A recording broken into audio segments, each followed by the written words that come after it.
All right. Hello, everybody. Um, yeah, welcome to the stream. Today's 1 month since I started streaming, which is pretty cool. Feels like it's been very long and also very short. Let me get the music going again. That song was kind of annoying me. Um, let's see what's a good song. We'll do Terraria. I like Terraria. Um, but yeah, no, it's been a full month, exactly a month since my first stream. That was Subnautica Below Zero. Still get nervous when I start streams, but hey, I think I'm doing a lot better overall, so that's pretty cool. Real quick offline. Um, let's see. Thanks, Dank for the Prime sub. Really appreciate that. And then Wild7, Rivdraws, and Tetsuna, all three for following. We're at 101 followers now, which is cool. Um, I didn't really think about it before, but having that 100 follower milestone and 1 month at the same time, pretty cool, pretty cool. I guess I can start this. I'm back to watching some calming videos for cats. TV to relax your cat and my cat at home, the bird garden. Just to relax and chill a little bit before I go into the craziness later. That is playing the Colonel Sanders dating game and then moving into Baba.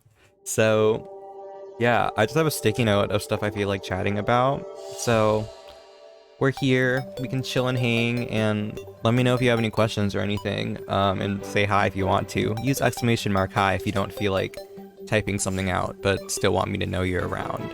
Um, so yeah, it would have been really cool if I was able to get my 3D model done for the 1 month anniversary, but unfortunately wasn't able to make that. I know I talked about this last time and how I like really wanted to work on it, and unfortunately haven't made too much progress since then, just because art difficult, making a design that I'm happy with difficult. I think I talked about how I like fully rigged like a test model of like a OC. And yeah, that's like pretty much done now. I had a couple issues with it, but I did like fix it over a couple weeks. But yeah, no, now I'm just waiting to draw a version of Leo that I actually like, that's looking forward. I'm a little bit unsure about what style I want to do. Like, the way I draw everything is pretty similar, except for like the eyes.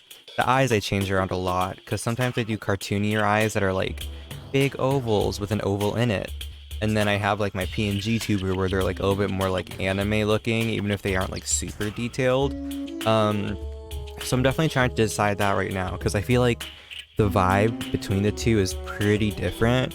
I also don't exactly know how to rig anime eyes, or like my test was more cartoony, which makes me want to do cartoonier eyes because they're just more simple and like I can maybe play around with them more, but hey, I don't know. I have to keep in mind that I can technically like change my VTuber model later, but I like to think of everything as very final, so yeah, I'm still a little behind on that, unfortunately. Um, let's see, I have some sticky notes of stuff I'm saying, so I'm just check that. I definitely want to do an art stream sometime. I know multiple people have like wanted me to, and yeah, no, I really want to too. I just don't do digital art the most. I'm worried that I'm like repeating a lot of things from last stream, to be honest, last Just Chatting stream, but I mean, that's fine.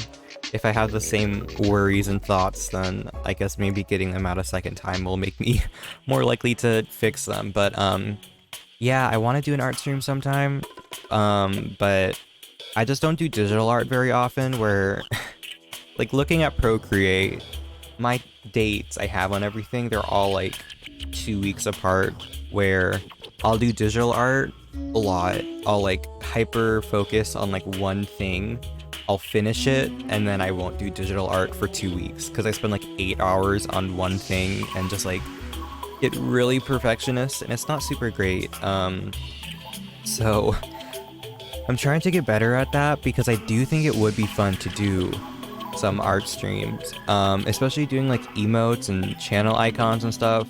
And I actually have like multiple emotes drawn out where all I would really have to do on a stream is like line and color, which shouldn't be too difficult, but I also am kind of like unsure how I want to line emotes going forward, because I think when I first did it, I wanted to keep the lines very thick. And then looking at it now, I'm like, maybe it's easier to read with thinner lines for some reason. I'm not sure. I still need to mess around more with that. But yeah, no, I'm definitely planning on art streaming sometime in the future.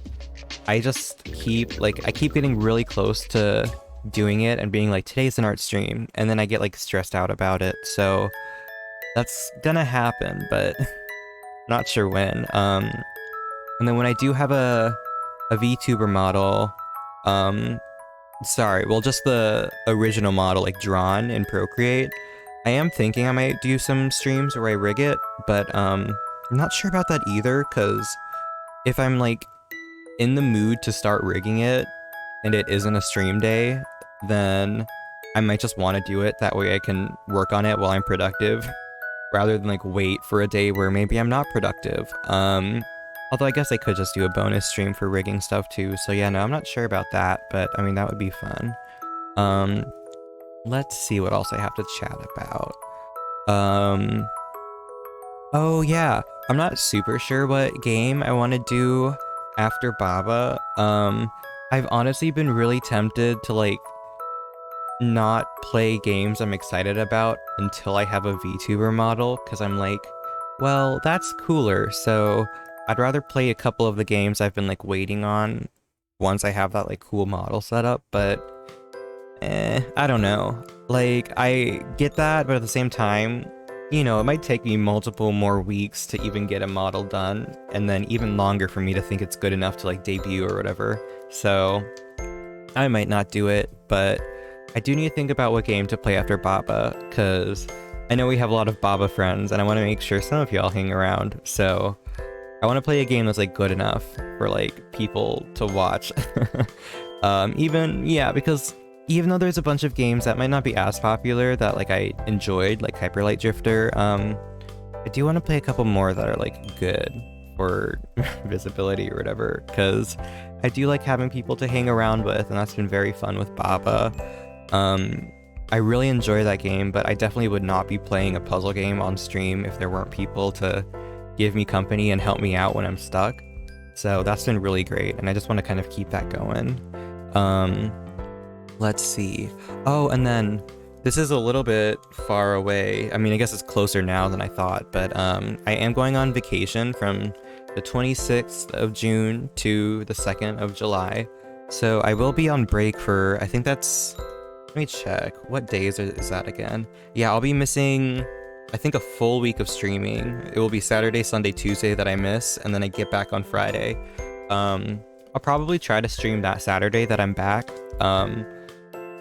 Because, yeah, I mean, I'll probably really be missing streaming and want to get back to it by then, but maybe I'll also be super jet lagged because it is like a red-eye flight. And I actually have a couple doctor's appointments scheduled for the day I get back on my red-eye flight because I couldn't get them otherwise. So I might just be super exhausted. We'll see. But yeah, I guess I just felt like saying that somewhere on Twitch so people kind of knew before it got too close. Yeah, hopefully I can finish Baba before then. And maybe I can do a couple like small-ish games like the one we're playing today or Off or something like that. So that when I'm back I can just start up a new game, and that can be exciting. Let's see. I think that's pretty much all the streaming stuff I felt like talking about. But just other things about life and whatever, because last time I used the just chatting to de-stress a little bit, and that was nice. Allergies have continued to be bad, which kind of sucks. I had a doctor's appointment. Well, it was like a Zoom meet with like an allergy lady, and she gave me many things to work with. And although I've been taking them, feels like allergies have been getting worse still.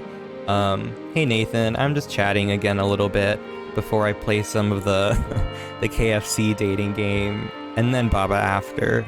Today's a little bit chaotic because I feel like it. But yeah, anyhow, allergies, still bad. I think you might have come in when I was talking about allergies last time too, which is funny. But yeah, no. It's kind of a bummer. Oh, no problem. Yeah, thanks for popping by.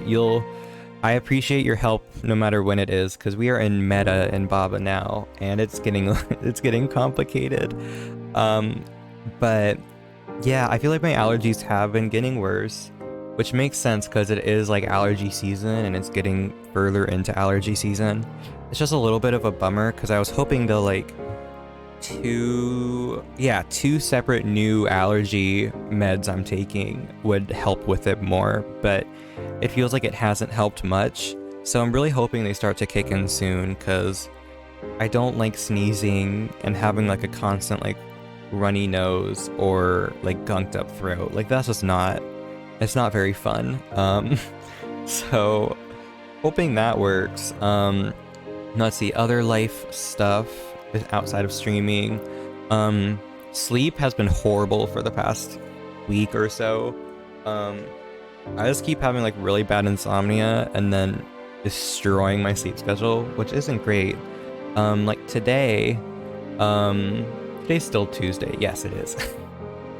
Yeah, when I start to forget what day is what, that's when you know my sleep schedule's bad. But like, I didn't sleep at all Monday night, and then I went to bed at like 10 a.m. and then woke up at like 9 p.m. Tuesday night and was up until 9 p.m. Monday night and was up until 9 a.m. today, and then I was able to sleep for a couple hours, and now I'm here again. Very weird. It's like sometimes I get really bad insomnia and it kind of temporarily changes me to like a 48-hour schedule where I slept 0 hours, then I sleep 14 hours the next day. But then it like makes it very difficult to like keep a hold on normal life. Especially because I still have some like daytime responsibilities. It's not super feasible. I'm trying to get a better hang of that because I try to sleep. Well, yeah, I try to sleep a lot and it doesn't always work. But I tried to fix my sleep schedule a couple days ago. I stayed up 40 hours straight.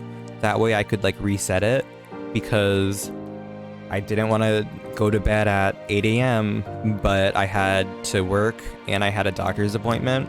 So I ended up needing to stay up way longer than what should be good. But then instead of staying up like only like 30 hours like my plan was, I had insomnia while sleep deprived. So then I ended up staying up 40 hours and it literally made my sleep schedule even worse. So it's annoying, but yeah, maybe talking about it while watching birds will somehow help it actually get fixed eventually. Let's see, what else do I feel like chatting about? I had so much more to talk about last time, and I feel like this time I'm just like mostly out of things to talk about. I mean, there's so many random things I could talk about that aren't directly related to like current life, like stories about bad driving. But at least in terms of like current worries and things, I guess I had like so much more to talk about last Just Chatting stream. Ooh, fancy song. Okay. But yeah, maybe it's a bad thing, maybe it's a good thing, I don't know.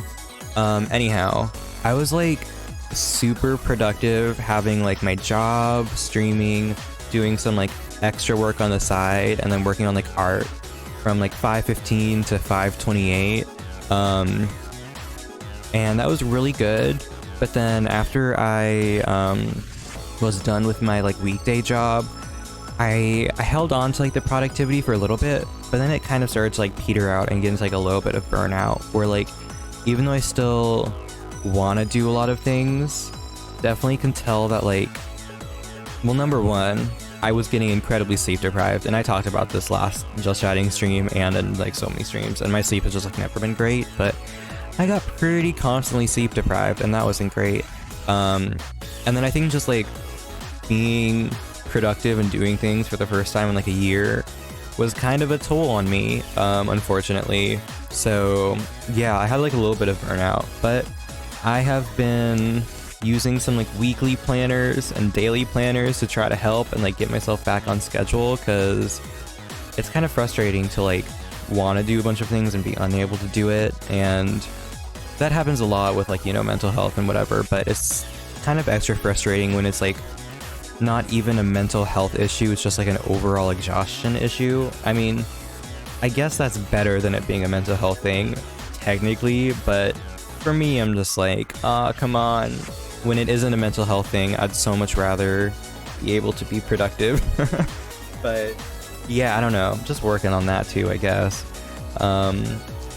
I guess slowly optimizing like my daily and weekly planners and schedules over the next couple weeks should help me like get into more of like a thing so I can be better over the summer. But I do have a couple like, even though I'm mostly, hello Jasky, konbanya.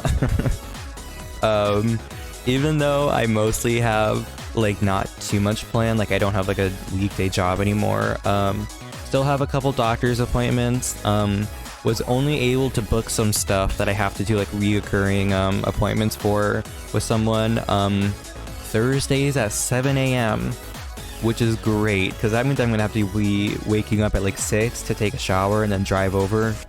And even talking about that is making my brain shut down. So yeah, I have like a couple things that are gonna make me like have some semblance of a schedule.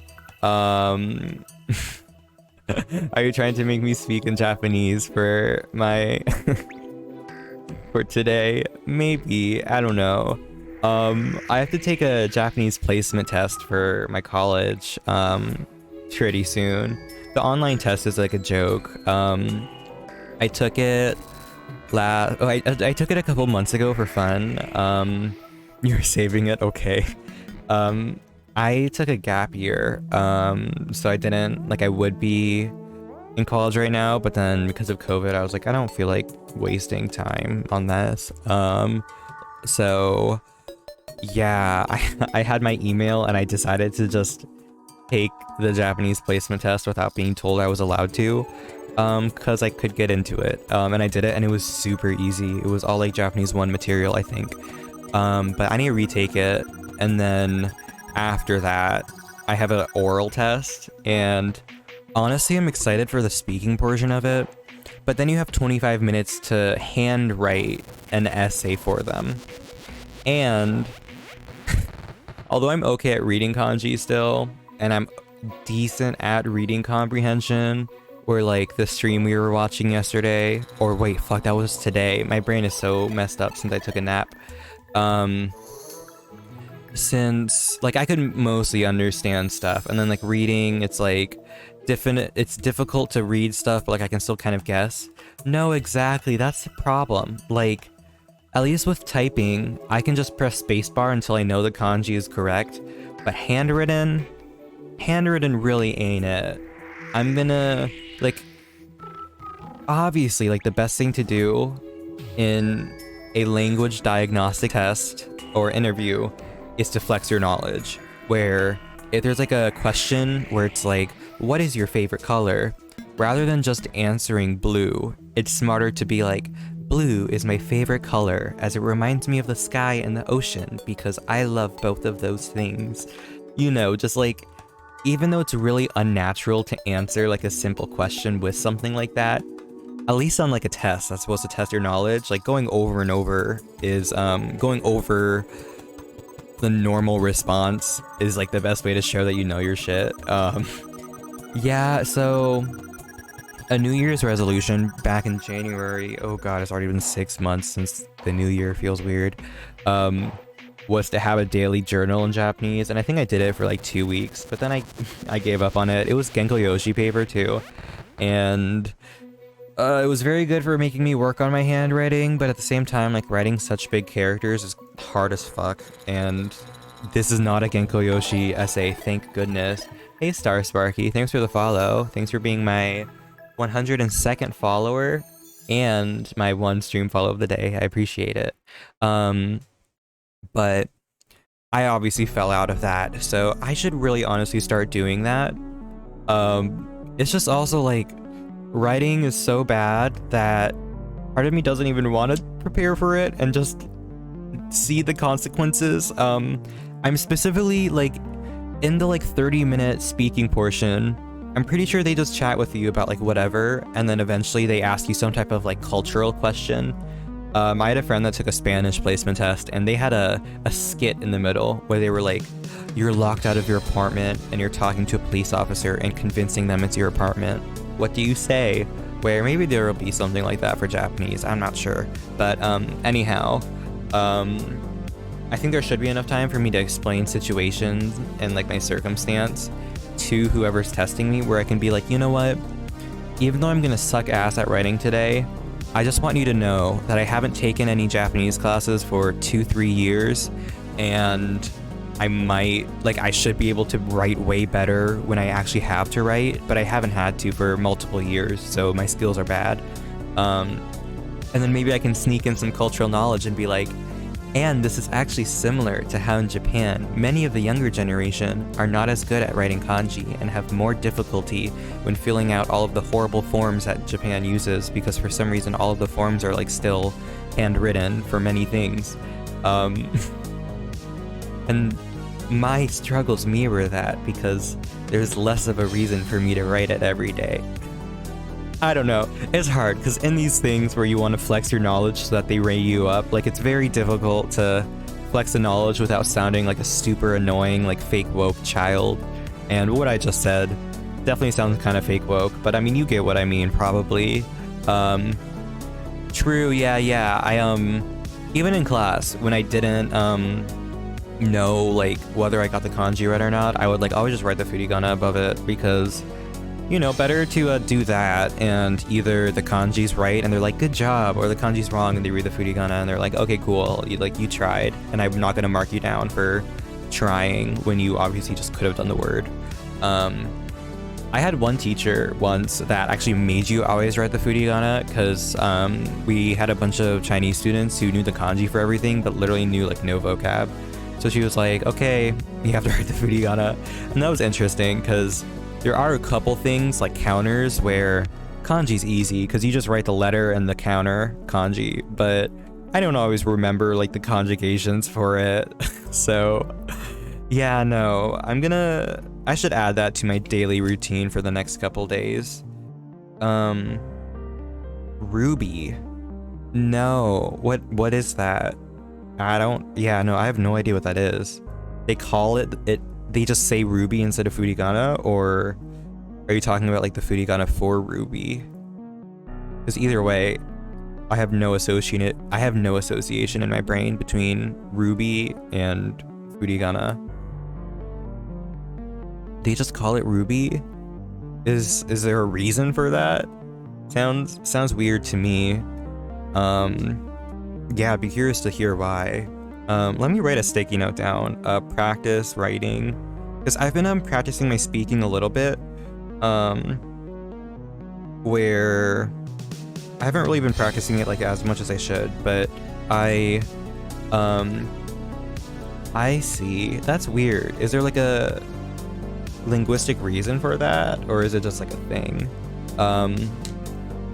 I've been okay with practicing my speaking, but it hasn't been the best where like I was like, oh shit, I have an interview coming up, I better start practicing speaking. So then when I walked the dog, I would speak to myself in Japanese as long as there was no one close enough, and I'd be like, okay, let's just rant and go on a monologue about my life story for 30 minutes. And that was like a little bit of good practice. And then I have a friend in Japanese 1 and I like helped them out with prepping for an interview, and they didn't understand shit I was saying, but at least it was good practice of like speaking to someone in Japanese. And then I had another friend who's taking a Japanese interview today. They already did actually, and I spoke to them in Japanese a little bit while incredibly sleep deprived, so I don't even remember it that well. But that was good practice too. So I think my speaking, although it still isn't perfect, it isn't at my peak, it's still like decent enough where I will be able to hold a conversation, especially with a teacher, where if I fudge a word, they'll like be able to understand what's going on still without like as much awkward stuff. Let's see. Oh, it was some type of like radio show. Yeah, that's interesting. So did the radio show just call it Ruby by like accident, and then people were like, okay, let's all call it Ruby? Oh, you were listening to it. Oh, Oh, okay. Let's see. Origin of furigana called ruby. I wonder if this will come up. Here's an example of Japanese ruby characters. What?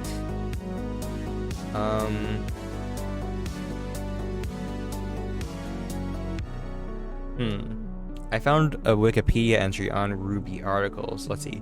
In British typography, ruby was originally the name for type with a height of 5.5 points, which printers use for interlinear annotations in printed documents.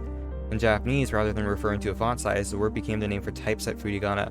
Okay. So I guess ruby is what it's called when in British typography they have like the little side annotations. So because furigana is like a annotation next to it in that like smaller text, I guess 5.5 points is pretty small. They decided to call it ruby, which makes sense. I mean, in the US, the font size has been called agate. Why did the US just be like, we have to be different from Britain, let's call ruby agate? Very much a US thing to do. But no, that makes sense, because if you've studied any amount of Japanese, you know that the language loves to just be like, here's a word in another language that means something incredibly specific, and for some reason it's going to become a key thing inside of our lexicon, like hochikisu or whatever, meaning stapler. Hello, Freya. Thanks for popping by. Like a bunch of those are weird. Originally, you didn't know what furigana was. That's interesting. Yeah, no. Knowing that you learned it as ruby, that's very interesting to me, because definitely different for me. Yeah, I don't know. Language stuff is weird. Especially with the way teachers teach stuff and the way some textbooks teach stuff, like there is a bit of disparity, and that's another thing that worries me a little bit, where I looked at the syllabi for the Japanese classes, and Japanese 2 has so many things where I'm like, this is basic ass stuff I learned multiple years ago. And then it has a couple things where I'm like, I'm not sure what this is. And then I looked at Japanese 3, and there's a couple things that are basic ass things that I learned multiple years ago. And then there's even more stuff that I'm not sure about, where I feel like based on my knowledge, I'm like Japanese 2.5 based on their system, where Japanese 3 might be a little bit too difficult, Japanese 2 might be a little bit too easy. And at least just with my personality, I think I'd honestly probably prefer being in Japanese 3, just because I love like pushing myself even when I shouldn't. But yeah, I don't know. Like, it totally makes sense that that's how language classes are a lot of the time, but at the same time, it's still like a little bit annoying, where I'm like, can't I just not have this be an issue? Let me fix something on my Streamlabs real quick, one sec. I was meaning to make the chat timeout like a little bit longer, because I don't have to have it so low. Okay. Looks like it's fixed. The one problem with like Streamlabs sometimes is that a lot of the chat boxes and stuff like sync up, where I can't have like two different styles of text boxes. I have my one style that I use for both the horizontal and vertical text box, which is a little bit annoying. Yeah, that's basically it. Where I have a friend who is currently in Japanese 2 at the college, who is like a junior, and let's see. He's fine. He's not like horrible. I don't want to be like saying bad things. I mean, he's not gonna watch the streams like I could be, but he's not bad. But I think you know what I mean when I talk about how there's a lot of language learners that are very good at doing it in class, but then are very bad at applying it to anything. Where, sure, you can write all the kanji, you can ace all the tests, but then when it comes to speaking stuff or IRL stuff, it like a lot of language learners like really falter. And it seems like Japanese 2 still has a lot of people like that, and then Japanese 3 is where they start to try to open people up, where there's like more emphasis on presentations and oral stuff and skits and whatever, where I'm like, okay, based on that, I am slightly ahead of people going into Japanese 3, but then there are still a lot of places where I'm behind in the knowledge, because very fast college class, 2 full years versus me taking it at the high school for a couple years and then at a community college. I took up to Japanese 2, well, 2nd year Japanese at a community college a couple years ago, and I think we only finished Genki 2, and then at my incoming college, they do Genki 2 and then move into this book called Tobira, 2nd year, and they finished Tobira, I think. And I bought that textbook so I could look at it and maybe prepare so that I could like test into 3. My reasoning behind that was either I buy the textbook and I use it to test into 3, or I'm gonna have to have it anyways for Japanese 2. Where buying it now versus later, like I didn't see much difference in it. Although technically I guess there is a chance that even without buying it, I could have tested into Japanese 3, and of course I didn't end up self-studying from it like at all. But looked at the textbook and lots of it is really not that hard. Like I remember there's like, I think there's one section on like text speak of like how do like Japanese high schoolers text, and I'm like, oh my god, literally the only way I can speak or text in Japanese is this way now, because my only practice with the language, well for the most part, has been like texting like a couple Japanese pen pals, where using particles, no thank you, totally forgot how to use like half of those because I omit them 90% of the time and just speak like a brash child. Where, yeah, I don't know. It will be interesting to see where I place, but I don't know. I definitely still have like pretty good comprehension, because that is one of the places I practice a lot from, just like still listening to music and watching anime and whatever. But the writing gonna be very difficult, and the speaking, I should be mostly fine with the speaking. I'm gonna have to ask whether they want me to speak formally or casually, or just however is comfortable, because definitely more comfortable for me to speak casually, but I know at these interview things, like the best way to flex my knowledge would be to speak formally. However, speaking formally, since it's more difficult to me, more difficult for me, would make it way more likely for me to like stumble up and not sound natural. So I'm thinking I might do a weird thing where I like try to speak formal sometimes and use like masu and des. I don't know why I pronounced the u so strongly there, but whatever. And then still use like informal when I feel like it.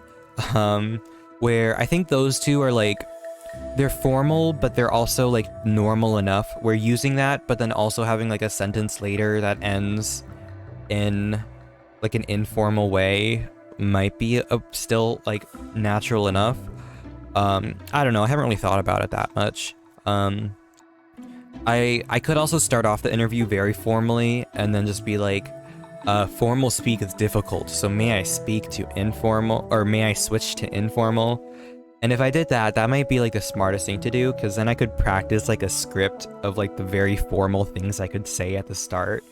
And you know, I can end it with like, can I speak in informal, and use like, itadakimasen ka or whatever, where, you know, just like tossing in some of that like even more formal like Keiko-ish shit, is like a good way to like be like, wow, he actually knows things. But yeah, I don't know. Language stuff weird, very different between classes and stuff, and I hope I get into Japanese 3 because I feel like that will just be more interesting to me. But at the same time, like starting off freshman year with easy classes isn't also like, it isn't the worst thing either. Where if my Japanese class ends up being like a pretty easy class, then at least that means I can take other stuff, right? But at the same time, if I take harder Japanese classes sooner, I might have more of a chance to do cool study abroad stuff earlier, and maybe take some like grad level classes, and that would be really cool. So I definitely want to test up if I can, and I might, I might even talk, like, say similar things I'm saying now in my interview, and just be like, hey, I'm gonna explain to you, like, my Japanese, like, learning history, and just let you know that, like, these are my concerns, and that whatever, where maybe, like, talking to the lady about it, my interviewer, would be fine. Might be a little awkward, talking to an interviewer about, like, hey, I want to be in Japanese 3. Like, that's, like, a weird thing to do to someone who's, like, supposed to judge you, where I don't know if that might be off-putting, but at the same time, maybe that would be more likely for them to put me in Japanese 3. That would make it more likely if I just explain, like, my circumstances and how I'm, like, I think I should be able to, like, spring back into things good once I have a class, but I haven't done stuff for a while. I don't know. We'll see. Yeah, no, I do have to schedule that. I mean, so I just have to do it by, like, August 15th. So I have a fair bit of time, but my friend that took stuff today got news back on their, supposedly getting news back on their placement within a day or two.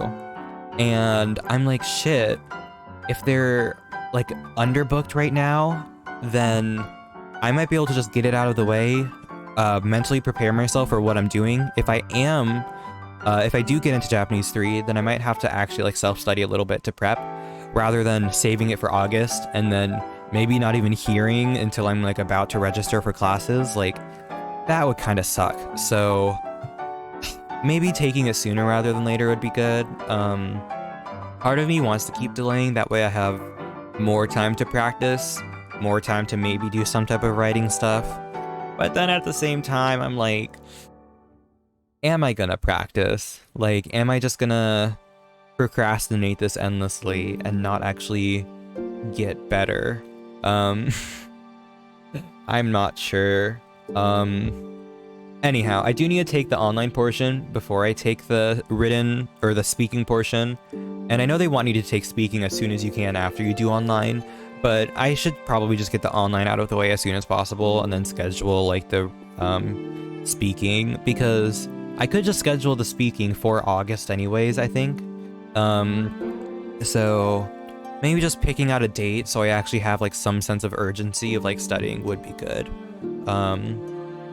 Yeah, that sounds smart. Sometimes I process my thoughts best by saying them or typing them, and sometimes that can be annoying because I'm, like, ranting to someone about something, and then at the end of it, before they can even respond, I'm like, okay, I have it figured out. Or I'm just, like, annoying someone, like, endlessly in DMs or whatever. But at the same time, it's like, well, if talking about stuff is, like, the way my brain processes things, then maybe I can allow myself to do that. Gosh, saying that, I got such deja vu, that I feel like I might have said it last time too, but hey, that's fine. I think this is my first just chatting only one was, like, 2 weeks ago, so I don't think it's the worst thing to do just chatting once in a while. Oh, speaking about that, I do think it might be fun to try to add in some type of, like, question of the day thing, where just some of those, like, mundane questions, like, what's your favorite ice cream flavor, or chocolate or vanilla? Like, some of that stuff is just like it's pretty mundane, but it's also fun, where it, like, adds in, like, a thing to talk about. And originally I did, like, hear from a couple places that they highly recommend that way you have things to talk about, and thankfully I'm just, like, a fucking chatterbox, like, I never stop talking. So I was like, you know what, maybe this isn't useful for me, because I don't really need, like, a topic to talk all the time, especially if I'm playing a game that's, like, engaging enough for me. But it is a good way to, like, engage chatters that might not have much to talk about otherwise.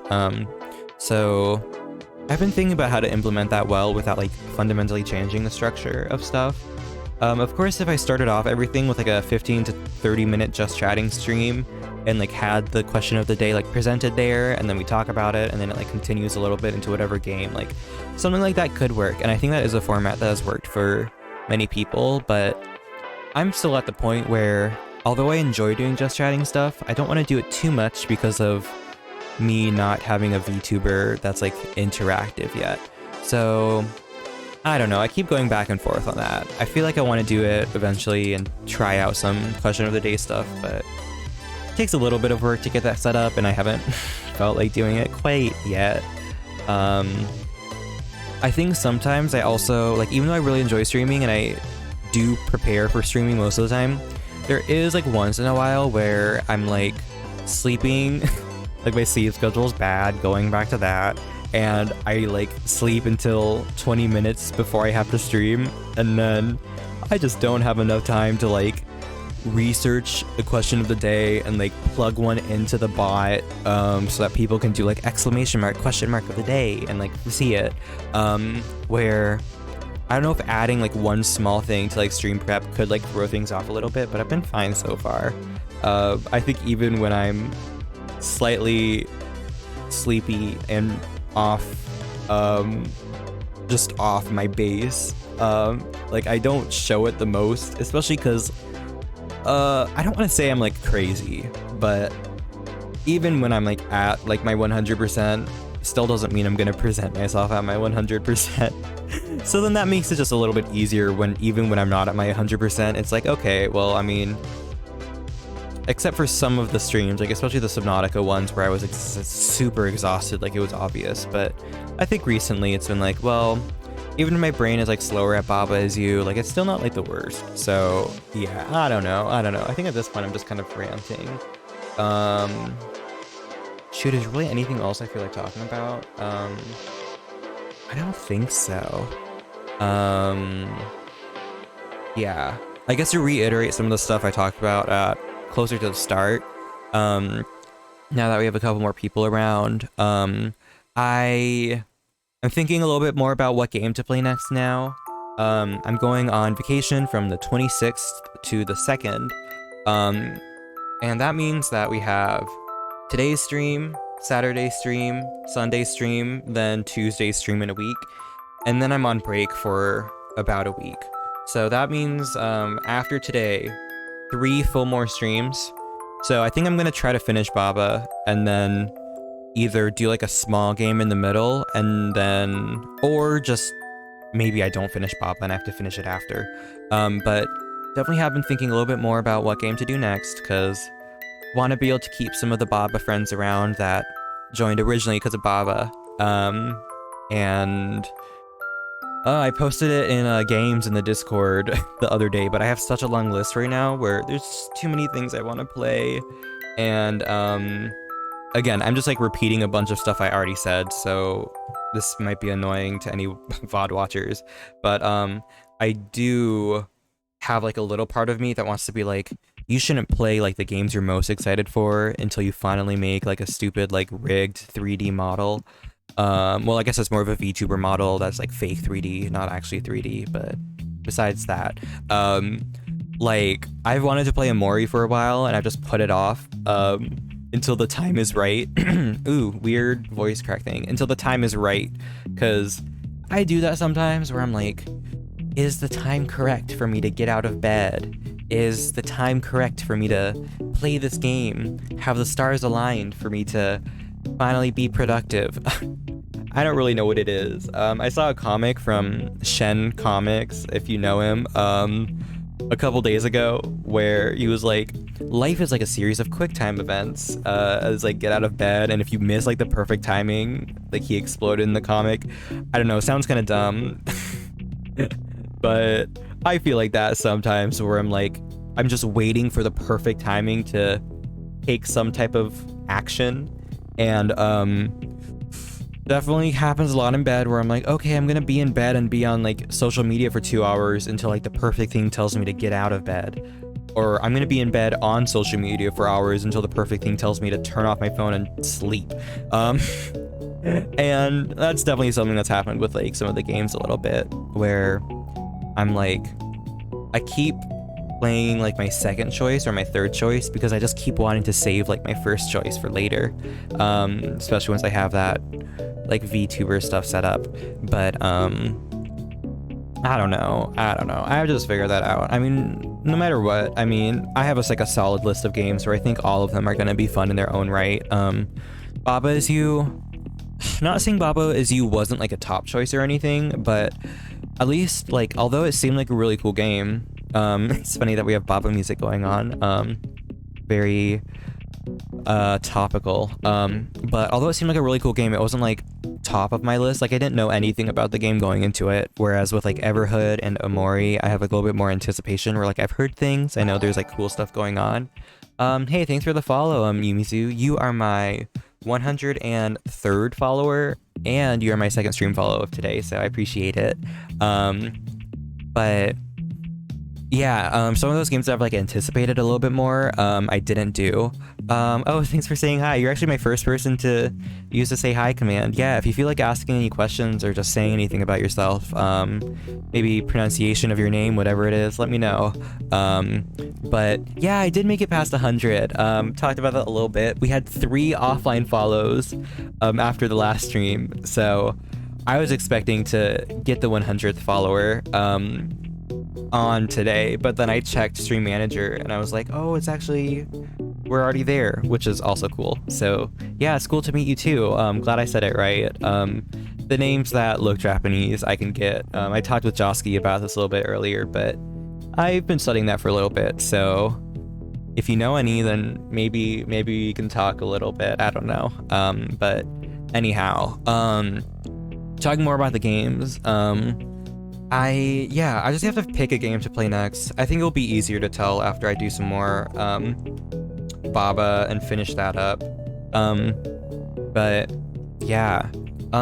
So I think that's about like the end of like the just chatting stuff I have planned for today. I ended up just speaking about like random stuff for 20, 25, 30 minutes, which is fine.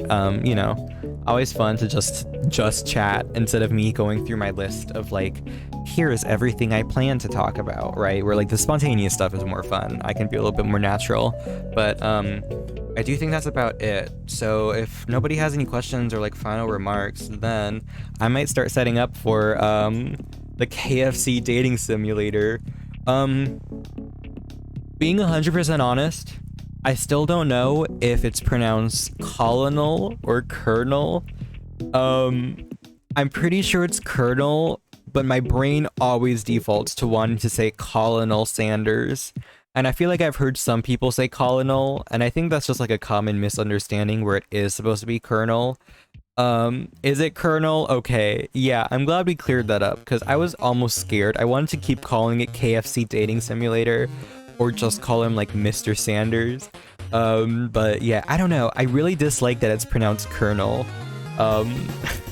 Makes me feel like I'm talking to a piece of corn, but no, we're talking to a KFC chicken man. But yeah, I'm gonna start setting up to play that and run a quick ad. Yeah, I think it's gonna be fun to try playing like a weird random game that's unlike anything I've played before and just see how it goes. So yeah, let's see, comment videos for cats. We got a minute or an hour 30 in. Sweet. Cool. Okay. I will go to my BRB screen, which means that nothing can be seen. Yeah, exactly. Like kernel of corn. Like that's what it is. And like I get that there's like I get that pronunciations are just weird, but it's kind of annoying too. I'm just like, why can't English just be better? Like English do better. Yeah. Oh geez, I guess I should be careful. Quick audio warning in case I Love You Colonel Sanders is incredibly loud. I have not loaded it a single time, so I'm really hoping it doesn't like magically crash my computer or something. But I'm gonna start getting that set up. And I'll probably take a really quick short break. Oh gosh, I need to download some craziness. Okay, that should work out. Solder, epitome. Yeah, I don't know. I've talked about this before, but I have had many words where I read a lot as a kid where I really enjoyed reading, even though nowadays I just like don't fucking do anything academic ever. But I loved reading, so there were so many words that I learned from books and I never knew how to pronounce correctly.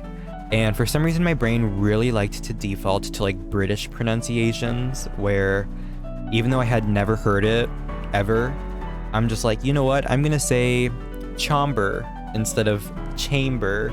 God, it still feels unnatural for me to say chamber, like Harry Potter and the Chamber of Secrets. I don't know. I feel like I still say it somewhat incorrectly, but chamber, it is chamber, right? Yeah. I don't know. I would always be like, oh, it's sot. Wait, no, don't tell me epitome is epitome. Please don't tell me that's true. And solder is solder? Wait, I thought solder was a different word. Ah. No. Well, I guess I'm learning things too. Epitome. I don't know. Oh, I have to restart some stuff that require this app? Okay. If the stream ends, that's because my computer decided to be bad and I didn't load the game beforehand. I will just restart it if that happens, but it looks like it's up. Sound warning in case it's very loud. Oh, there's a chicken. Oh, please don't tell me it's gonna do the... Okay, I guess I'll hop in real quick in case there's a... Oh, God. Okay, I shouldn't have loaded the game in.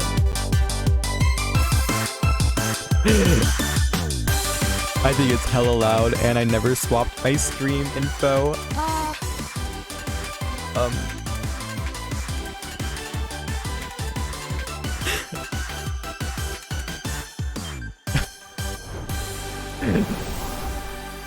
Okay. Today is chaos day. This stream is absolute chaos.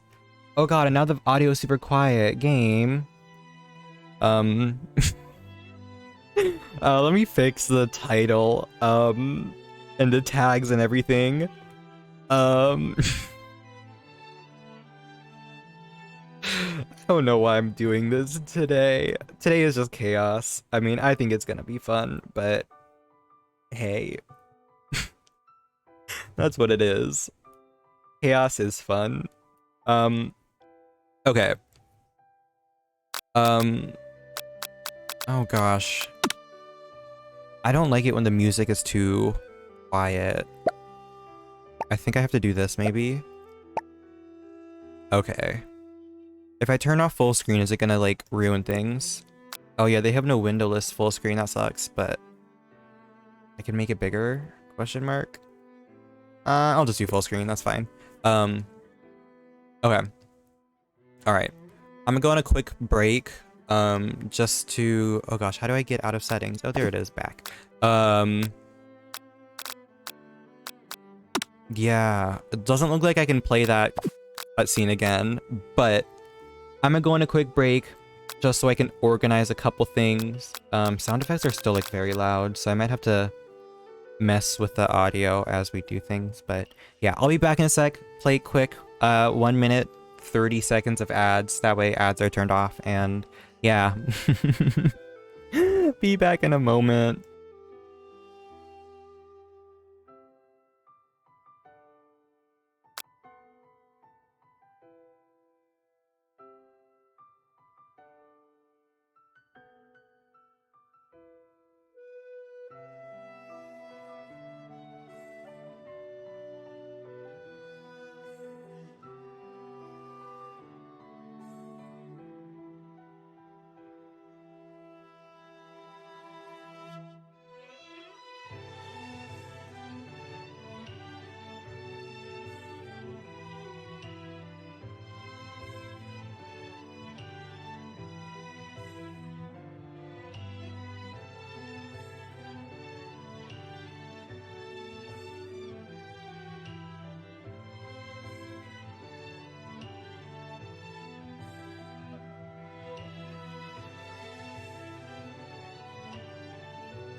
Alright, well, that was a very quick break. I didn't, like, have a snack or anything, which is fine. I'm not, like, super hungry.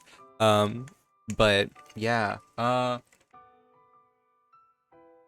Real quick, before I even start this game, I want to listen to the dictionary say epitome. Because it's supposedly epitome, and I'm still very upset about this, Josky. Let's see. Epitome. Epitome? Epitome. Epitome. I'm upset. This is not how it should be. Okay. Screw English, man. What is English for? I don't like it.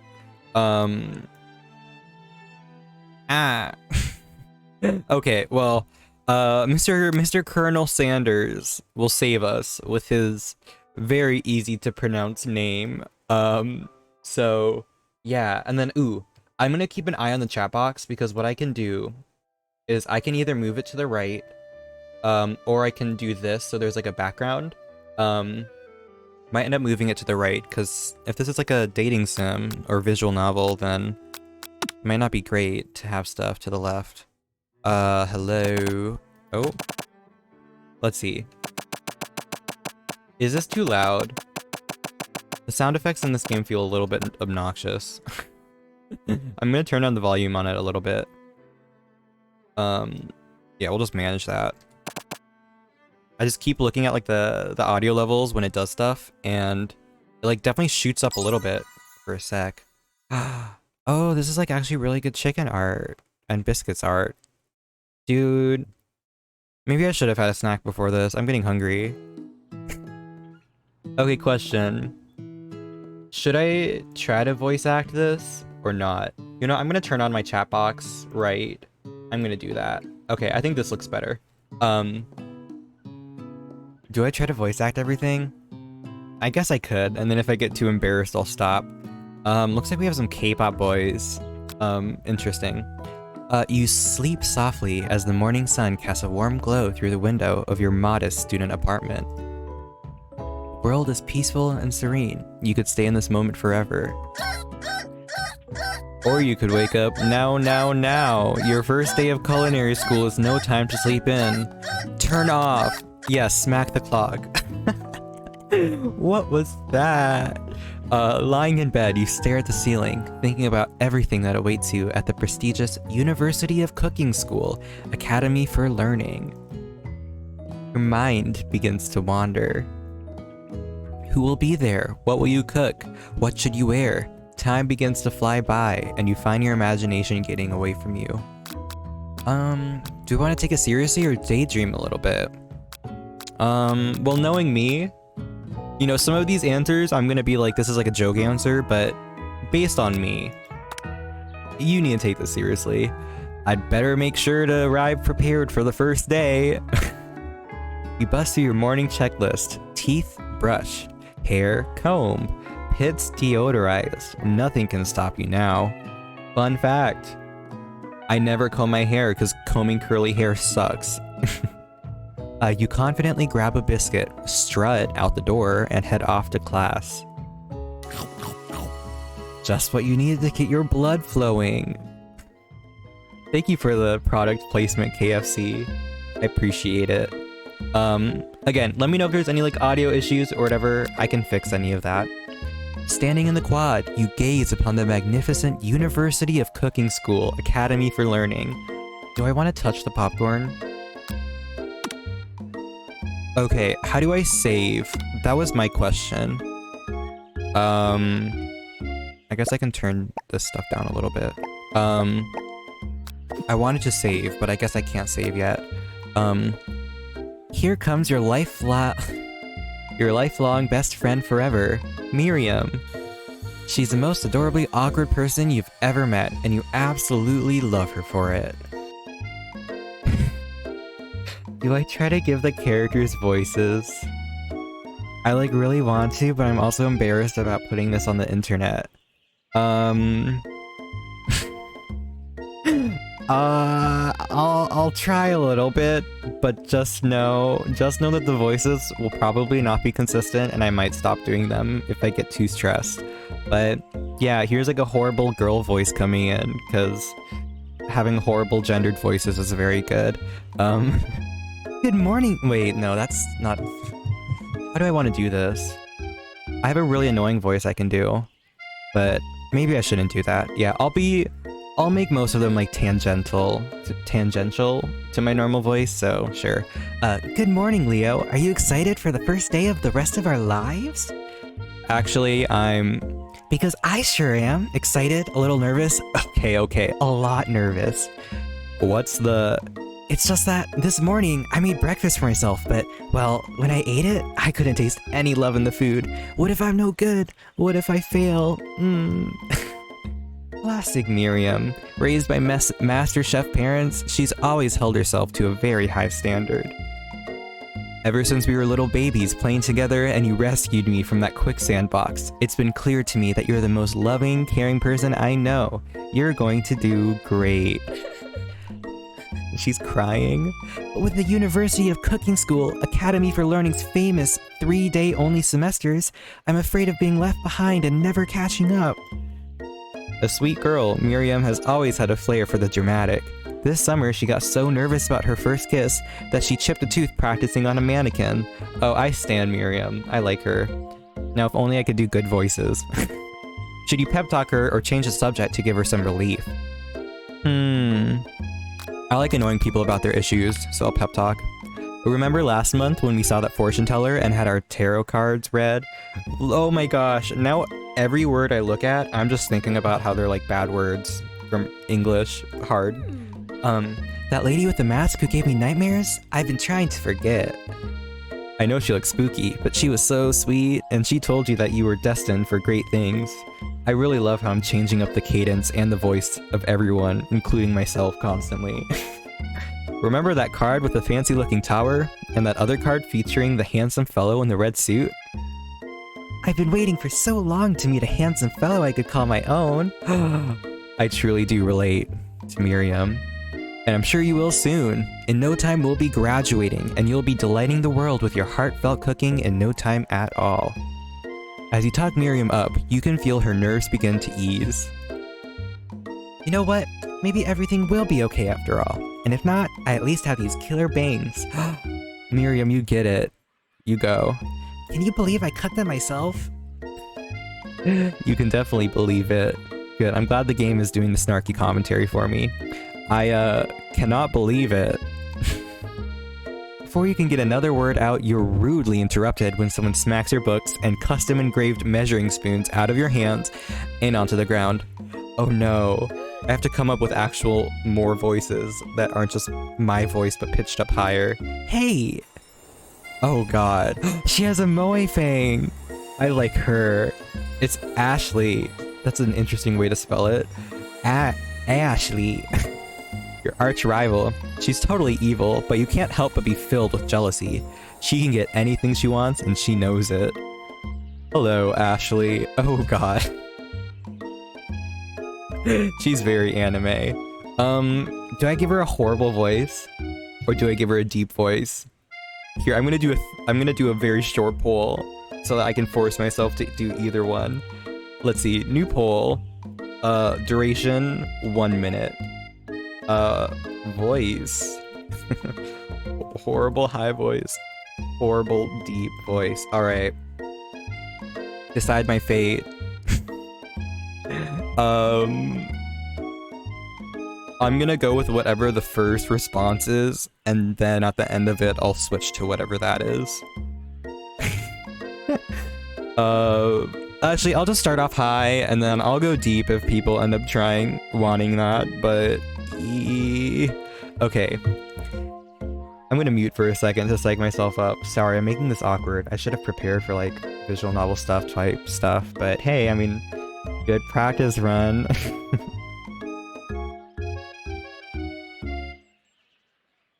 Oh no. I can do really horrible voices. Okay, well, this is just gonna be a horrible, inconsistent high voice that sounds horrible. So we're gonna see how it goes. Oh, I see you there, chicken shins. you leave Leo's shins alone. They are perfectly normal shins. Ugh, you can't stand Ashley. Even her name is annoying. Yeah, her voice is fucking annoying too. This is horrible. I feel so embarrassed. You know for a fact that it's actually Ashley, but she had to add extra letters to make herself feel better than everyone. It does sound like Mickey Mouse, you're right. Don't worry, it's gonna change through every annoying character possible soon enough. If anyone here knows what perfect shins look like, it's us. I already forgot her voice too, it's fine. We're not gonna let you or your really weird insults get to us. Across the quad, you see Ashley's best friend, Van the Man, has stopped to look at his own reflection in the mirror. His pants are so tight, you can see him casually working out his glutes while he styles his hair. No lie, they're rockin' glutes. Okay. Van? Oh gosh, this is weird. Oh god, he's the JoJo one. You rang? You've never been sure what their arrangement is, but as long as you've known them, Ashley and Van have been just as close as you and Miriam, but substantially more devious. He's literally just a JoJo character. Look at that fucking star. I can't believe that University of Cooking School, Academy for Learning, would ever allow people like you to attend as students. I know, right? You'd think they'd just hand us our diplomas now. Or maybe hire us on as professors. You amateurs could learn a lot from us. With the first day of school about to start, there's just not time to properly tell these two off, so you resist the urge. Gotta say they are more striking than Miriam. Let's go, Miriam. And see you later, losers. I'm dead. Oh my god, we have more Moifing children? Okay, maybe KFC is a good company. As you approach the door, you see a goofy-looking kid pushing hard against the window directly next to it. Excuse me? Oh, now it's not even a Moifing anymore, it's just like a gross tooth. Oh god, who is this? I guess this is like the pinch your nose character, right? Oopsie. I think it's broken. What is this? You reach forward and easily pull the door open. This is already my least favorite character. I hate him. That should do the trick. Wait, I can't do that voice for him. I love you. I think you mean thank you? My name is Pop. I was named after my Pop. He's old. Could someone like this also be a student at the school? He must be one heck of a chef. Also, his name tag clearly says Bob, but I guess he's reading it upside down. This is definitely gonna be the teacher, right? Hi Pop, I'm Leo, so... Are you going to make me hold this door all day? Nope. And with that, the young man walks into the building ahead of you. Oh gosh, what voice? I already forgot my voice for Miriam. It's just like my voice but slightly higher, right? Is it just me? Or is he kinda cute? Oh, that's right, I gave her like a anime pro tag and English dub vibes. I forgot. I think it's just you. I agree, Miriam. I don't stan you anymore if you think that mess of a human is hot. You both shrug... I'm sorry, I'm so mean sometimes. You both shrug your shoulders before following him into the building. You stand at the edge of the room, unsure where to sit. Other students wander in and keep themselves busy chit-chatting. Scruffy... Oh, is this the teacher? Okay, thank God it isn't Pop. I hate Pop. A scruffy-looking pooch takes his place at a podium at the front of class. Adorable. He is cute. Or they are cute, yeah. Oh no, more voices? Fuck. Okay. Now, quiet down, everyone. Who is this unreasonably cute pup, and why is he in our culinary class?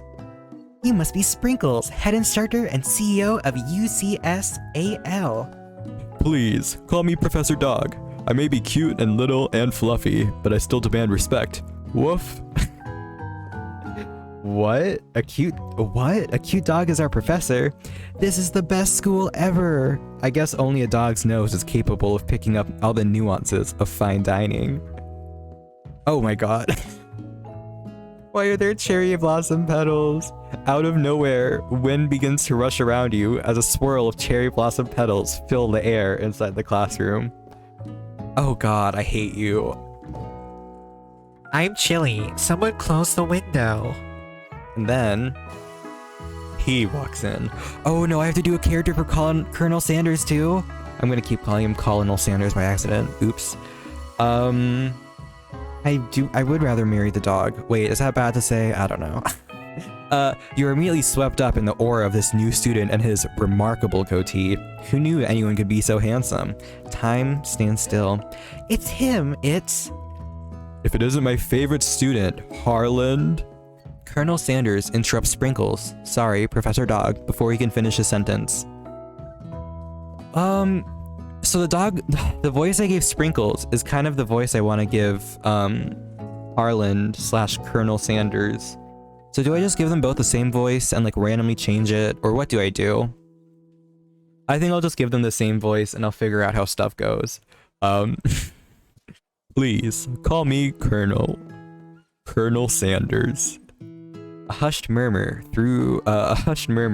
rolls through the classroom as Colonel Sanders walks down the aisle of desks. Suddenly, the room is sweltering. Oh, you killed a JoJo man? No, kill Pop. Pop's whatever. Pop is the worst. We all know Pop is the worst. Pop is the one that gets killed.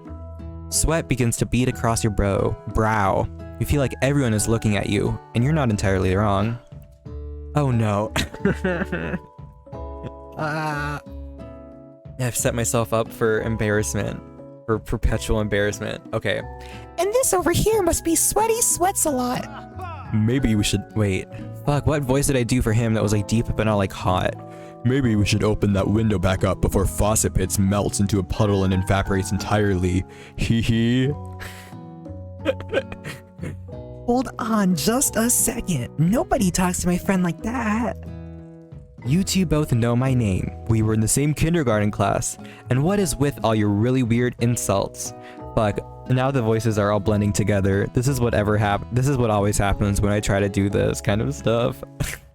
Besides, when Leo sweats, it's not gross. It's beautiful.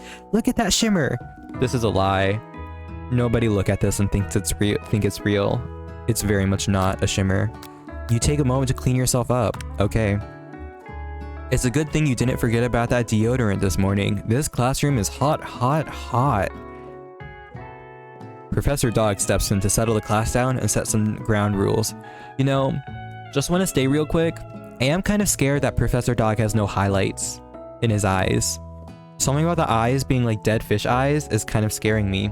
Yeah, the professor is a dog. Hello, Tori. I'm embarrassing myself. Thanks for joining. Still don't know what name to give Sprinkles, so I'm just gonna do like the same deep voice for I guess him and Colonel Sanders. Welcome to the University of Cooking School, Academy for Learning, the greatest culinary academy in the world. Woof. I'll just add in like stupid dog shit. Maybe that will work. The birthplace of culinary legends past, present, and future. Many challenges await you. There will be tears. There will be blood. There might even be really adorable tiny food. Bark. I could do an AWO voice for him, I guess, but that sounds kind of weird. Or a deep AWO voice. I've never tried that. Fuck, I don't know. And when all is said and done, there will be a battle. You will whip your sporks and compete in the broom cooking arena. Okay, I think I figured it out. No, another student? Fuck. Okay, just then, another student enters the classroom and interrupts the professor's rousing speech. Ew, who are you? You're even worse than Pop. Another annoying voice. Okay. Hey guys, sorry I'm late. I hope everyone had a good summer. I really miss... Wyatt. Late to class is bad enough, but interrupting my monologue? You're on the fast track out of here, young man. Are you sure you're even in the right place? Don't you recognize me? This is my 3rd year in this school with you as my teacher. Everyone stares at him blankly. What am I doing with my life? Oh my god. Does no one remember me? I'm... You're expelled if you utter one more word before I finish. What is this voice? No. Let that be a lesson to you students that tardiness is unacceptable. Even Quank made it here on time, rolling halfway across town on his tiny wheels. You turned... Stop, I'm in pain. I'm doing this though. This is a 100 follower special, I guess. Torturing everyone. You turn to see the student Sprinkles is referencing, who appears to be some sort of industrial kitchen appliance. Please no more voices. Okay, biz were. The class bursts into laughter. Why are we just making fun of everyone now? Give me less people to make fun of. Oh, Quink, you rascal. Sprinkles walks in the classroom as everyone stands in silent obedience. When he gets to you, he lifts his nose into the air and takes a deep whiff. He's giving some eyes. See, I like when there's a little highlight, but when he's just staring at you and there's no highlight, it's scary. Your diamond is whacking. Based on what I keep like adding like random accents in that make no sense. Based on what I'm picking up here, you definitely need a multivitamin. You should be taking better care of yourself. You've never had a talking dog as a teacher before, but Sprinkle's reputation for being smart but tough is well known. You decide to try and butter him off by giving him a treat from your pocket, but what kind? Based on the fact that this is a KFC game, I feel like chicken is like always the answer here, right? Let's see. You reach beneath your apron and return with a chicken snack in your hand. Sprinkle's eyes go wide as he locks onto it. Yeah, I'm thinking that chicken's always the answer. Unless they pull something where Sprinkles is gonna be like, chicken is too good to be used as a snack, you horrible person. We'll see. His favorite, okay. I thought they might try to metagame, but didn't really expect them to. Well, I think there might be some competition for new star student. Oh my god, I'm changing everything. The furry professor? No! The furry professor immediately devours a snack, leaving your hand slick with the coating of warm doggy drool. Great. Let's just, I guess we just keep leaning into this, huh? Okay. You see the other students eyeing you jealously, but pay no mind to them. If they wanted to succeed in life, they should have learned the importance of carrying a range of dog treat flavors on them at all times. Settle down, young chefs. Take your seats and prepare to have your minds open to the amazing possibilities of culinary creation. Right now my OO voice is just changing all the L's to W's and then adding in weird intonation and stuff. Oh, you're doing your nails? Good luck. As everyone rushes to claim their favorite seats, you're left standing at the front of the room. Only two options remain. Oh no, time for more voices. Hey Leo, there's still a seat here. It seems that no one has claimed the seat next to me, if you're interested. Okay, yeah, no, fuck off, Miriam. I'm sorry. I stand Miriam, but I don't want to get with Miriam. Two good options, but which will you choose? Yeah, no, sorry, Miriam. You move to take your seat by Colonel Sanders. Best friend never wins.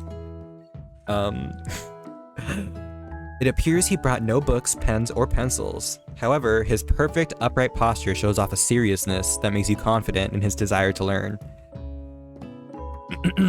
Thanks for offering me the seat. Why did I clear my throat to do my own voice? I don't know. Huh. I've only had two rules. Do all you can and do it the best you can. It's the only way you ever get that feeling of accomplishing something. Oh, I can't make him so awkward. I have to be better. That's so inspiring. I don't know why, but having a period in that sentence makes me feel like it's deadpan, which is funny. Can I not save? I'm honestly very nervous about being unable to save here, but we'll see. A little off topic, but if you ask me, but okay. As soon as you've settled into your seat, the professor makes an announcement. Think fast, it's time for a pop quiz. Oh god, fuck you. Yay, a quiz about me. I don't like that he has like a cute moe thing here, but then it goes to like an ugly thing, like an ugly tooth. Whatever. This incredibly important and surprisingly short quiz will tell me if you're ready for life at culinary school. Keep your knives sharp. Hey, thanks for the follow, Lightly Dark. You're my 104th follower. Thanks for following during this absolute mess. Pop should be kill you. I agree. Keep your knives sharp and your focus sharper. Here comes question 1. See, I want to save. I want to save so I can't fail this. Fuck.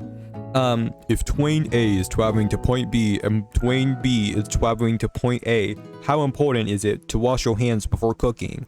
Oh, good. Are they like joke ones that you can't win? Oh, good. And this is even like a good answer. Sorry, joke ones that you can't lose. Yeah, I'm really hoping this game doesn't have like fail states. But yeah, that's right. Forest is to Twee as chicken is to... I'm trying to get any type of logic out of these answers. I guess forests have trees, so like chickens have feathers, yeah. Okay. Okay, thank you, game, for not making this hard on me. What is the most efficient eating utensil ever created? A comically oversized fork. A meat tenderizer, a spork. See, this one's kind of hard. I know some people have shit against sporks, but I'm very sure that it has to be spork, because comically oversized is just like a giveaway, right? That's right. Oh my god, this is long. What food is best for a broken heart? Anything, as long as it is prepared with love and not too much salt. Camel meat. A pancake that looks like a silly face. I think this is Pops' answer, but I think this is the right one. Okay. Is Sprinkles a good boy? I honestly want to say no just to see what happens, but I also don't want to fucking fail at the KFC dating simulator, so I think this is the correct answer. Perfect score, 5 out of 5.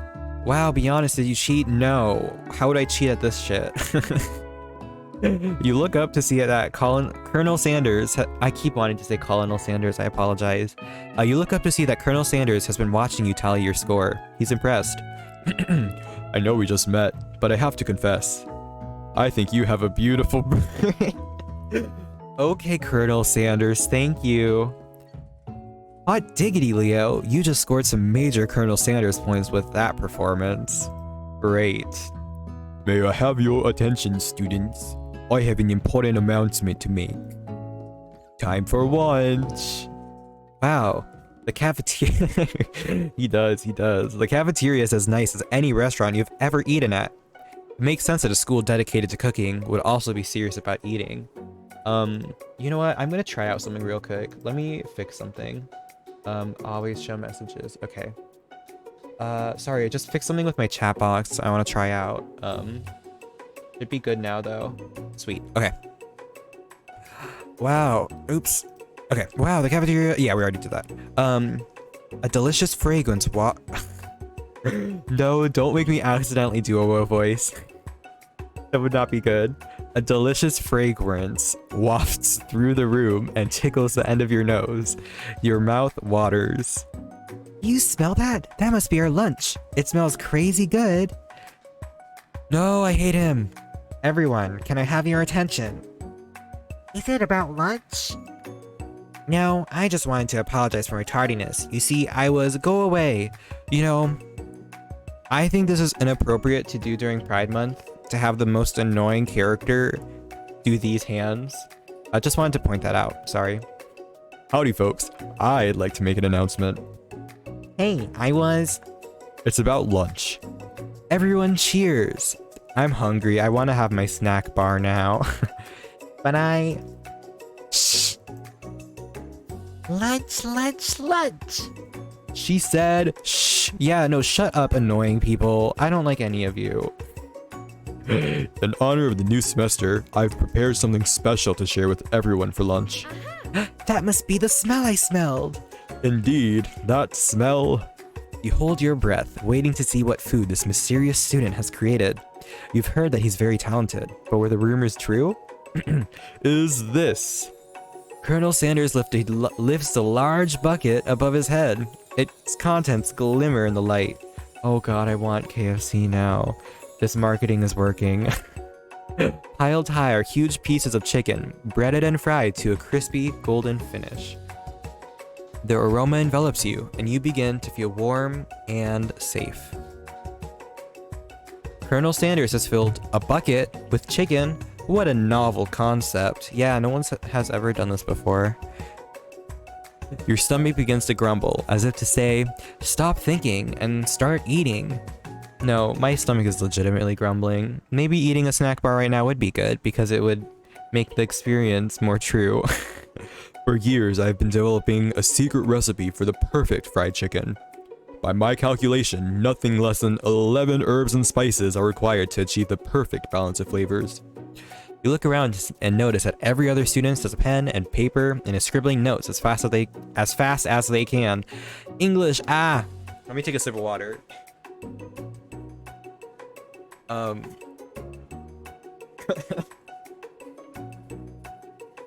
Okay. But that's all I'll say about that. Oh no, them. What, you think we want your stupid recipe, dude? Pshaw, nah, my dude, nah.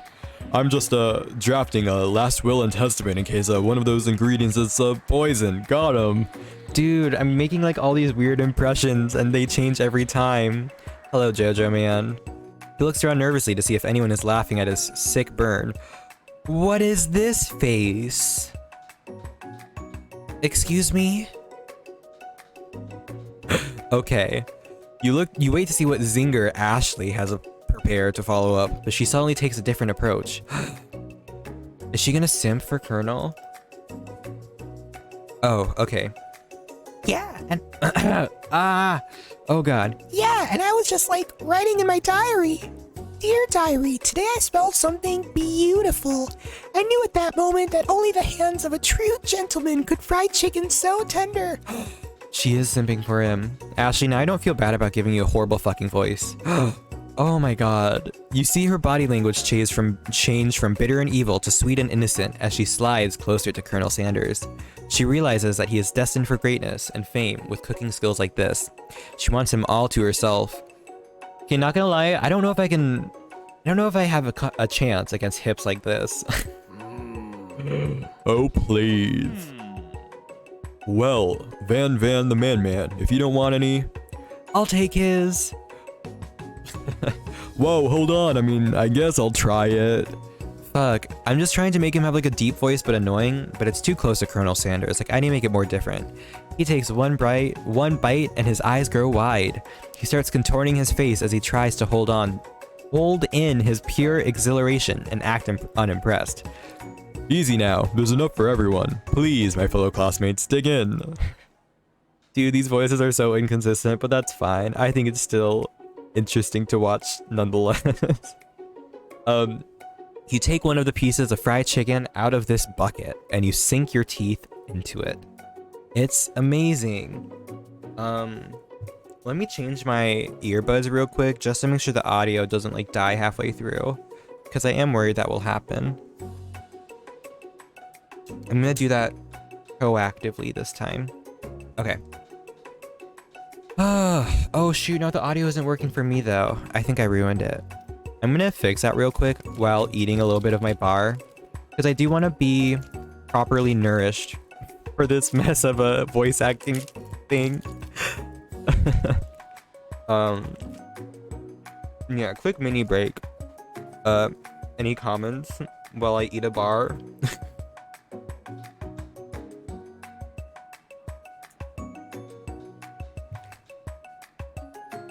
Okay. I think my earbuds are working now.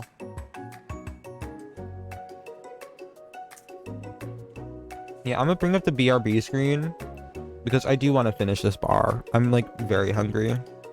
Did not really eat like any meal today. I'm gonna run a pre-roll real quick too. I'm gonna stay unmuted, maybe.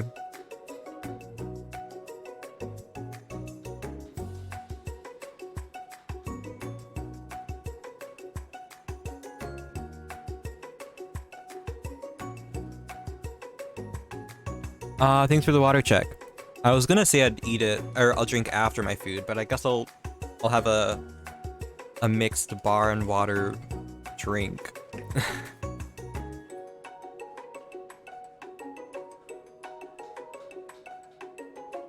I guess it's probably playing an ad right now, so maybe you can't see this, but I'll say something after the ad is over.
Okay. I did take the water check, by the way, in case you didn't see it because of the ads. I try not to take too many breaks, but my gosh, when I'm like that hungry, I should just eat. Okay, time to see if I can still do a single one of these horrible voices now that I've had a little break. Tasting Colonel Sanders' food transports you to another dimension. Alone with your taste buds, gripping a drumstick in your hand, you float weightlessly. Oh god, do I meditate? Do I savor the moment? Or do I swim toward the light? This feels knowledgeable, this feels romantic, and this feels explorative, but I'm kind of curious if I can actually get to the light, so I'm gonna do this one. Somewhere, up ahead, a bright light reckons you. The flavors are so intense, you become wrapped up in them. Unable to resist, you reach toward the light. It grabs your hand and pulls you closer, closer, until your fingertip connects with the end of everything. Am I gonna like wake up and be like touching Colonel Sanders? That'd be very funny. You are forever lost in the land of tender chicken fried bliss. Your mind dissolves. There is no Leo now. There is only herbs and spices. Please tell me this isn't an ending. Oh god, is this an ending? Though Miriam tries to revive you, she cannot. Game over. What?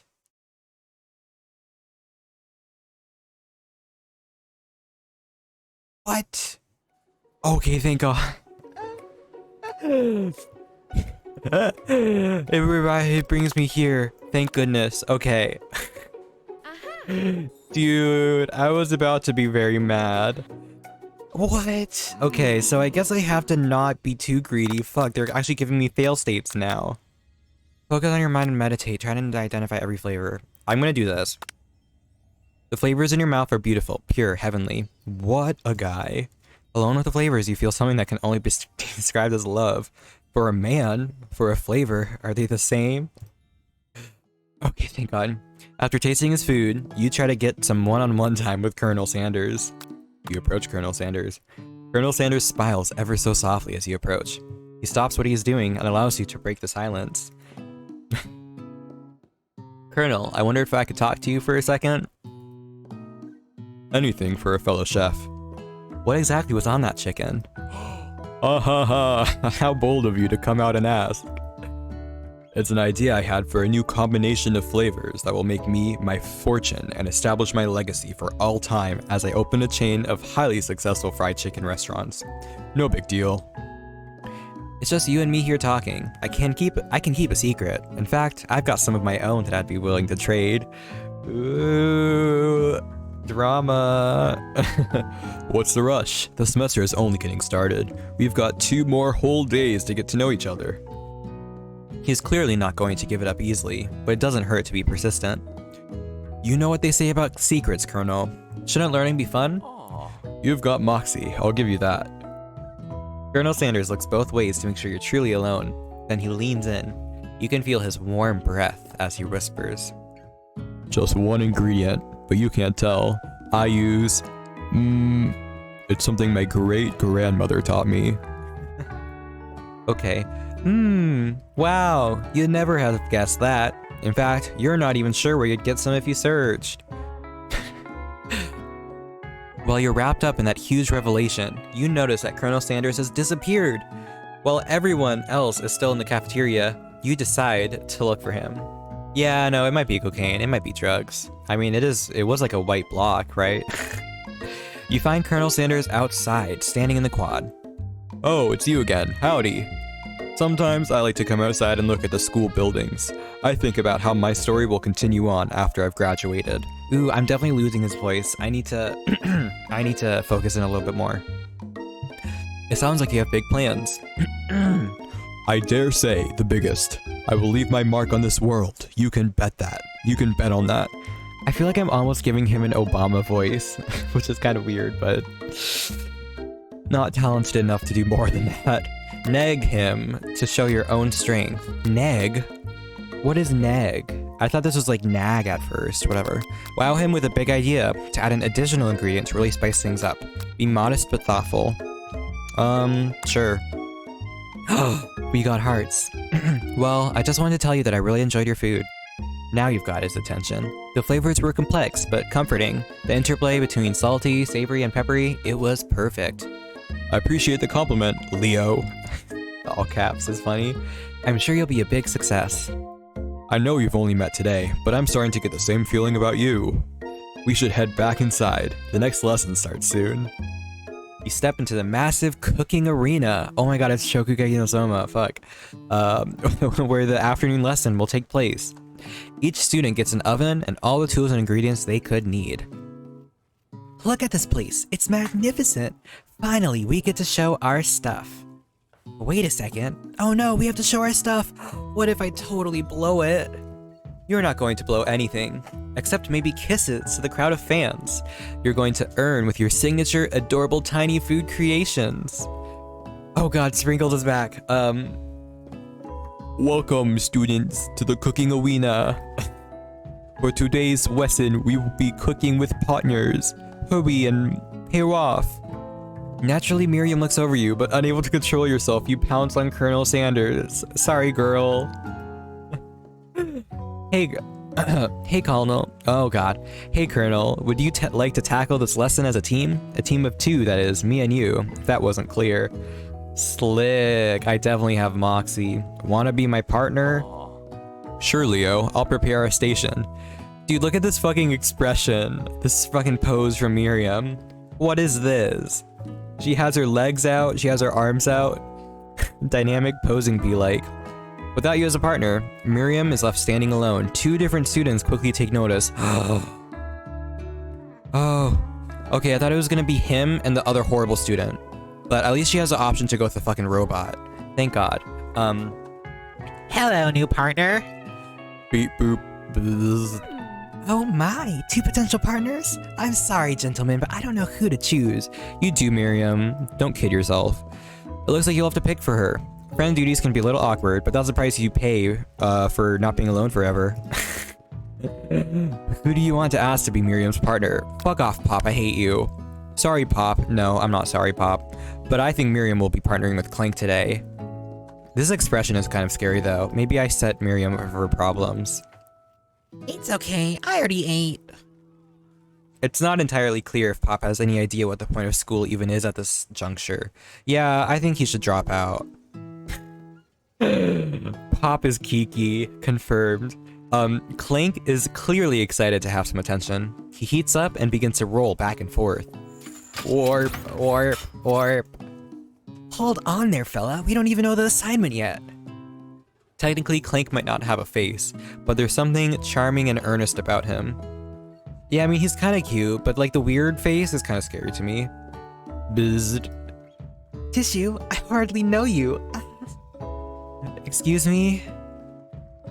Clank judders and a panel shakes loose. You get the impression that this is a sign of affection. Oh no.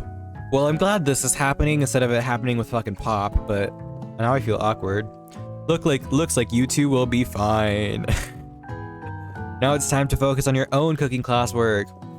Alright, you two. For today's lesson, we are going to keep it simple. Pick a basic dish and divide up the steps. No chef is an island. It takes 2 wins to make a fire. You get the idea. I'm gonna have so much fun rewatching this VOD and making a clip of every cringe moment, aka clip every single second. Which dish do you suggest to your partner, Colonel Sanders? Steak tartare seems easy enough. It's fancy and you don't even need to cook it. Using octopus will blow Colonel Sanders' mind. Your grandmother's mashed potatoes and gravy. I think this is the only one that they serve at KFC, so I'm pretty sure this is the right answer. Yeah. Use your rhetorical situation. Understand the audience. Understand that this is all a deliberately crafted, yet very good advertisement for a chicken company, a chicken restaurant. I've always been something of a down-home chef. I was thinking we could make something warm, inviting, comforting, maybe mashed potatoes and gravy. I couldn't imagine one without the other. Personally speaking, I'm not the biggest fan of gravy. I just like good garlicky mashed potatoes. Oh god. Colonel Sanders casts a coy look at you, causing your whole face to go beet red. Embarrassed, you quickly turn away. I really wish they drew his coy face. I want to see a coy face from you. I'll go get the potatoes. No, please, let me. Picking perfect produce is a passion of mine. Uh-oh. Looks like things are getting pretty fresh around here. Does someone have a crush on Colonel Sanders? We're just cooking partners. Mind your own business. Girl, go away. Sanders' heart is my business, and you'd better keep your fingers off my man. Did someone call for me? No, geez, Van. While I'm over here crushing Leo's dreams, you're supposed to be taking care of our classwork. That was the deal, remember? Colonel Sanders returns. This is intense music. Arms full of peeled potatoes. He tosses them into boiling water and turns his attention to you and your old friends. Oh, howdy there, Ashley, Van. Are we working on a quartet instead of a duet now? Actually, no. It looked like Leo was struggling, so we offered to give him a hand. You know how it is. These young amateur chefs need a lot of mentoring. I was going to say, Colonel Sanders, maybe I should teach you a thing or two about fancy food. Maybe one day you might be able to get up to my level. Ha, doubt it. Fuck, I don't know what voice to give this man, so I'm just like doing some weird deep voice that makes no sense and changing it every time. Don't be rude, Van. Personally, I have no doubts whatsoever about Colonel Sanders' ability to conduct creations worthy of admiration. After all, your fried chicken was quite spectacular. Dude, now I'm getting allergies. The world is rebelling after this horrible monstrosity I'm doing and activating my allergies. Let me take a sip of water.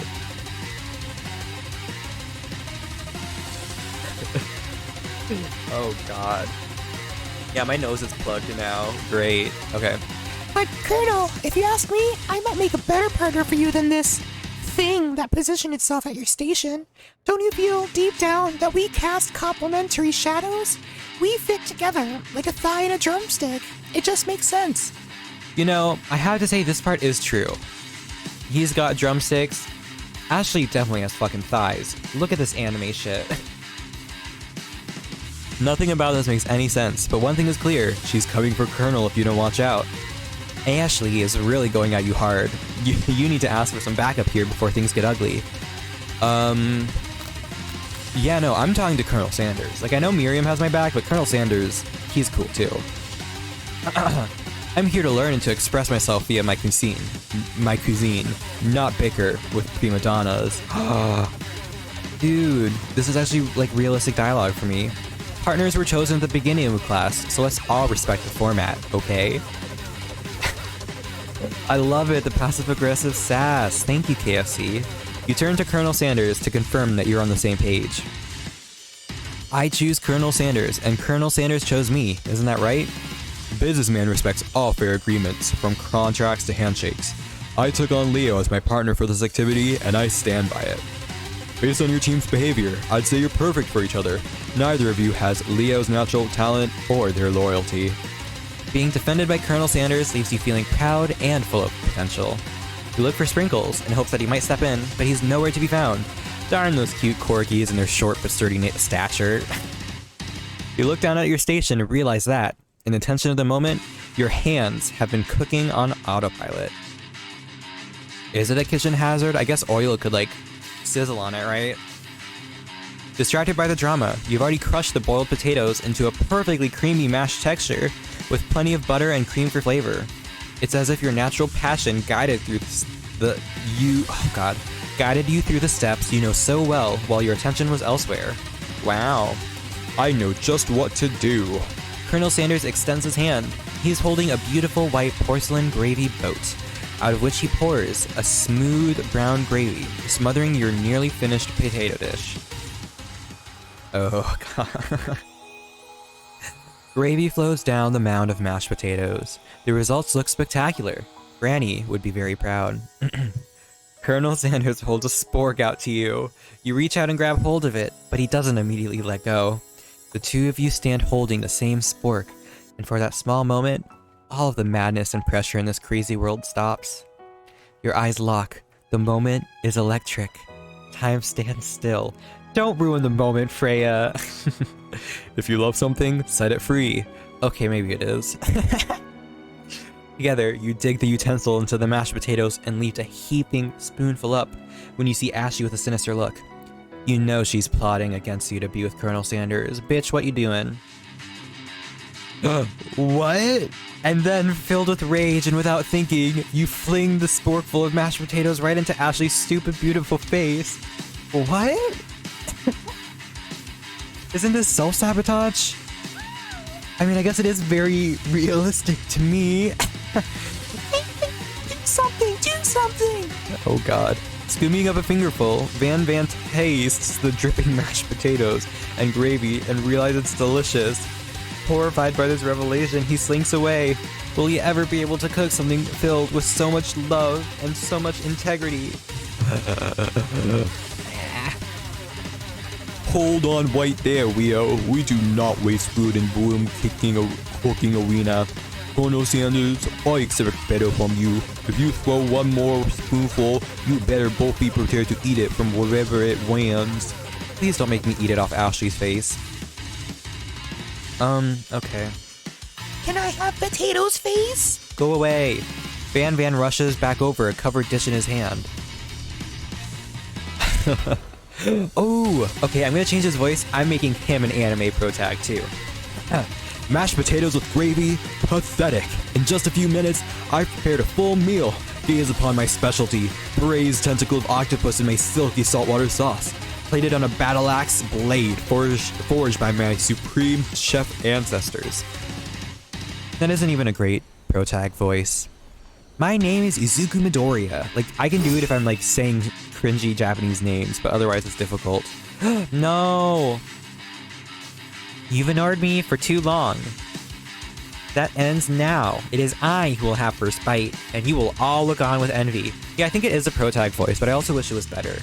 The interrupting student rushes at Van and swipes a bit of his signature dish right off his plate. What the fuck? This is so dramatic. I didn't expect this. I do hate pro tags. No, don't. Something about this dish doesn't strike my nose quite right. I think the octopus was washed and may have turned in the process. The results could be toxic. They're too late. It has been eaten. I think I left something in the oven. I don't know. I don't feel so good. It killed him. What the fuck? He's dead? I mean, he's cuter now, so I guess that's fine. Everyone step back. Don't take another bite. When you look back at the plate, the rest of it is gone. You notice the tip of the tentacle being slurped up in Pop's mouth. Pop is scary and kinky. Pop winces in pain for just a moment, then is almost immediately back to his oblivious self. Tastes like poison. The entire class has gathered to watch Pop's final moments. Shock has frozen the full crowd. They are motionless as statues. The class bell rings, disturbing the moment and snapping everyone back to reality.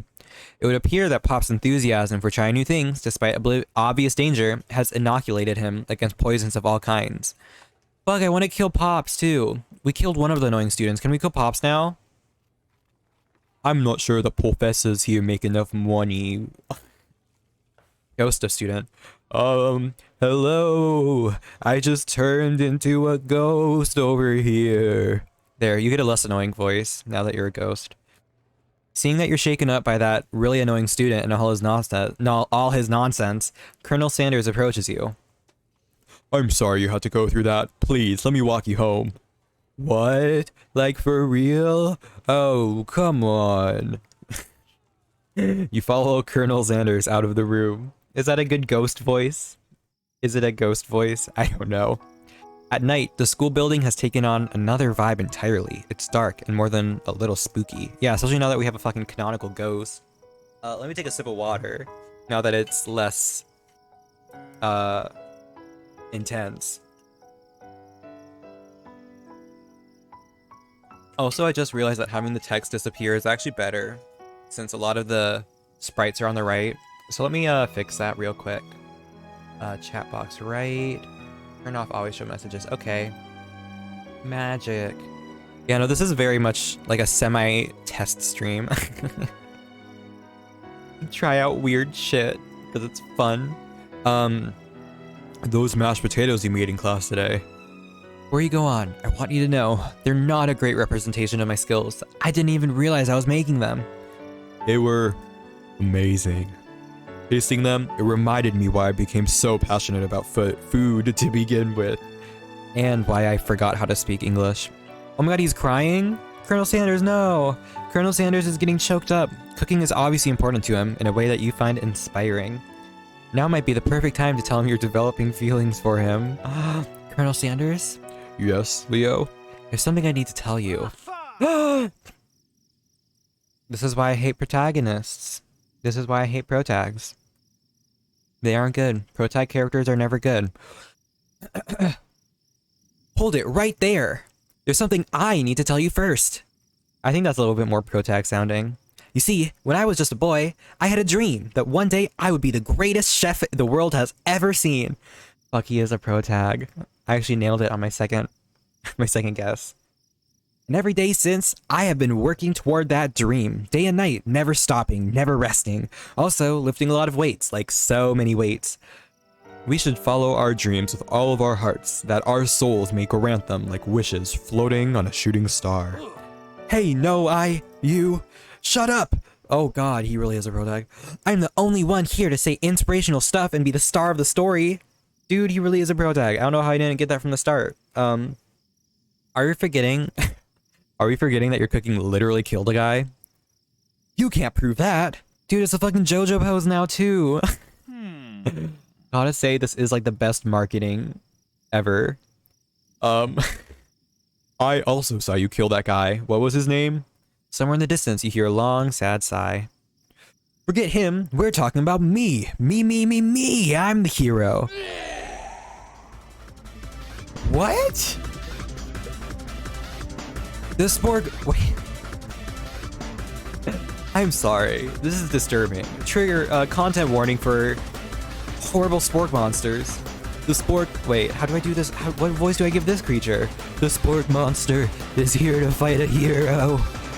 Okay, sure. I think I left the fridge door open. Later, nerds. How dare you threaten me, just as I was letting down my guard and connecting with another chef on an emotional level. Be afraid. Be very afraid of me, because I'm a monster. See? Is he rhyming on purpose, or is that just a coincidence? Wait, he was rhyming? So confused. But before you can discuss syntax and eat burger, it's a turn-based fight sequence. What will you do? Dude, what? What is happening? Dude, they actually did such a good job. You decide to go on the attack. Which attack will you use? Cook with love does 1 damage. It just got real. That attack really upset Spork Monster. Spork Monster goes on the attack. They spit hot gravy at you. You take 1 damage. Is defending like ever worth it in these games? Trepidation. Spork Monster focuses their mashed mind and draws in energy from Mother Earth itself. They grow larger and more intimidating. How will you respond? Okay, so this is where I defend, of course. I'll only defend when it tells me to. Buff up. Spork Monster is no... I have to keep reading this, I got distracted. Spork Monster is no quitter. Buffed up and ready to rumble, they go on the attack once again. Spork Monster use Utilitensile. You take 2 damage from the attack. If you take much more damage, you're not going to survive the battle. You decide to go on the attack. Chow down. Chow down does 2 damage, a powerful blow. Spork Monster is oozing cheese sauce onto the lawn of the quad. I wonder who is going to have to clean that up. Feeling vulnerable, Spork Monster prepares for its ultimate attack, Rounded Edge. Vile villain, your reign of terror stops here. Colonel Sanders summons the energy of 1,000 chickens. Hot pie power pinch. Oh my god.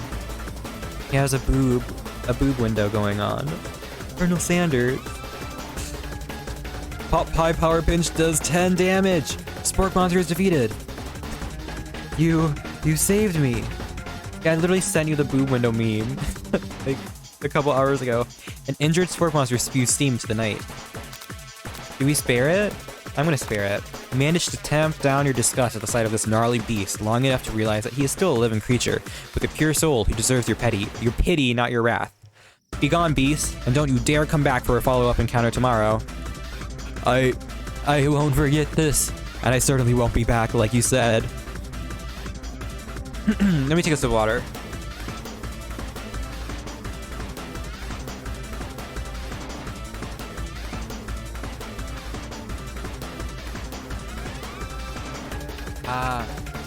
My allergies are so bad. I have to shoot some more allergy juice up my nose. The defeated monster left behind a special item. It appears at first to be a cookbook, but on closer inspection, it's so much more. It's a book of magic spells with a golden chicken on the cover. What? You open the cover and find a library card tucked inside. The last name to have it signed out is Borko. Borko. That name sounds strangely familiar. Is this a professor? Your blood is pumping as you stand in the quiet of the night, holding the mysterious book in your hands. As you come down from your battle buzz, you realize that your final attack has left you completely depleted. The world around you begins to fade away. Without any energy to keep your eyes open, darkness overtakes you. The image of Colonel Sanders flashes before your eyes as you fall asleep. He must have helped you get home. In your tired state, you don't know if you could have made it without him. What a guy. You want to thank him, but you don't have the strength to utter a single word. You feel your covers being pulled up over you as you are tucked in tightly. Good night, my Colonel. In your dream, you're together with Colonel Sanders. For some reason, Sprinkles is also there, instructing your love. Dreams are weird. I'm gonna very, very quickly shoot some allergy medicine into my nose because allergies are bad, and run an ad just because I'm gonna be out for a minute anyways. So yeah, be back in a sec. Sorry for all of the random breaks this time. My body is very much struggling with these allergies. Be right back.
Phew.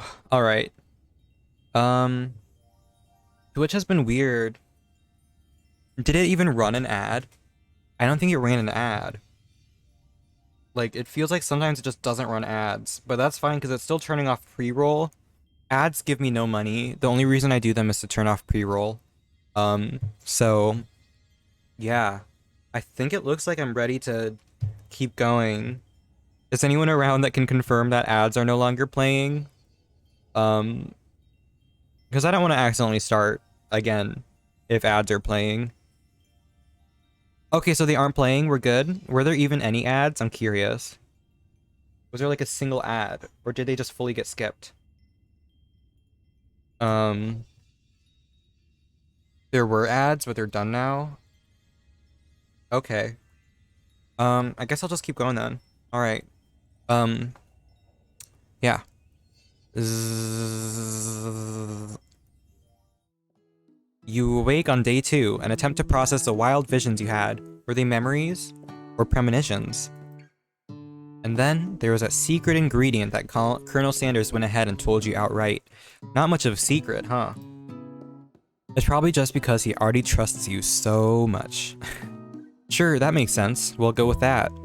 You meet up with your bestie in front of the school. Before you can... So true, bestie. Hey, bestie. Before you can tell her about the encounter with a spork monster, she launches into a story of her own.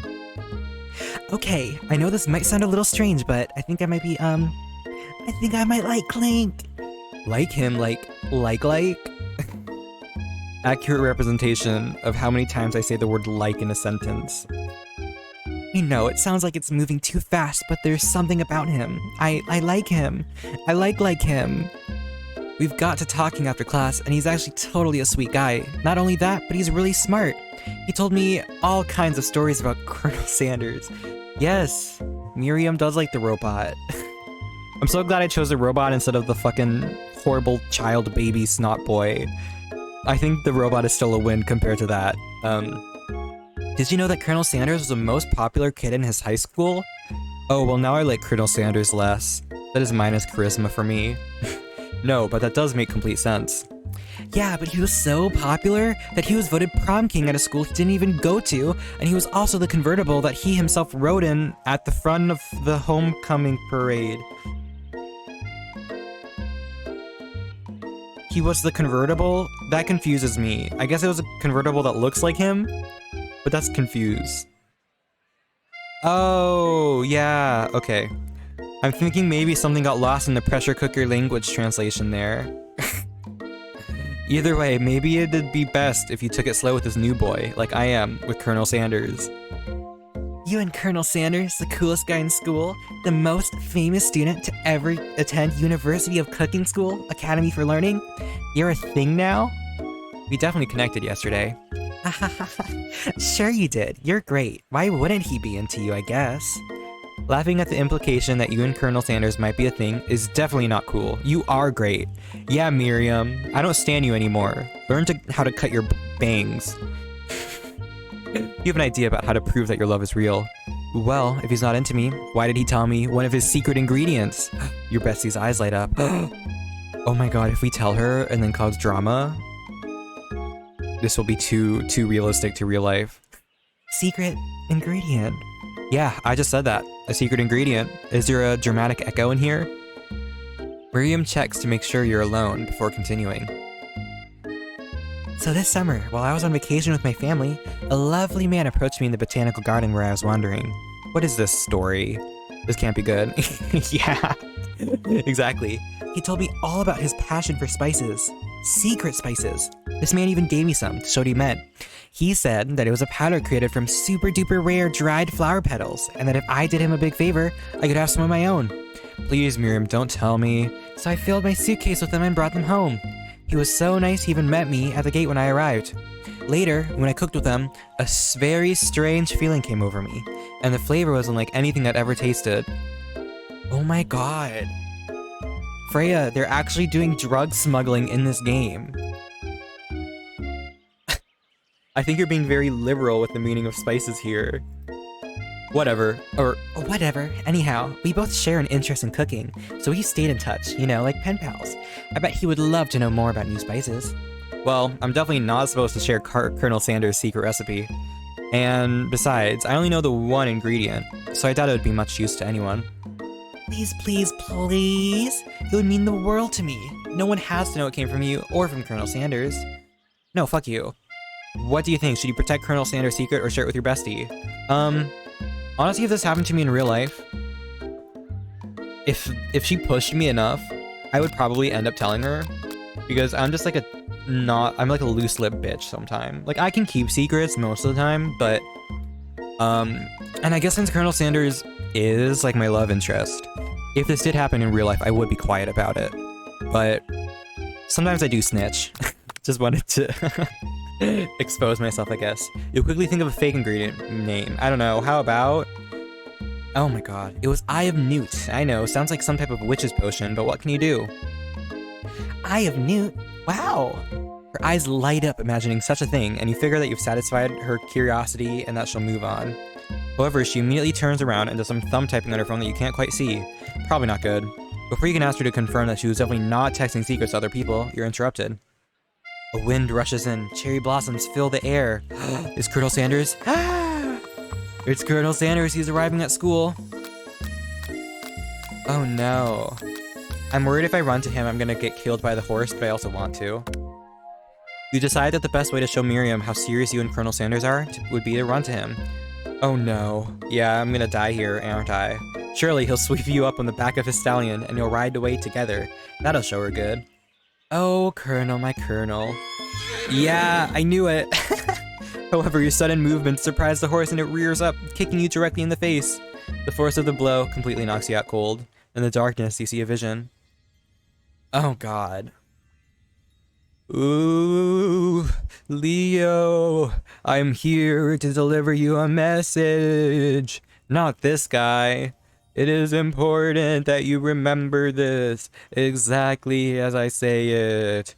If you forget, the world could end. So you know it's serious. I don't know why I changed it for a second there. But is this not a fail state? I don't know. I have been trapped in a realm beyond, but a great prophecy relies on my return. Only you can save me. All you need to do is repeat my name 3 times. And that name is... But before he can continue, he's suddenly awake. Ah, jeez. You awake to find Colonel Sanders tending to you. Oh, so that wasn't a fail state? Okay. He roused you back... Bruised? Fuck English. He roused you back to life with a satchel of secret spices. Or is that just his natural seasoned musk? Game? You can't be talking about Colonel Sanders' natural seasoned musk.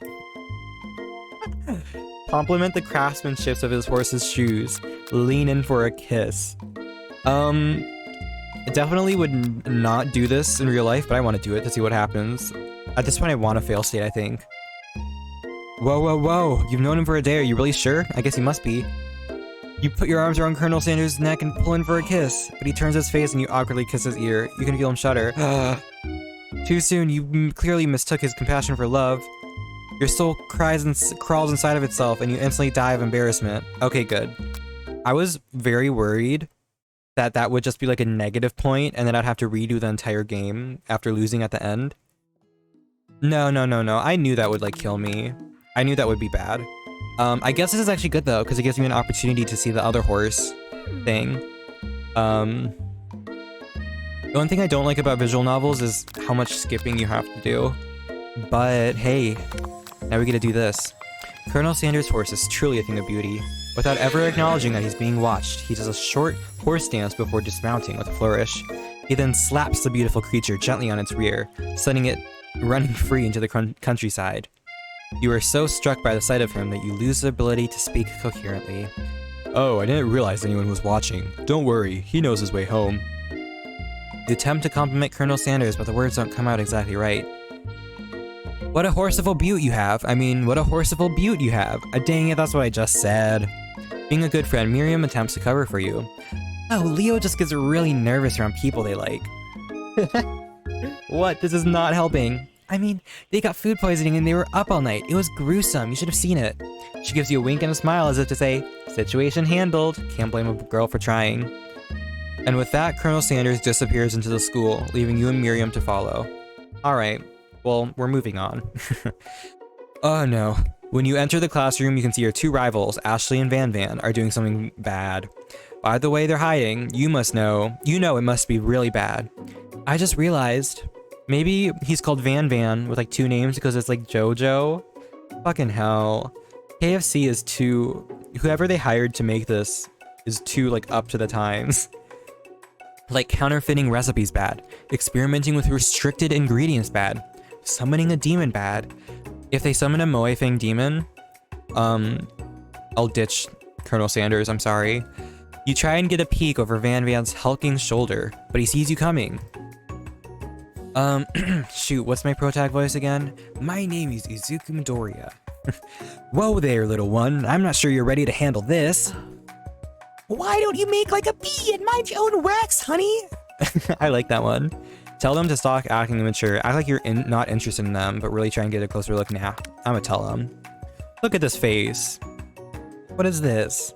I need to tell her to stop that face. You immediately dress the rivals down for their immature behavior. Culinary school is to be respected. This kind of nonsense is a waste of everyone's time.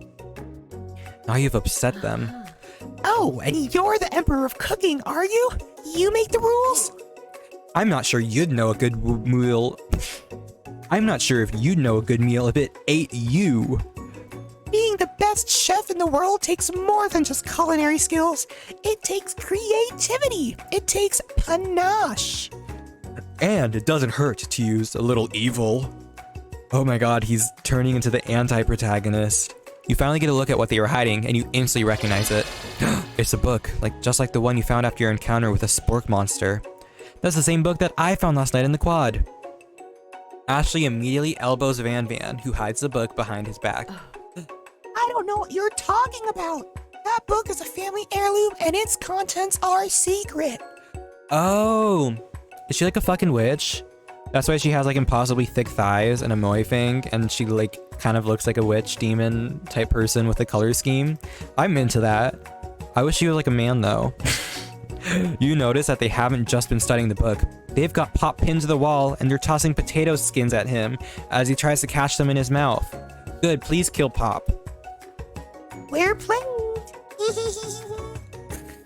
Before you can dig in any further, you're interrupted by the arrival of more students. It's almost time for class.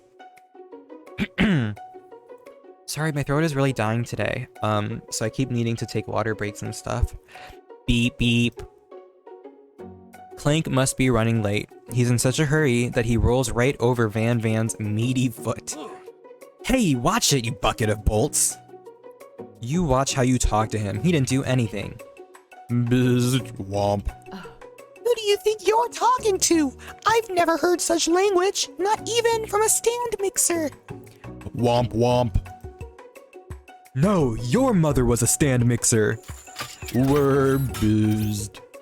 Van Van jumps to attack Clank, but Clank shocks Van Van, sending him flying across the room. What is this game? Oh my god. Protect me, Colonel Sanders. These crazed men are about to come to blows. I think it must be over for me, but I'm not interested in either of them. Ashley's tone has completely changed in an instant. She bats her eyelashes at Colonel Sanders. Surely he must know that this is a ruse, right? Gentlemen, get a hold of yourselves. Save her for the arena at least. Or don't. Honestly, what do I care? I've got lofty career aspirations to focus on. Maybe I can help you with your business plan. Just then, Sprinkles arrives to signal the true start of class today. He's panting, which doesn't seem that abnormal. He's a professor, but also a dog. I think his name's Sprinkles Borkle or whatever, and he had the evil book. I'm curious if that's gonna be a reveal that Sprinkles was actually evil, or if it's gonna be something where it's no, Sprinkles was trying to help. Or maybe I'm misreading it completely. Whatever. Students, please take your seats. I apologize for my late arrival. I spent the morning chasing a car all around town, and my tiny legs are very, very tired. But I'm here now, and I hope you're ready to learn. Rub his furry dog belly. He loves it. No. After he catches his breath, Sprinkles regains control of the classroom. I think talking animals are cool, but any type of interaction with them like a normal animal is automatically weird. Without further ado, we'll review the global history of my favorite fowl, the chicken. You want to pay attention to his lesson. Truly, you do. Which is why in 1776, at the signing of the Declaration of Independence, it was a Wait, I have to do it deeper, right? It was a chicken who first signed their name. but you can't help but daydream about Colonel Sanders, and you miss most of the important parts. When you come to, Sprinkles is holding a tray of food in front of you. Well, Leo. Naturally, this appears to you to be a sample platter. Which item do you want to sample? Oh no, a glass of water, a shimmering pepper, a dog biscuit. Okay, this is like the first hard one. I'm thinking it might be pepper because we're learning about things you can season, season chicken with. And that the dog biscuit is a ruse to make people think that he'll like if you choose it. And that the glass of water is just there to be like a basic bitch option. That's my guess. A brightly colored pepper stands out from the other items. It sparkles in a most eye-catching way, so naturally you reach out, grab it, and eat it right away. Oh, uh-oh, now I'm worried. I might die. However, your body is not prepared for the heat. The pepper has triggered an intense spice hallucination. It feels like forever as you trip through the universe. My friend. Ooh. This guy again? I'm here to give you an important message. Ooh. I guess some of the wrong choices still just like advance this dude's storyline, so I guess that's fine. You must avenge my death and fulfill your destiny. All you must do is... I was saying, to fulfill your destiny, all you must do is... Sorry, I think I've got some spice stuck in my throat. This is actually realistic to my fucking allergies right now. It's fine. I'll work through to fulfill the prophecy. You feel yourself begin to regain consciousness. Hopefully those coughing noises weren't too gross. Aw, man. You come to and find everyone is staring at you. Oh my god. That pepper was the last on its of its kind on Earth, and now it's gone forever. You think to yourself, geez, I should pay better attention. We all make mistakes. I'm sure he'll forgive you. Someday. Come on, it's time for lunch. And my dynamic posing, that makes no sense, but I know that artists love to do this and pretend it's good. That wasn't meant to be shade. Sorry, that was more self-ranting. Before anyone can relax, the cafeteria lights dim, and your rivals enter to make a dramatic announcement. Let's see. Today's lunch will be prepared via timed competitive cook-off. Dude, she has like a fucking butcher knife. Honestly, Ashley is kind of hot. Like, cut the hair off and make her more mask.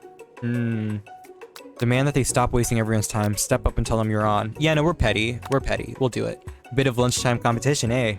Count me in. If I have to wipe the tables with you fools before I set my lunch down on it, then so be it. I'm not the fool. You're the fool. Fool.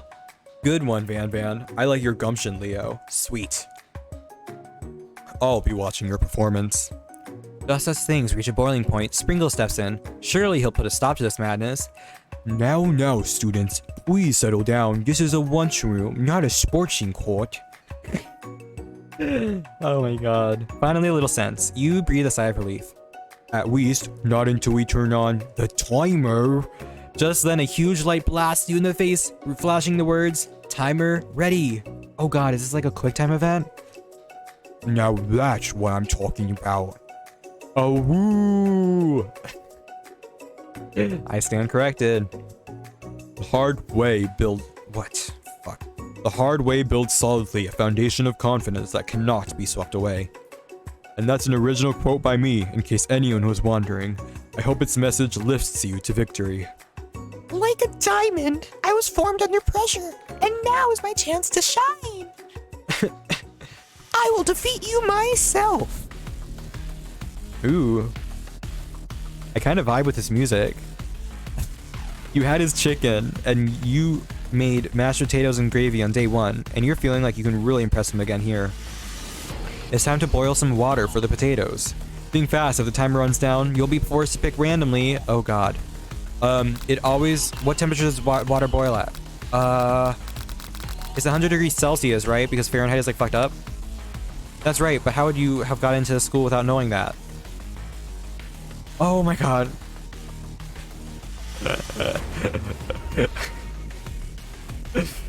Okay. Winnow gets to rub my furry belly. Let that enticing offer motivate you. You're going to need to season this chicken before you cook it. You don't know Colonel Sanders' recipe exactly, but you have an idea. How many herbs and spices did he say you used?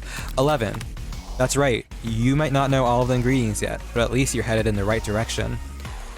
Tail wagging intensifies. Sprinkles. Now that you've got some basic steps going, it's time to elevate your craft. What state of mind offers the most flavor? Diligence, trust, gratitude. Oh god, I think trust. No, that's wrong. I'm begging you to get it together. Get it? I'm a dog. It's never the wrong time for some dog jokes. I mean, it kind of is when you're making me say horrible things. Next question. Your classmates are rooting for you, but Ashley is simply stronger and faster than you. You'd better pick up the pace if you want to survive. I don't think I can get any more wrong. When you were a child, your father told you to never forget where you came from. Every day you meditate on his advice and draw energy from that place. Now would be a great time to harness that energy. So where does it come from? Okay, a small town. Sweet. That's right. This is your shot, and you're not going to miss it. Oh. You try to shut out the noise of the arena and focus on your cooking. What is the sound of success? No, it's not sizzling. Don't make me get the spray bottle. I don't like this play that we're doing with sprinkles. You notice Colonel Sanders out of the corner of your eye. I believe in you, Leo. He's actually cheering you on, which would be awesome, except knowing that he's watching makes you totally forget what you were doing. Now all you can think about is Colonel Sanders. How many spoonfuls of gravy would it take to oh wait.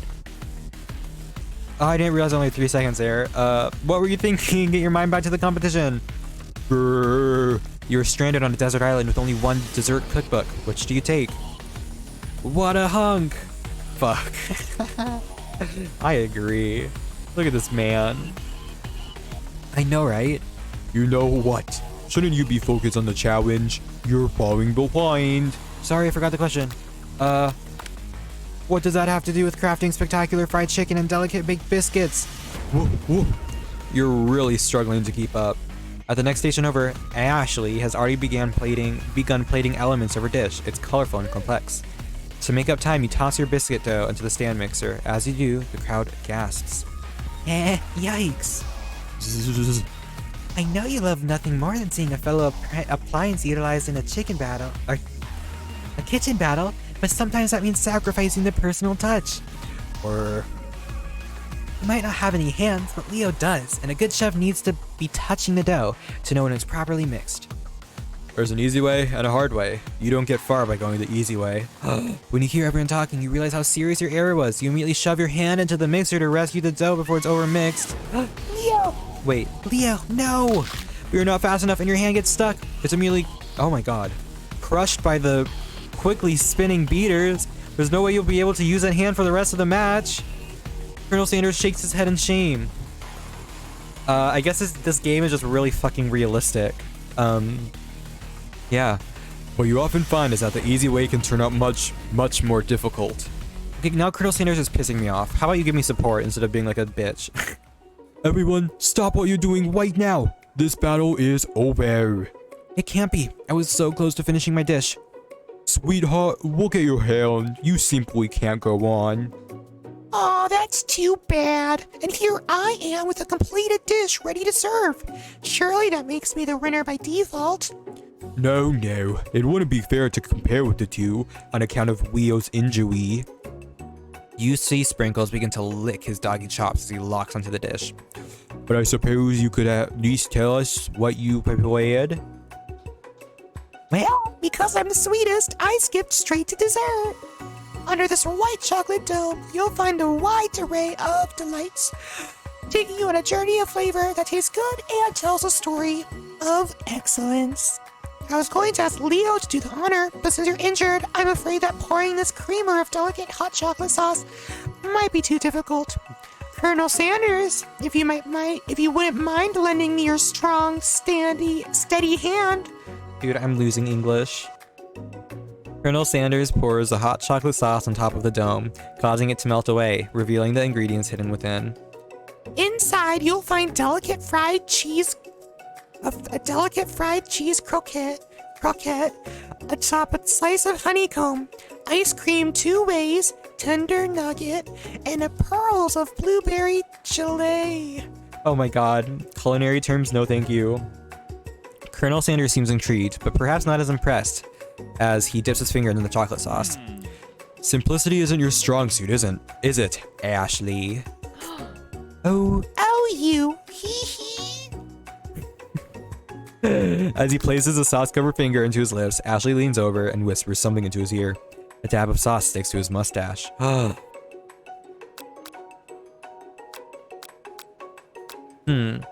These are both enticing decisions.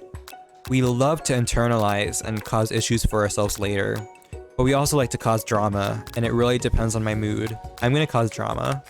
You reach out with your apron to wipe the sauce off his glistening face. Colonel Sanders recoils and brushes you back. Uh-oh.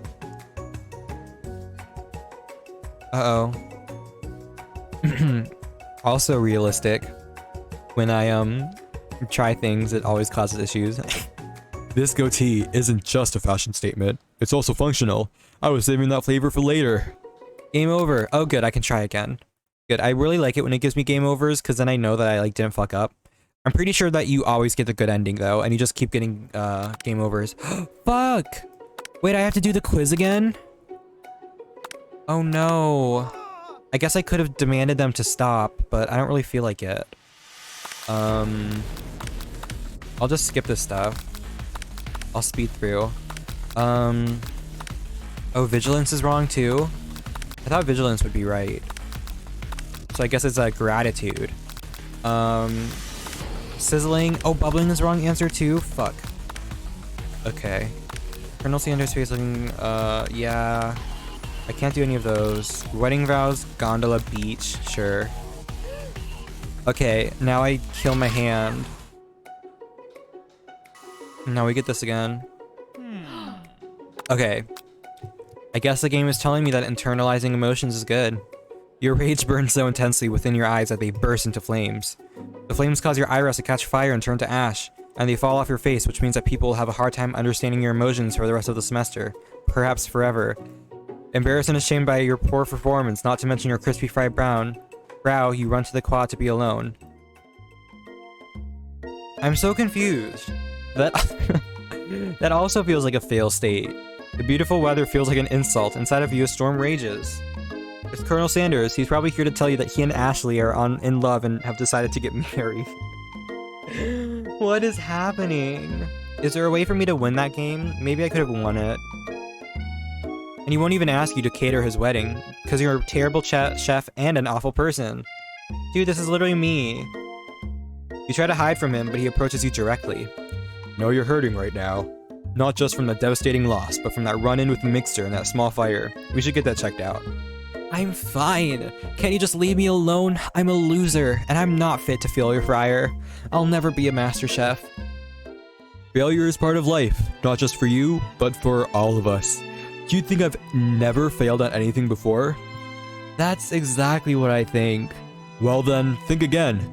I wasn't always the man you see before you, enrolled in culinary school, incredibly handsome, successful, motivated. Life is suffering, you're right. Well, handsome sure, I was born that way. But I've walked other paths, arrived at dead ends. I was passionate about life, but I failed as an obstetrician. I was passionate about justice, but I failed as a lawyer. I was passionate about livestock, but I even failed as a mule handler. That one was especially humiliating. Mules can be so cruel. Oh wow. I lost my business partner to a gunfight. I didn't know. People see my delicate ribbon tie and my well-kept beard and assume that I've got it all together, which is true now, but it hasn't always been. Sounds like this guy could really use a hug. I resolved then that I was going to amount to something.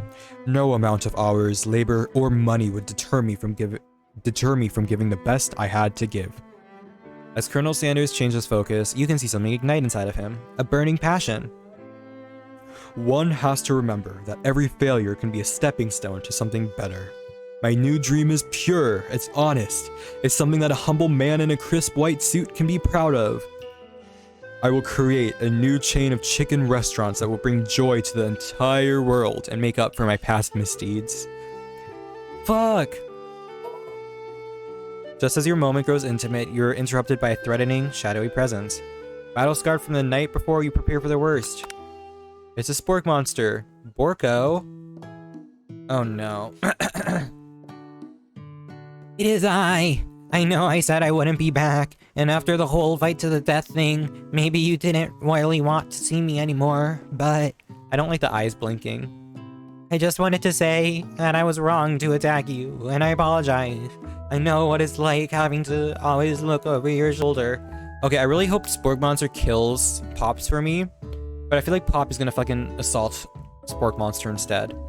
Monster problems, am I right? Aw, thanks, Borko. I'm glad there's no hard feelings. Getting jumped by a giant creature in the dark of night can really rile a person up. I also want to apologize for the way I switched right into attack mode. Stop! Game!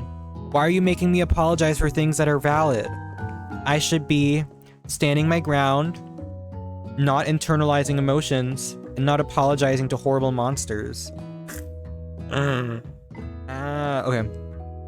I know that you're strong, and cooking school can put a person under a lot of stress.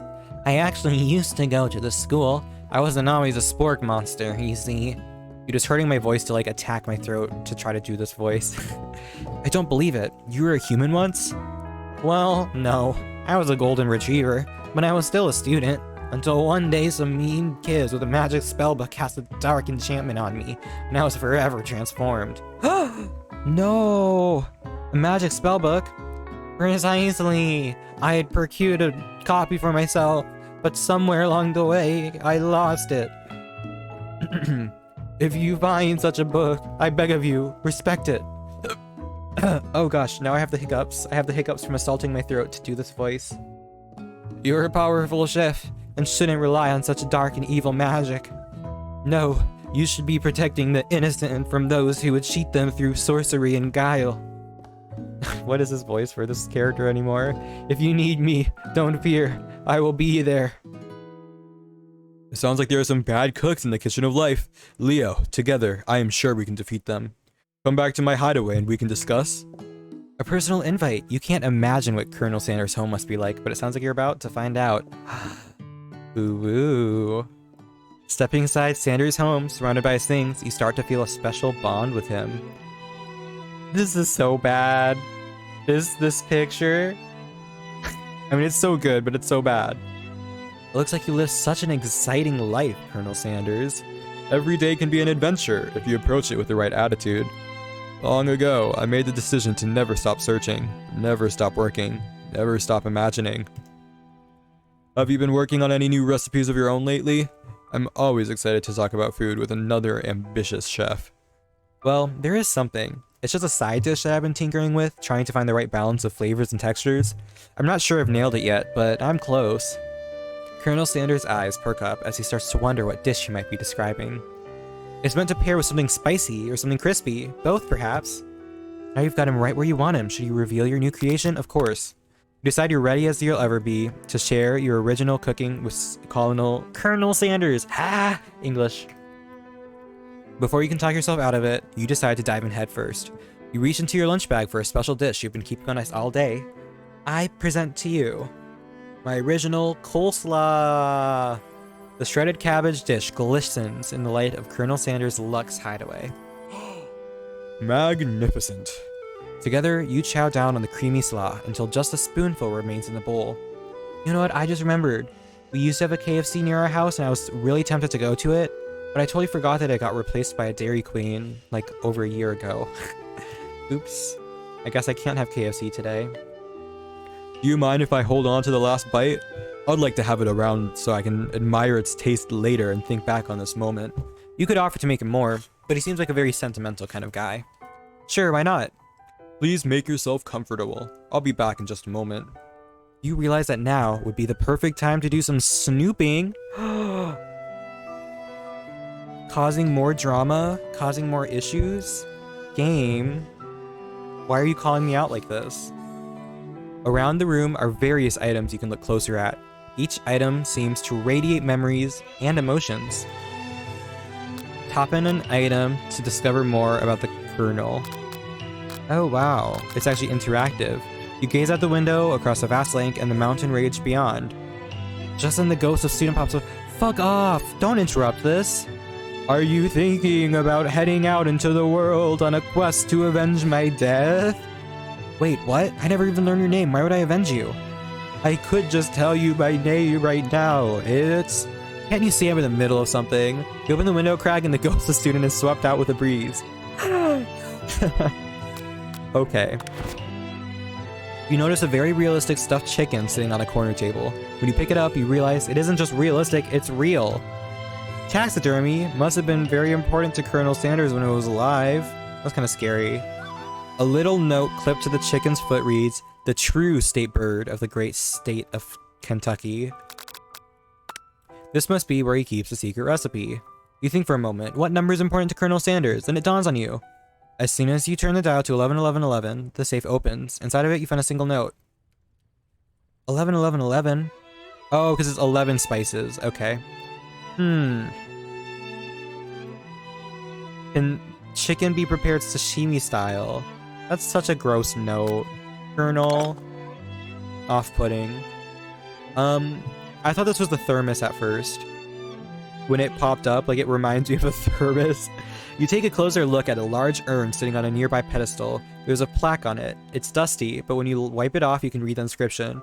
Please tell me this isn't ashes. It says, "Here lie the ashes of all my past careers and business failures." Oh. Mood. Poor guy.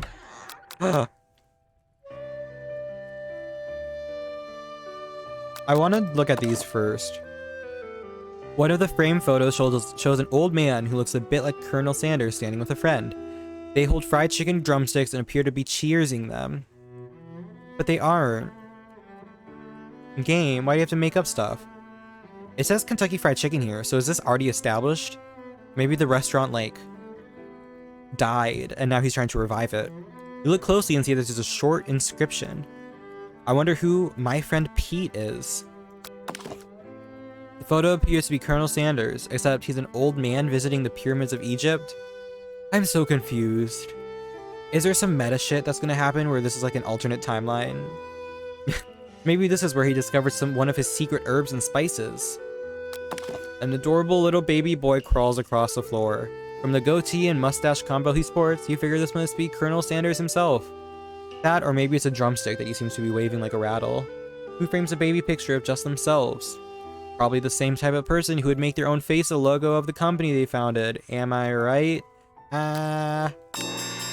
You open the door to Colonel Sanders' closet and find a row of his signature white suits hanging within. You take one off his hanger and try it on. The jacket is a bit too big for you, but it's soft and comfortable. You give yourself a deep hug, breathing in his scent. They say home is where the heart is. Is this what they meant? Before they can look any further, you hear Colonel Sanders returning. He has a new dish that he has been working on, and he wants you to taste it. You try to act casual until he asks you why you're wearing his jacket. I don't usually loan those out, but I must say, it does look good on you. Oh crap, the jacket. You forgot to take it off.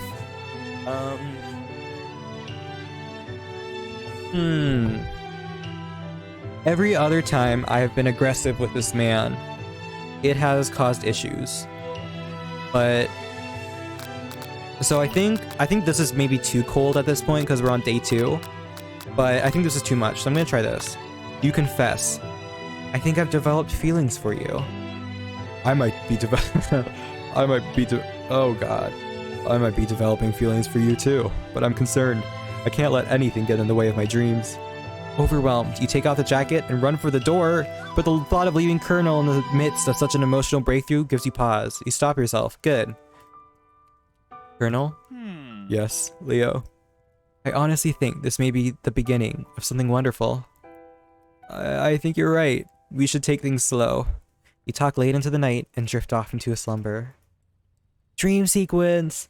Oh my god, this is a dream. It was already a dream. Zzz.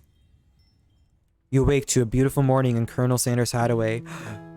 I actually slept over at his house. Wow. Did you make the right decision on how to respond to Colonel Sanders? Only time will truly tell. Oh, please don't tell me that this is like the final decision. I know. We did a little high school sleepover. Today is a day that could change the rest of your life. Your thoughts are interrupted when Colonel Sanders emerges into the room. He's holding a gorgeously plated breakfast and your mouth waters at the sight of it. Here's a simple breakfast I just whipped up. It's meticulous. Oh, that was quick. I thought they would describe it more. You taste Colonel Sanders' food and it takes you on a journey. When you return, he's waiting to ask you an important question. So, would you say that we're the perfect match? How presumptuous. My cuisine and your taste buds, that is. Such confidence, such grace. Could he be the world's greatest gift to cookery? Not gonna lie, I want to take him down a peg, but I'm gonna flatter.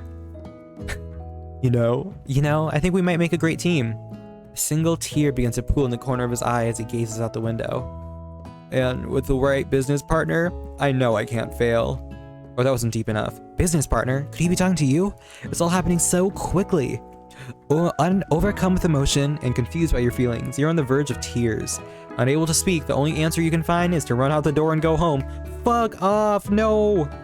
There's still one day of school after all. The University of Cooking School, Academy for Learning, waits for no one.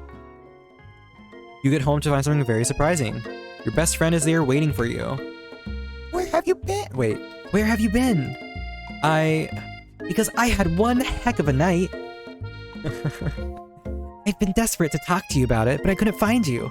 I got worried that something had happened to you. It's okay, But now that it turns out you're fine, I can finally get you up to speed on the saga of Miriam. Sure, but you will not believe what happened to me after school yesterday. I went on a date. I think I can believe that. Since I'd been partnered up with Clink, he asked me to go out with him. Of course I told him, you'd better keep your dials turned to polite and respectful. I'm not that kind of girl. But he was just interested in spending some one-on-one time together and getting to know me. So I said, yeah, sure, I can get to know the little metallic guy. Long story short, he took me skydiving with his friends, but things quickly spiraled out of control. Did she just say skydiving as if that's a typical first date to go on with a talking pressure cooker? And now I'm not really sure where we stand. You don't give Miriam time to tell her whole story, however. Bottling with the details of your own night is just too much to bear. And I went on a date too. Back to Colonel Sanders' house where I spent the night with him. You what? Nothing happened but the emotional connection. Wowzers. Miriam tells you to move on from this whole clause. If being obsessed with Colonel Sanders is wrong, you don't want to be right. This is so true. So true. After a short argument, you both agree to go your separate ways. Oh my god, are we not talking to this bitch anymore? That's so funny. Are we just done? We went our separate ways. Am I done with Miriam? When you arrive at school, you encounter your rivals in the quad. You can tell from a distance that they're picking on Pop, though he himself might not quite grasp that fact. Because, you know, he's Pop. Yeah, pick on Pop more. What's a swirly? It sounds delicious. Oh, it's great. I'll order one. Oh, fuck. I'll order you up one right away. I'll have my swirly with sprinkles, please. Hee hee, sprinkles is a dog and a treat. You could get your swirly dipped too. Why don't you pick on someone your own size? I don't think there's anyone with this size of thighs going on, but that's fine. Oh, here. Because I'm literally the biggest person at this school. True, so true. No, I wanted to show up. There's nobody with the same size at the school. There's nobody with the same size in the world. Where's that horse that Colonel Sanders rides to school? Oh, wait. There is that horse that Colonel Sanders rides to school, but who would dare pick on such a gentle and beautiful creature? You've got some nerve, Leo, suggesting I pick on a defenseless horse. Now you're twisting my words, and I won't have it. You clench your fist, but the injury from yesterday's accident makes you wince with pain. Doesn't look like you can go cooking like that. Might as well just give up. I'll never give up, ever. Why am I turning into the pro-cag? Colonel Sanders arrives just as it appears things are close to boiling over. A naturally intuitive person, he senses that something has been going on. Girl, stop blushing. You don't deserve him. We already date. I'm his business partner. You aren't. You, water. Uh-oh, I think the mic was close enough to my mouth for the gulp to be heard. Oh no. Is everyone excited for the final day of school? Leo, how's that hand feeling? I'm sure you'll be back in fighting form by this afternoon. Aren't you concerned about my hands, Colonel? Yesterday I almost broke a nail winning so hard. Technically, I don't believe a winner was decided, but your presentation was quite impressive. What is he doing complimenting her? Yes, let's be jealous. Thank you, game. So realistic, so true. But what about the flavor of my delicate, warm, gooey chocolate sauce? Wink. It was clear that you're passionate about how your food is received. That's a lot of words to say. It was bland. Yes, let's kill Ashley. Oh, that was weird. Excuse me, Leo. I am more than capable enough to speak for myself. Maybe you could tell me more of your thoughts as we walk into class, Colonel? I'm always interested in discussing the fine art of fine foods. See you inside, Leo. Annoyed by Colonel Sanders' inability to see Ashley for who you know she really is, you walk across the quad to get some distance. In an attempt to distract yourself by how slighted you feel by that interaction with Ashley, you take out the spellbook you received yesterday. You recovered yesterday and start flipping through the pages. Oh god. Whoa, Whoa, that's that book? It looks like bad news. It's just something I found lying around. It would appear to be some sort of grimoire, but I don't really believe in that magic stuff. A grimoire? Like a book of spells? I don't know. Who would spend so much time decorating a magic book if it weren't really powerful? I can think of one surefire way to find out. Oh my god, let's kill Miriam. You open to a page covered with arcane warnings. Cast only in case of extreme emergency, it says around the edges of the page. Oh no.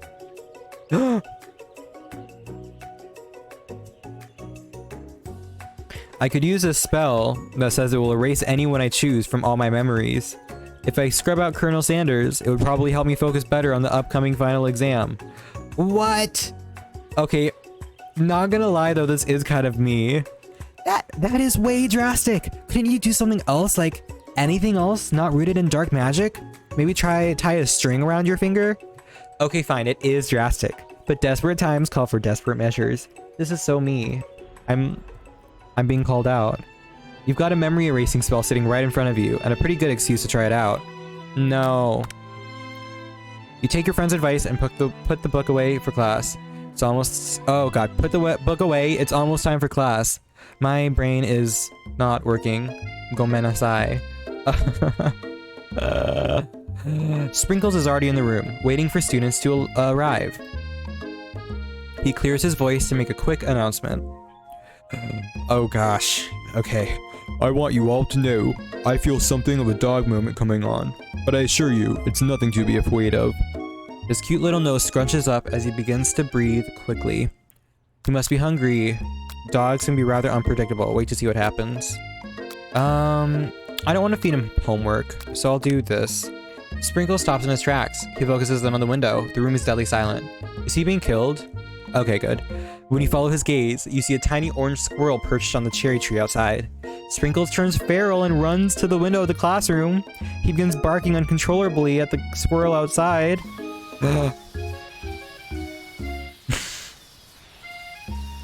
Terrence, I told you never to come back here, Terrence. I will destroy you, Terrence. Sprinkles is barking ferociously, drool flying off his face. The squirrel looks over, but he doesn't say anything back. You wonder, is that even a talking squirrel? Who named him Terrence? You better not show your chubby cheeks around here ever again. After Sprinkles is satisfied that his presence has been felt by not only Terrence, but every other squirrel in the hearing distance, he returns to his professional tone. Oh, sorry, professorial tone. I apologize for the outburst. It actually brings up an important point. Thank you, Leo, for reminding me to dole out this indispensable bit of wisdom. You see? But before he can go any further, Miriam's love drama spills over into the class. What? Oh, Sprinkles is interrupted by words and sparks coming from the back of the room. I told you to save it for after class. You think I wanted to be thrown from a plane, strapped to a stranger? Uh-oh. Sorry, I gotta take a sip of water real quick. My allergies really do be bad. Oh, you know what? Although I took my prescription allergy medicine, I think I might have accidentally skipped my normal allergy medicine last night. That might be an issue. Miriam and Clank appear to be arguing. Yeah, okay. But no, you just have to show off to your cool kid friends Jeff and Joan, J&J forever. Watch us form a triangle in midair as we descend. Triangles are the strongest shape, don't you know? Biz. Yeah, well, that doesn't make it a great date. Beep. Whoa. Then take Jeff and Joan with you. You can hold hands as you pedal down the mountain or off a cliff for all I care. Sad beep. Clank begins to shudder. Steam pours out of the gaps in his panels, and then a loud ding stops him in his tracks. Beep. Bzz. Oh my god. This is scary. No amount of seasoning is going to make me want to eat that, Clank. Clank burps out a completely deep-fried sneaker. Considering that he himself has wheels, not feet, it's not entirely clear where it came from. Great. In terms of deep-fried footwear, I guess it looks okay. Clank slowly rolls out of the room to be alone with his shoe. Everyone tries to pretend like he didn't see that entire thing go down. Nothing like a loud public breakup to cast a pall over the final day of school. I know what this word means, I just don't know how to pronounce it. Well, that was unfortunate. But we mustn't be distracted by what lies ahead. The final competition showdown challenge exam. I'm still working on the title, but I think you get it.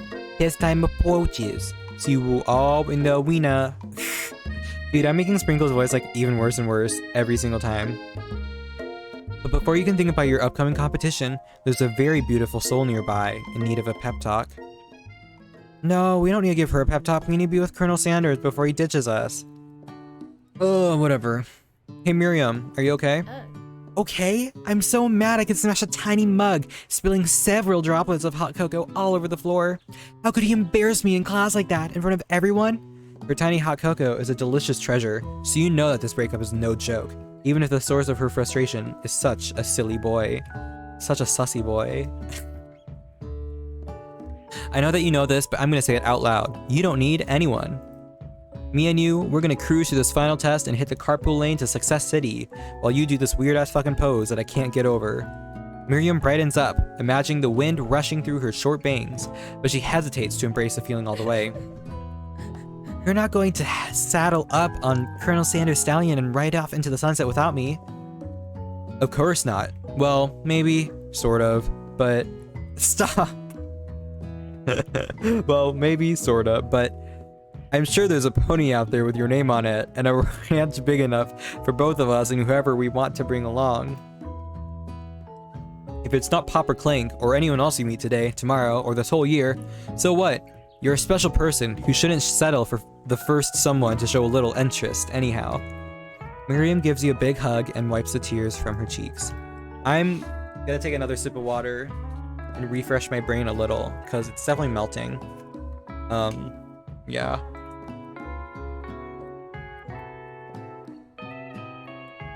Alright. Oh my god. I just knocked over things. Very nice. Okay. I should really review my menu for today. I'm going to make a very special soup. And I bet that Professor Dog is gonna love it up. While you were pep talking Miriam, you completely missed lunch, but that's okay because you had a better idea of how to spend the time before your exam. You decided to head to the arena early to practice a dish. This is it, the location of your final challenge, a test of will, a test of courage, a test of talent, and a chance to beat the pants off of Van Van, the supposed man, and his eviler counterpart, Ashley. As planned, you begin to run through a quick test of a recipe you've been working on, Leo's famous chicken pot pie. After practicing for months, making this dish comes second nature to you, and you're able to quickly get a fresh pot pie in the oven. But as soon as you do, your cram session is interrupted by Colonel Sanders. Leo, what are you doing here? There's still time before the final exam. Oh, just taking it all in. I'm big into visualizing success.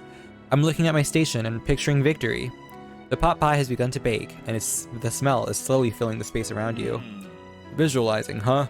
That's too bad. I was hoping you were here cooking something delicious. You'd usually happily share your food with anyone who is hungry, but the last time you let Colonel Sanders get in your head, it cost you a cook-off. You decide that it's time to put your cooking above your romantic desires, but that decision gets too hard to stick to when the oven timer goes off behind you. Yeah, I'm gonna fess up. Okay, you got me. I'm doing a little bit more than just visualizing. I know. My nose can smell a pot pie from 400 yards. That's an oddly specific distance, but you'd expect nothing less from such an oddly specific man. Okay. You knew it was a pot pie just from the smell? Not just a pot pie, but a chicken pot pie with an all-butter crust. My nose is telling me something else. Oh no, is it burning? No. I can smell that it was made with a heaping helping of TLC. But it will probably start burning any second if you don't pull it out. The moment of truth. Wow. It's the best pot pie I've ever tasted. I've always loved country cooking, and I could eat this all day. There's no time left. The final showdown is about to begin. I want more of the pot pie, though. Sprinkles lays down the ground rules. There are no rules. Right is to accept to cook with everything you've got. I kind of turned it less into a deep OO voice and more into like an actual OO voice at this point, but that's fine. You step up for the cook-off of a lifetime. You decide that mac and cheese, plus the pot pie you've been practicing, are just the dishes that will push you over the edge to victory. Yeah, given that these are like KFC meals, I'm pretty sure they will too. Meanwhile, both Van and Ashley are prepping wildly elaborate dishes per their usual over-the-top selves. Miriam has her giant magnifying glass and several sets of tweezers. She's definitely prepared to go big, doing something small. Colonel Sanders seems to be harnessing his 11 herbs and spices, but he's trying to find a way to improve on something perfect. His original recipe, trademark fried chicken. The intensity in the room starts at a full 10 out of 10, with a frenzy of action. Everyone is calling out really cool special cooking moves as they prepare their food. Wow, this is getting serious. Colonel Sanders batters his chicken as it levitates through the air. Egg wash. Miriam furiously injects ingredients into an itty-bitty pot of broth. Best friend, Bastard Blaster! Van flexes his pectorals as he chops open a sea urchin. Let's rock and roid! Ashley scoops her pastries off the tray with lightning speed. Shallow personality spatula. Oh my god, she is me! Even Clank gets in on it. 5-dial pressure point chicken cooking technique. Wait, when did Clank learn to speak English? It's the singularity. I was forced told. Uh-oh. We mustn't let it happen, or the appliance uprising will take us all. Vivi? The ongoing seasonal anime that is about to have the finale in a couple days, Vivi? Self-destruct. Van quickly unplugs Clank and rolls him out the back door of the arena. As you frantically prepare your dish, you notice Ashley has her spellbook out. Is she going to use some dark magic to turn the tide? You've got a spellbook of your own, and you're desperate to not let her win another battle. Should you take this opportunity to fight magic with magic, even if it's almost certainly evil magic? I would do this in real life, but I feel like the hard way is correct. Especially based off of the cook-off the last time. That literally said to do it the hard way. So, who needs magic when you've got passion? Now I'm going to do it the hard way. Colonel Sanders sees that you've chosen to win on your own terms, and he gives you a subtle wink from across the room. Yep. I believe in you, Leo. Miriam notices too.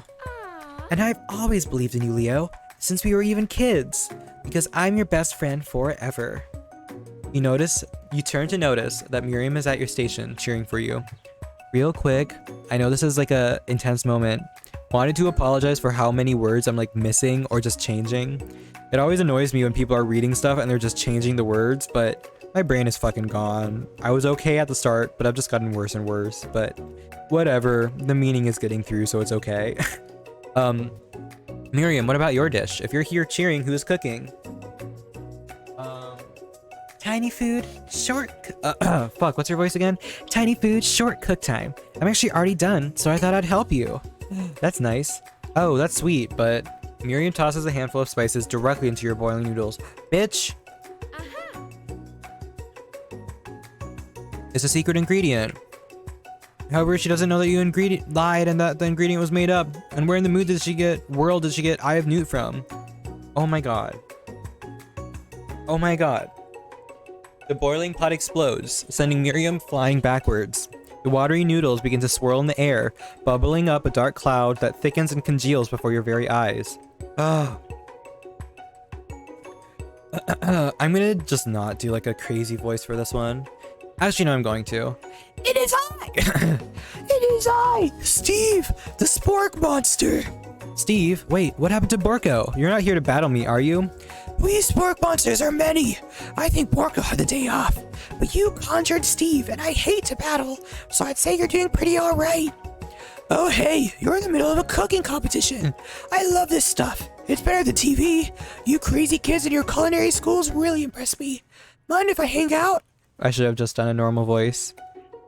I'm sorry, Steve, but I'm kind of in the middle of something. Do you mind? Steve the Spork Monster notices that you've got the Grimoire stashed behind your cooking station. I see what you're up to. Crisscross some magical items and accidentally summon me, huh? Haha, yeah, you guessed it, sorta. If you're here, would you mind tossing some fresh noodles in a pot of salted water? Oh wait, pot of salted water. Not a bot. I'd love to. I've always wanted to be a top chef, actually. You know, when I was just a little Spork Pop back in the old country. Shut up. I want to stop this voice, please. You can feel Spork Monster winding up to tell a very long and involved story. You don't know exactly where they came from, but it seems like it was probably lonely there. Actually, you know what? Maybe you should watch from the stands. I really need to focus on this competition.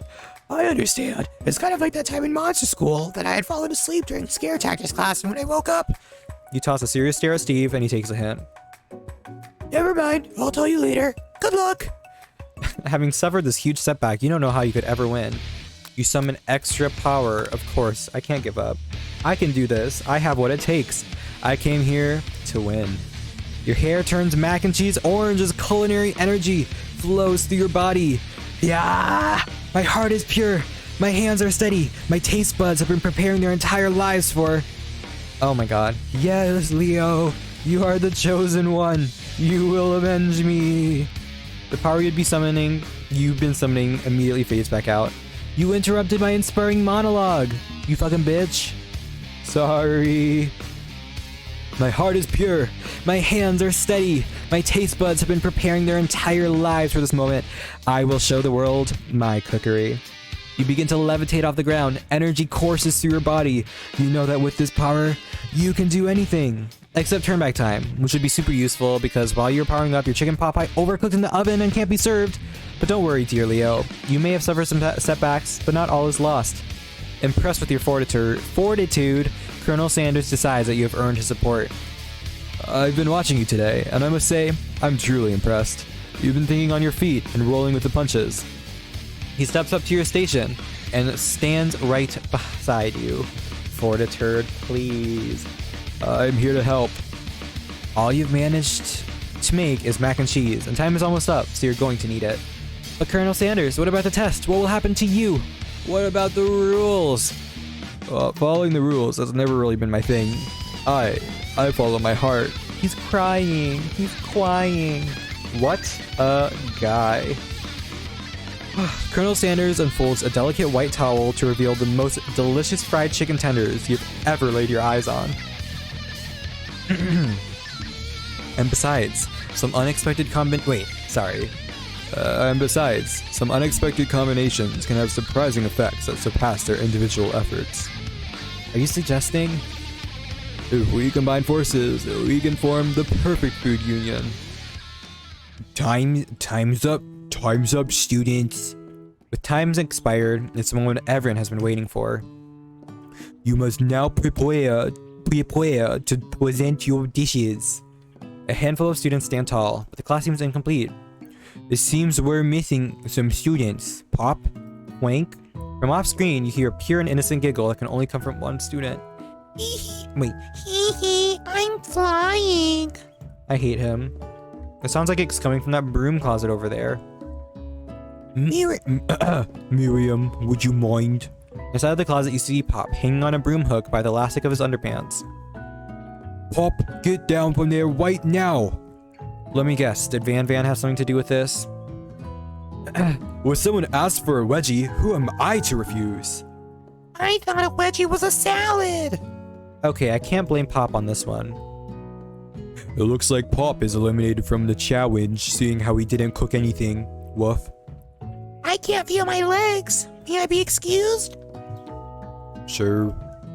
You kids and your points, I must say, it's not the worst point in UCSAL history, and it's not exactly yearbook material. You have every nail done, but you forgot your nice coat. Uh-oh. Sometimes it's cute to have one nail undone. It makes a statement. Wait a second. Poinks? Quank? Where did that pressure cooker roll off to? You wait to hear a signature word, beep, or other onomatopoeia, but there is none. English. Somehow he must have gotten unplugged, I guess. We'll have to figure that out later. That leaves only 4 remaining students. Please collect your final projects. Yes, it has been a long semester. Wow, 3 days long. Oh my god, he's crying. But after days of hard work, the time has come for me to eat. Miriam, please step forward. Now, describe your dish. I've made tender udon noodles in a savory soup.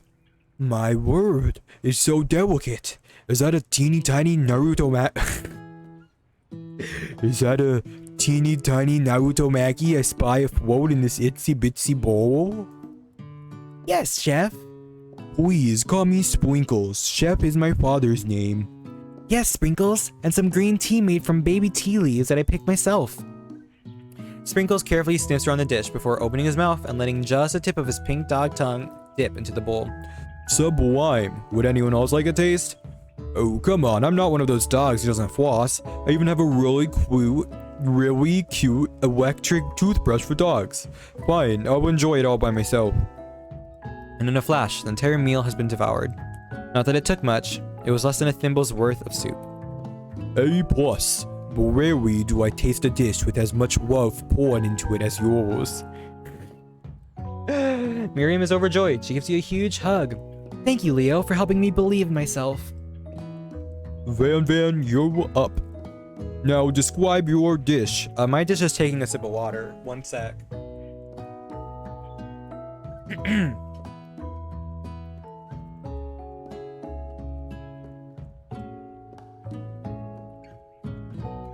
I'm still surprised that despite water check being 10 points, I have not gotten waterboarded yet.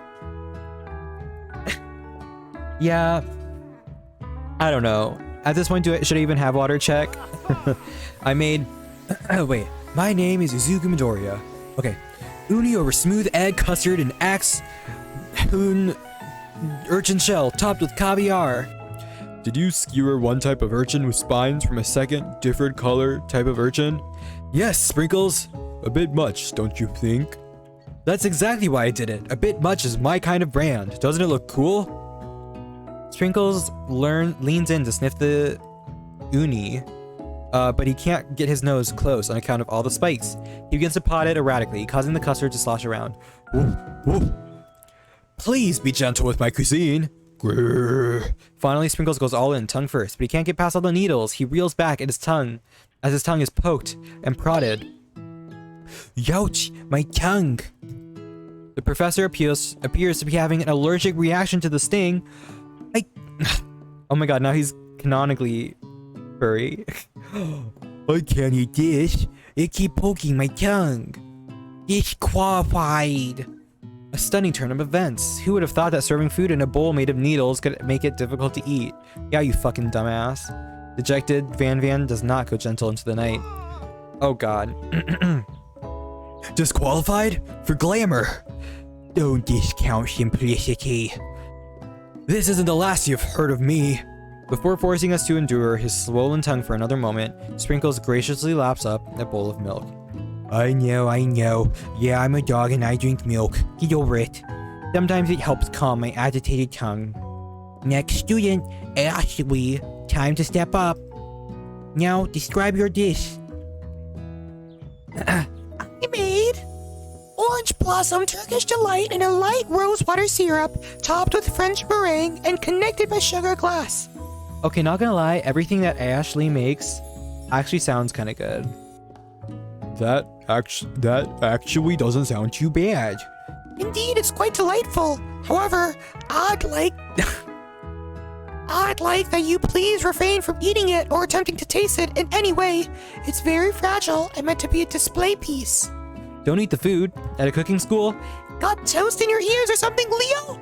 I told you, it's a display piece. You fucking idiot.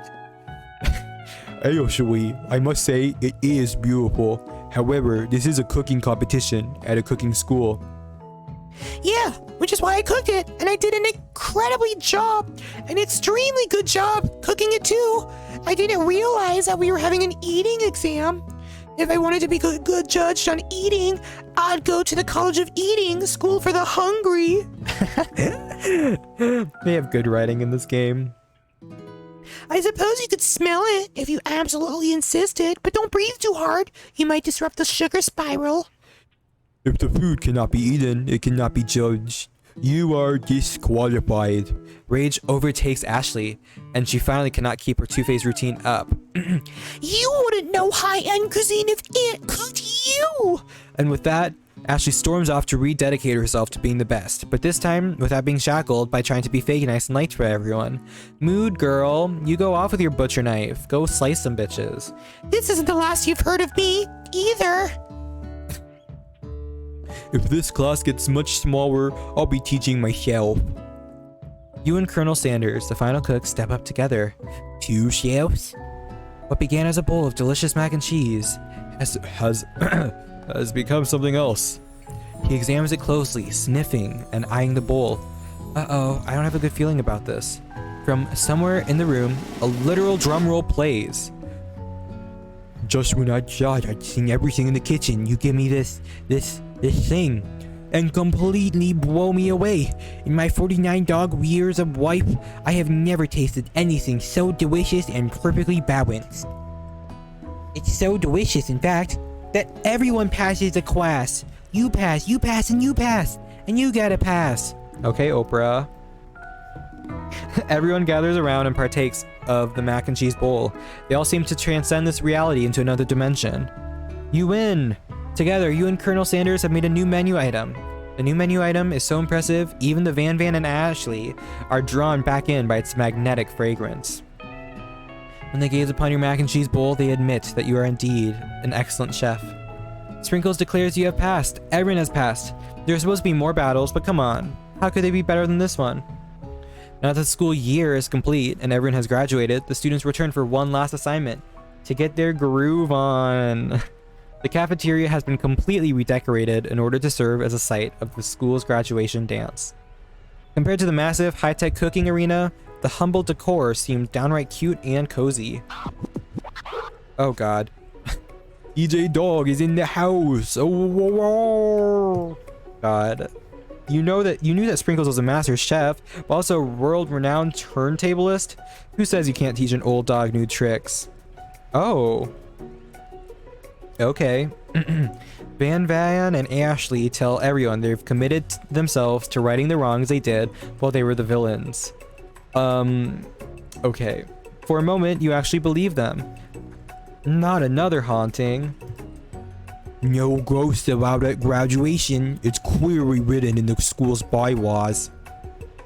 I was never actually a ghost. It was all a trick to get you to finally notice me. Somehow I made his voice even worse. Oh, amusing.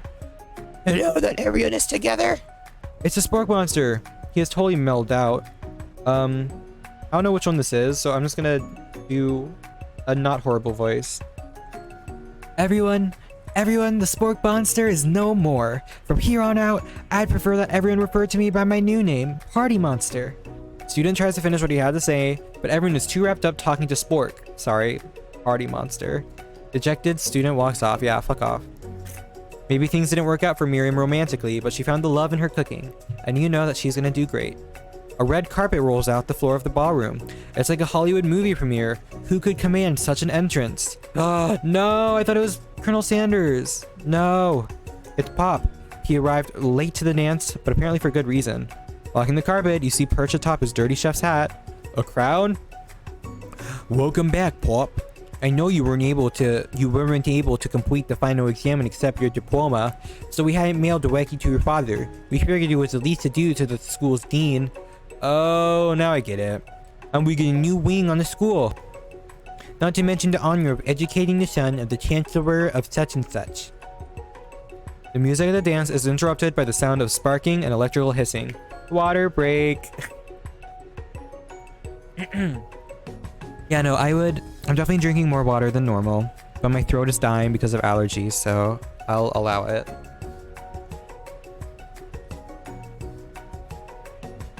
One of the worst things about having a bad sleep schedule is missing allergy meds by accident and then regretting it. Very, very much. It's Clank who has arrived late to the dance. Now that I have graduated, I can reveal my truth. Well, he's still doing the talking thing. I am Clank, and I am not of this earth. I am actually from a faraway planet in another dimension. What? What? I actually feel like I knew it this whole time. Now that I have learned the ways of your kind, I must return. Miriam, will you come with me? I don't know what to say. Besides, no, obviously. I have just begun to learn who I really am. This isn't the time for me to devote my life to figure out how you are, Clank. Mood. Miriam, you do it. You're blown away by Miriam's maturity. It's pretty clear she has managed to surpass you in that regard. I understand. Kind of. Humans are weird. A portal opens up and Clank disappears through it. Finally, Colonel Sanders arrives. Oh my god. Howdy, classmates. Just like the first day you met him, he has come prepared to feed the entire class. However, it's not enough to just give them a bucket of chicken. This time it's a full meal. I didn't get to be one of the most famous chicken men in the history of chicken and man by not reminding people to go out and buy my chicken. No, it's not the end. As everyone feasts on their delicious chicken dinner, Colonel Sanders finds you sitting at the edge of the dance floor. Leo, what are you doing sitting all alone? Oh, you know, just waiting for the right person to ask me to dance. I wonder, might you tell me, what are the qualities that you would expect to find in such a lucky person? Off the top of my head, oh, I don't know. A spicy must, a tidy goatee, and a degree from the University of Cooking School Academy for Learning, just to name a few. It truly is my lucky day. Would you dance with me? Yes, I would love to. As you glide across the dance floor, hand in hand with Colonel Sanders, the future stretches out in front of you. And once my 100th franchise is up and running, I'll be ready to take a day off, and I'll be so glad to spend it together with you, Leo. Oh, 100. 100 followers, hee hee. Topical. I'm annoying. How sweet. We'll work together and play together. Colonel Sanders stops dead in his tracks. I don't blame you. What was that? Work together? Well, I think this is something I need to do by myself. But who will help you run your restaurants? Whoa, bitch. We aren't business partners anymore? Look at that expression. Okay.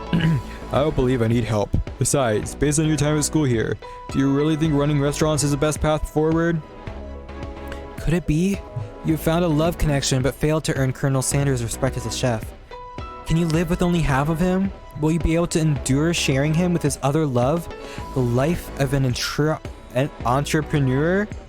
I suppose I could enroll at a pastry school. Oh, my dear Leo, I'm sure that you'll find your place eventually. And along the way, you'll have me by your side. What? I don't like this ending. Did I do something wrong? The end. What? Oh, do we get to watch this again? I want to watch the intro sequence again. Do we get to? We do!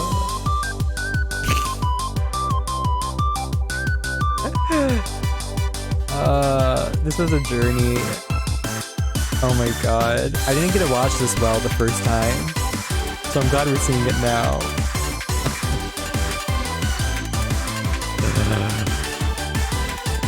Oh my god.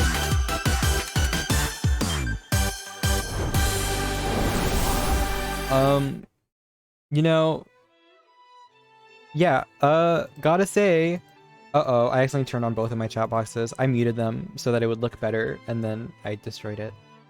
Okay. That was fun. It was like low-key a mess. It was a game. Hello, Nathan. Um, low-key kind of a mess. Low-key kind of the best thing ever. Best marketing I've ever been subjected to. I have to say. Like, out of, like, this low, like, it literally makes me want to drive to the nearest KFC. Where is the nearest KFC? Looks like we got some type of food already, so I won't be able to get it today, but where is the closest KFC to me?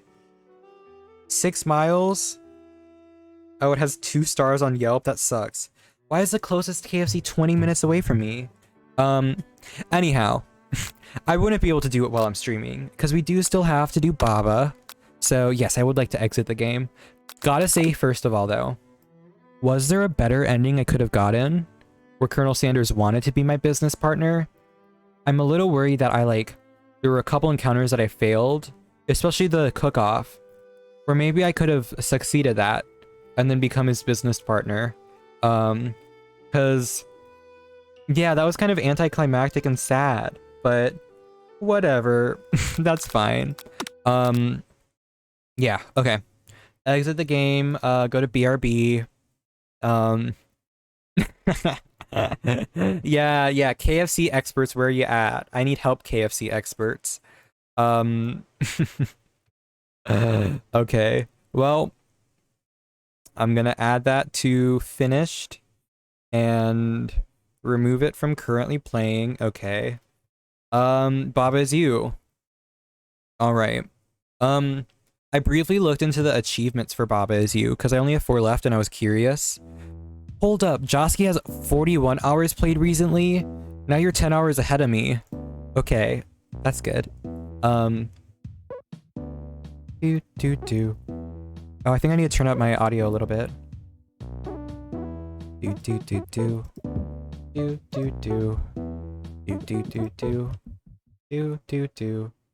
Uh-oh. Is my game gonna pop up? Okay, there we go. Alright, chat box right. Oh, you accidentally left it running? Oh, I see. Okay. I'm gonna go back to my normal chat box. I feel like bottom left is best. There we go. Okay. Sweet.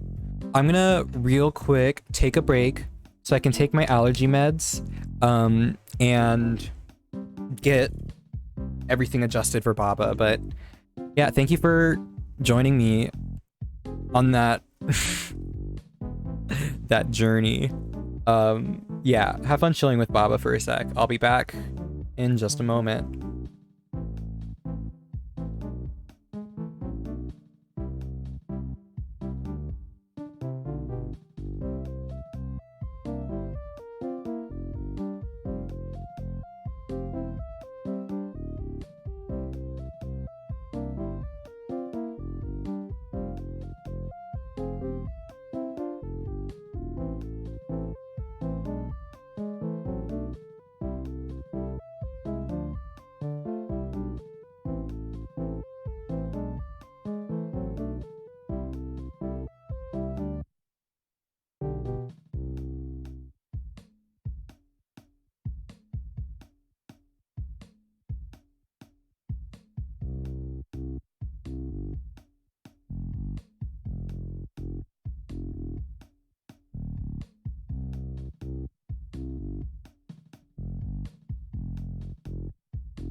Real quick note, I might do some weird Bluetooth stuff for a sec, so if the audio dies, I apologize. I'll fix it when I'm back.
All right. I grabbed some fries, got some food. I'm gonna take a sec for me to get my Bluetooth working. Looks like it might not be great. Okay, left earbud is full charge. All right. Oh, I gotta turn on my my avatar too. All right, there's that. Okay, Bluetooth settings. Ooh, it is connected and it isn't working with Baba, so I gotta restart the game real quick. That's fine. Sorry for the long break. I got my allergy medicine, then I filled up my water bottle, grabbed some fries, had a couple. Um, yeah, I don't know. Today I just very much need water and food, and normally I'm able to ignore that a little bit more, which isn't really a good thing. Like, this is more normal, like what a normal human would be like. Oh gosh, I'm not sure, to be honest. Let's see.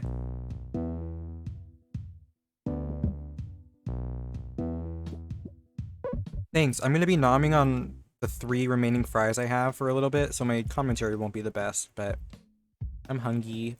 I think I'm working on 6 or 7. Because yeah, I did 5. That means, oh wait, let me get my controller set up. Yeah, I haven't tried this one at all. And this is interesting. Okay.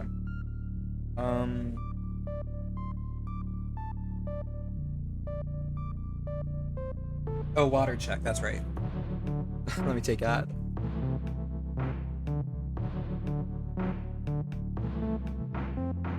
Oh, you skipped this one? Yeah, I do want to go for 100% completion and get all achievements if possible, so I'd rather not skip too many, but of course I can skip and come back. Let's see. Again, I have like 3 curly fries, so I'm gonna be slightly distracted and not talking as much, but I'll try my best.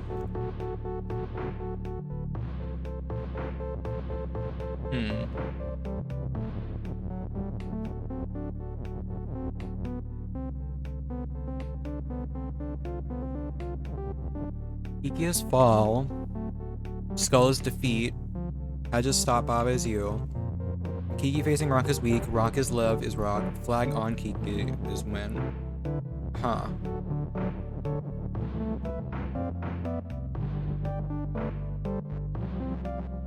Well. Oh, hey Loki Packus. Thanks for the follow. You're my 105th follower. I appreciate it, especially because I'm kind of low key right now. All right. So Kiki on flag on Kiki is win. That means I need to make a situation in which Kiki is sitting on this flag, and Kiki facing Rock is weak. A little confused about that. I guess I make her fall here, and then like I push her here and she falls again or something. The skull is defeat, and that just complicates things, because she can fall through the skulls, but if she falls on the bottom, I can't do much. So,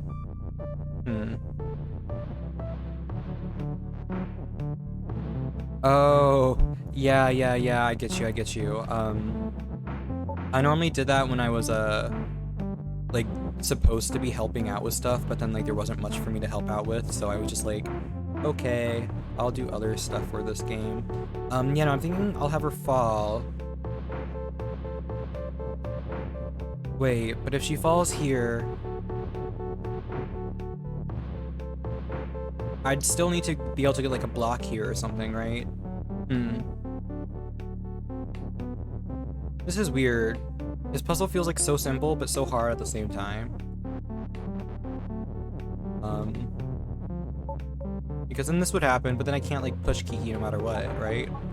And obviously this like Kiki facing Rock is weak stuff is important. I guess that just means that if she touches the ice while it's rock, she dies. So I just have to do like specific timing, I think. Let's see.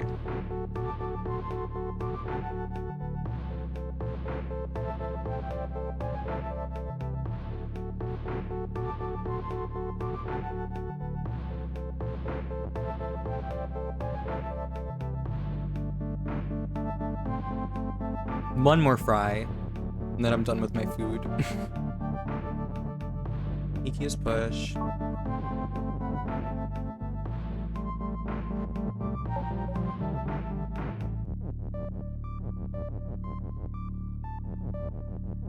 Yeah, because if I have her fall here, then she can't get out. So I have to have her fall through one of these 4 places. And I have to choose both the place she falls down and where I place things. Wait. I was thinking about all that place... Oops. I was thinking about all that place thing stuff, but I physically cannot push one of these blocks down there, right? Yeah.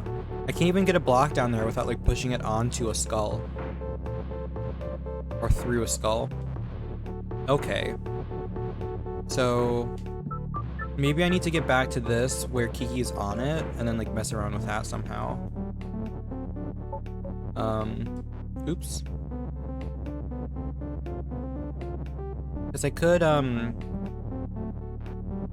do this, of course.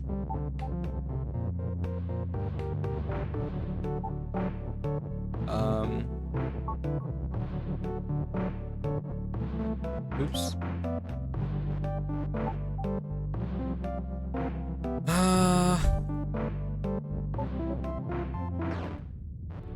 But then I still do die here, which doesn't work.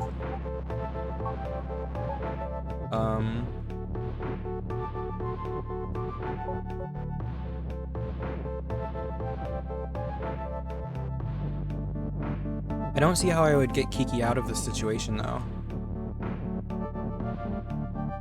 I guess if I can activate Kiki's push after I get in here. But that sounds impossible.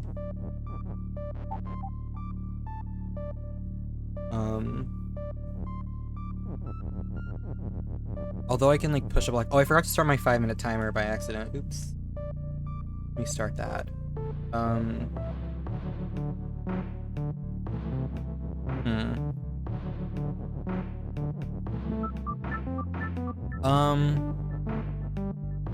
I'm ready for some sort of hint. I'm not sure if it's been the full 5 minutes or not.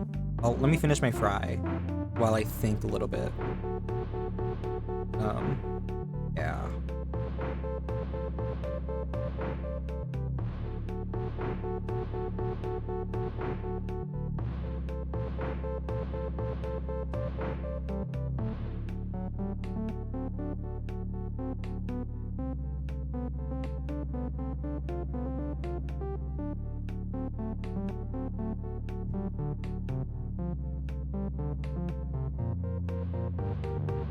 Alright.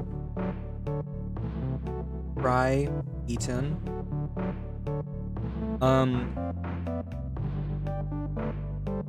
Josky, were you able to make any progress here? Or did you just get kind of stuck and then quit? Because, yeah, no, I'd like a hint if you have any, Nathan. Because I am kind of feeling like just not doing this level right now and going to level 7, to be honest. But, hey, I mean, if I have hints, then I can do this, obviously. But this is a weird level. I don't really get how it's supposed to work, logistically. Like, how I can get Kiki through all of this.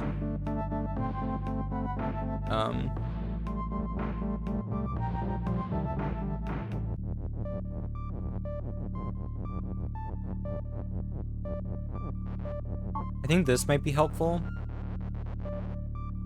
The fact that I can make Kiki be inside of a block. Oh. Oops. I thought she would fall there, but I mean, it makes sense that she wouldn't, I guess.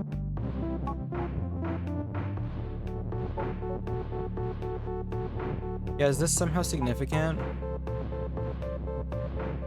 Oops.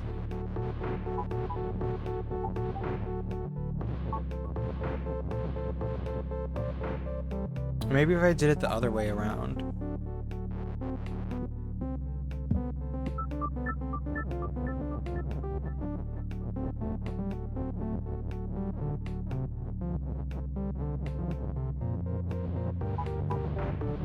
I feel like having Kiki inside of one of inside of one of the blocks is gonna be important.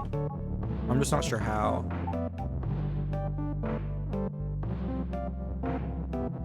Okay, that's fair. Because at least now I can do this. And then I could do this and be on the other side now. But it still is kind of bad. If only I could turn on push. Like if I could push this one down one further, that would be very helpful.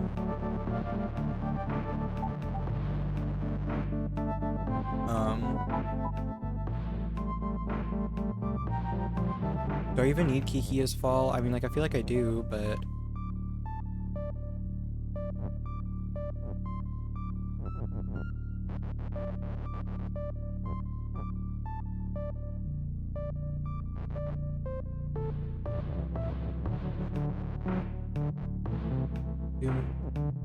Yeah, that's what I was thinking too. Like this would almost work, except then Kiki is no longer fall. So Kiki just gets stuck there. I guess I can just do Kiki as fall and like literally have Kiki fall here, right? Oops. And then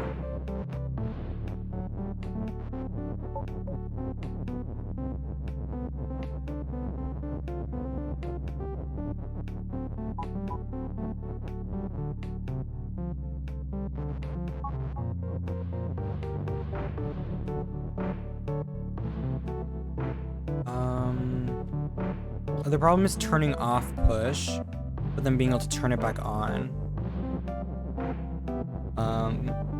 It's really not going to be hard to create a situation in which push is like this, where yeah, I can turn it off pretty easily. Now I can get in Kiki, but how do I make it where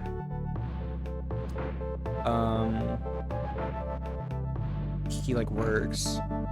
That's the question. Because I can't walk through the text, unfortunately. Oh, I have low battery on my iPad. Let me charge it.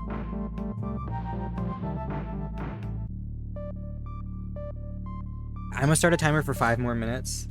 10 minutes is when I'm fine with skipping a puzzle and coming back to it.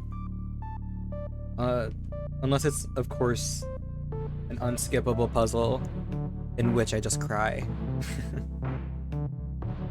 Okay. Kiki is fall. Even if I had push on the other side, it wouldn't work.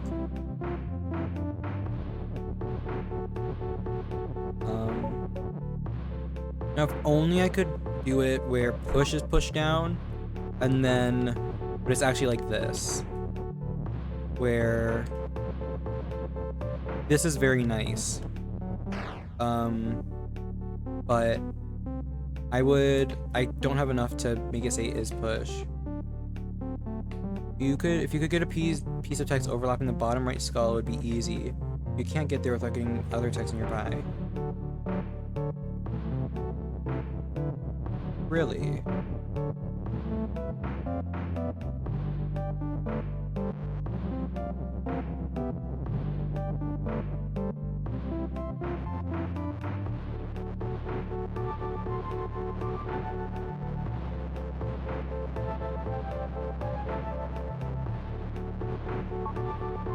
Oh, I see, because I can do I can say Kiki is fall and have Kiki fall on that. I see.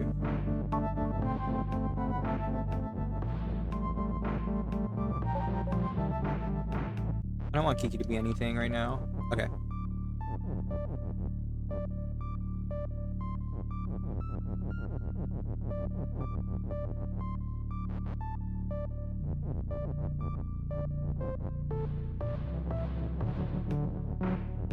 Yeah, so I can do this.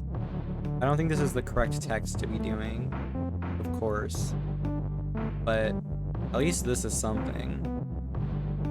I'm just gonna mess around with this and then I'll figure out what like the correct text is eventually.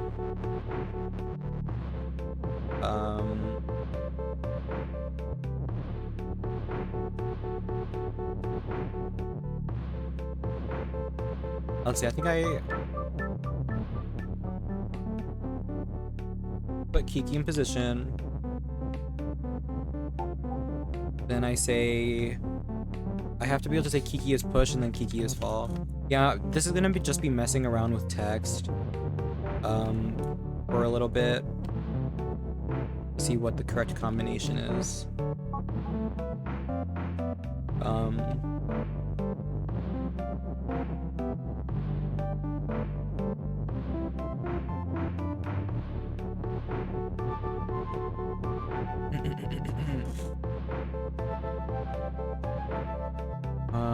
Oh wait, no. Wait, what do I want to do? Fuck. I think I want to put fall. No, I want to put Kiki first, and then fall, I think. I don't know. I have some type of brain activity going on here that I think is smart, but I'm not really sure how it's going to work out, so I should just like focus on having it actually happen right now. Okay. Fall. Now push. Now I take fall out and do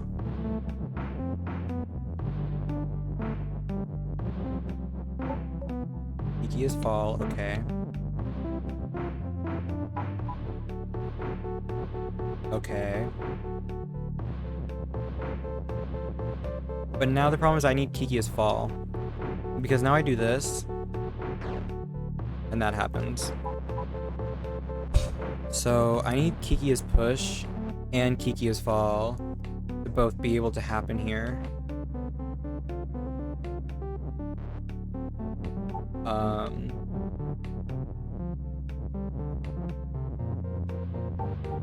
Yeah, because again, like, this is good.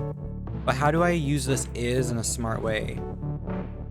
Because I would need to get fall over here to the right. And I would need to get push. Or I'd have to get Kiki here. And I don't really know how that would work.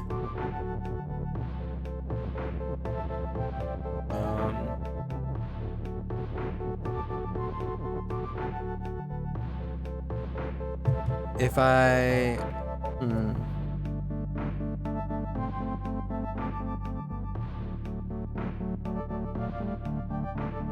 If I make Kiki inside of push, will that be better? I'm fine with more hints.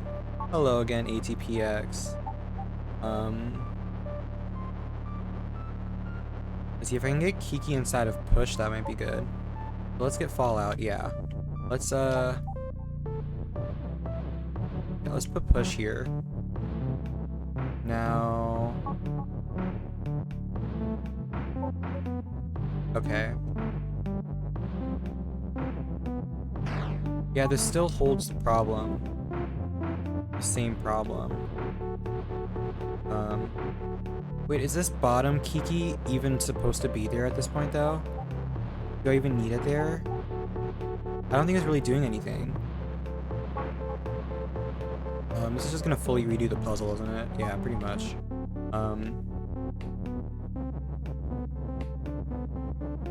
Yeah, I think I can not do that to one of the Kikis. I can put the push here.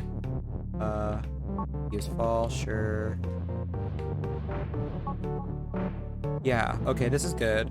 But now how do I get it so it says Kiki is fall?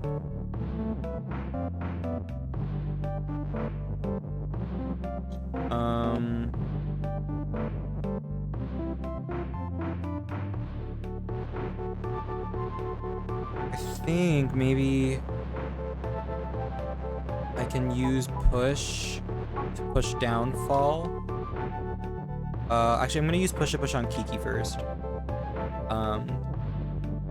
Because I didn't need fall in order to get Kiki down there. The only place where I actually need fall is here to make sure Kiki doesn't die to the stupid things. So yeah, here's this. This is good, because now I can put Kiki here. And that will be, whatever. Now... I also have to get fall down. So I think that means I have to do... Kiki is push, okay. Now I use push for both Kiki and fall? Question mark? Wait, let me do fall above Kiki. Okay. Oops. Okay. Because now I can put Kiki here. Now I can put fall there. Ooh, but I want fall to be over. I want fall to be here. But that doesn't work out the best then. Because... How do I create a situation in which I can get down here and push fall over from the left, if the left is blocked by Kiki? And I can't get a situation in which I push Kiki over from the right. Maybe if I do fall first and I push it into the heart, will that work? Let's see. I'm not sure if it will work or not, but I want to try it. Okay. Oops. Not too much. Okay. Can I put you in the heart? Okay, maybe this is it then. Because when I do push this over, it will push the is with it. And that's like kind of good, kind of bad. Oh. Oh, I had to get Kiki in position first. Yeah, okay, so this is like kind of what I want to happen. Although I do have to be able to get back to Kiki's push after this, so maybe this is like not what I want to happen. Yeah, sorry, I need push back out. Because I want Kiki to be on top of push. Like, I want Kiki to be right there. Okay. And now I do all this stuff. Oops. I can turn that on.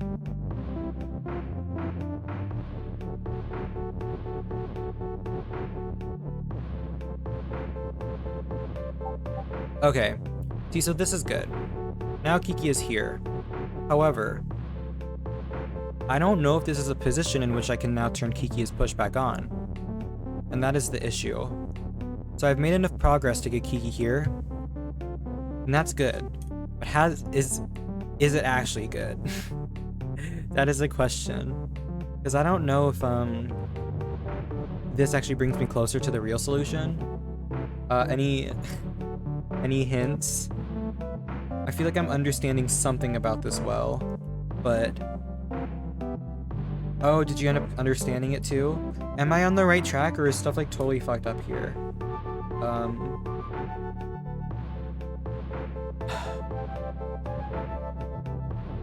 Because I feel like this is a good step in the right direction, but it's also still like bad. If you catch my drift.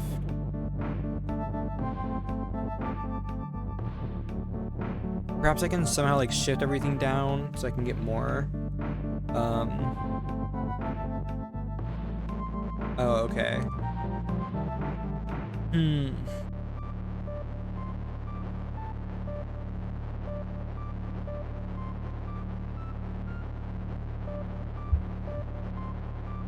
Let me take a sip of water again.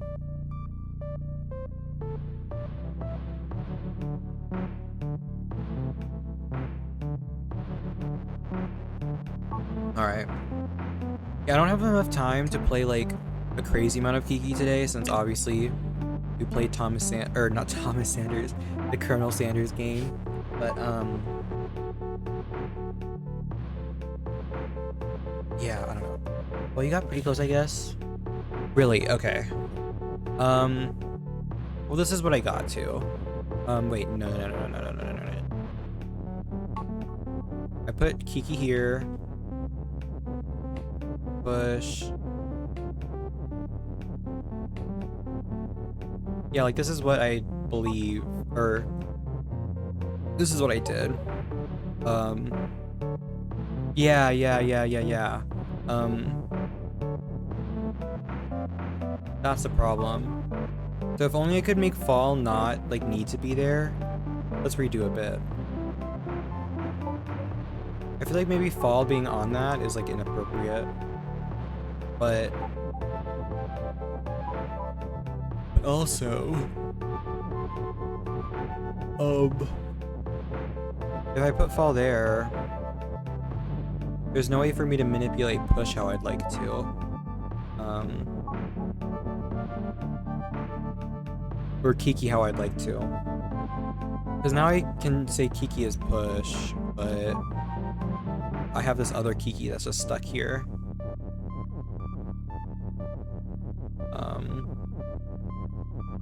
And then that Kiki will die. I mean, I guess there has to be a reason that there's a gap.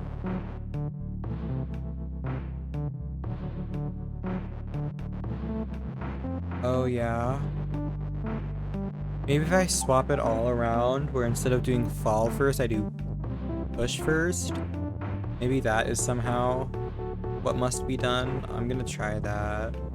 I don't feel like it is, but we'll see. Boop. Okay, no. Boop. Oh, but I still need to push Kiki down. I can't skip the pushing step. Oops. Let's just not fully restart. Okay. I still need Kiki here.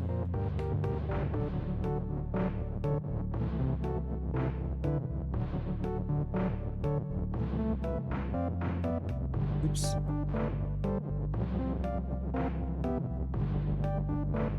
Oh wait, no, this might not be it. Let's see.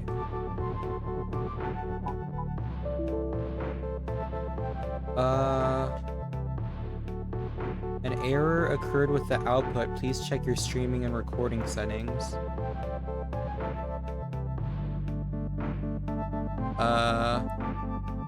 Is the stream okay? It just told me there was an error with it, but it appears to be fine as far as I can tell.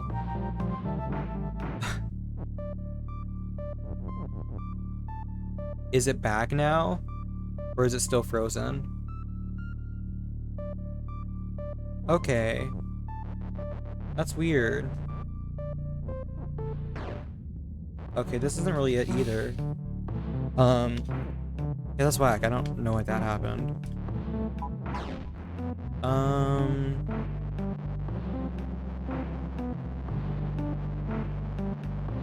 Oh, yeah, no, I'm not sure what the slightly different placement I have to do is.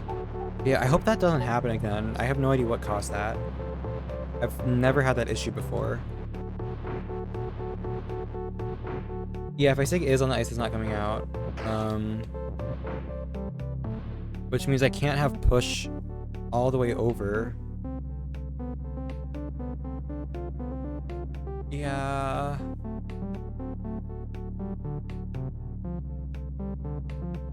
Well, does that mean it has to be like horizontal or something? I don't know.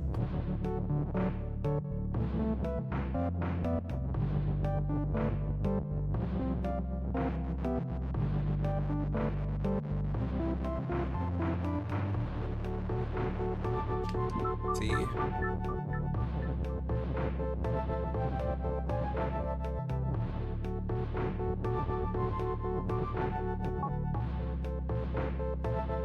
I don't know. I mean, it could...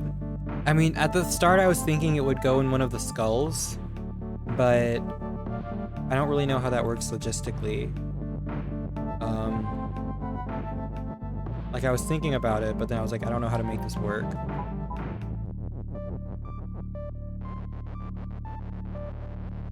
Yeah, especially because I need a Kiki... Oops. I need Kiki to be, like, in push, I think.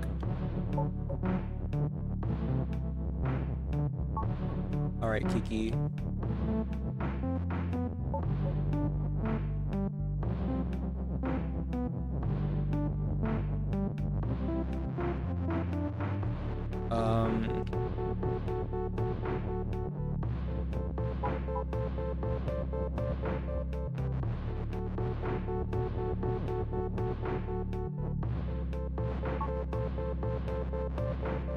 Yeah, but then I can't do this over one because that wouldn't be good either.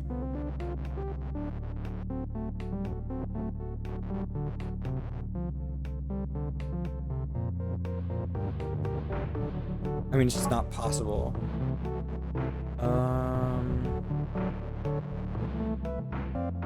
Let's see. I mean, I guess I can do it here again. If I could just find some way to get Fall and Kiki down in like a way that's good, but I can't think of a way to do that because it ends up with one of them being like, I don't know how to explain it, but one of them being like trapped, I guess.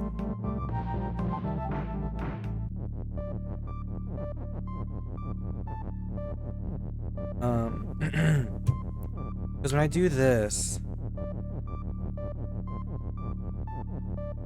now it's like, okay, what do I do with Fall? I don't know.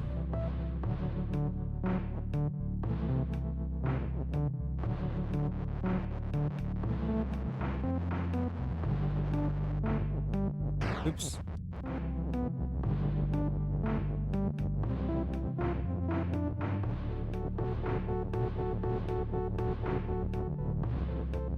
Yeah, I can't even move Fall over to the right here, though.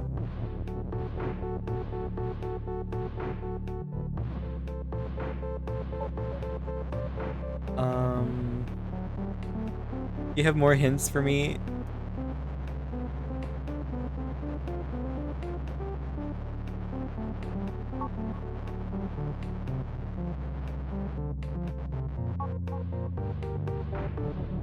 It would be easy if I could just it would be easiest if I could just toggle like this.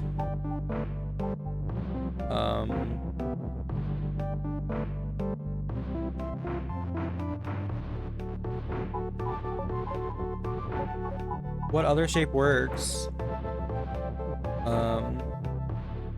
When there's only one is. I thought it was only a plus. Well, besides what I just showed.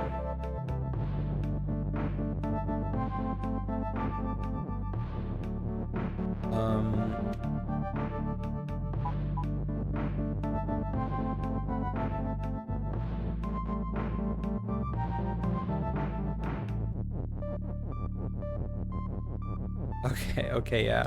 I'll play more with the L shape. I'm so confused about this extra Kiki, though. Is it just like a red herring?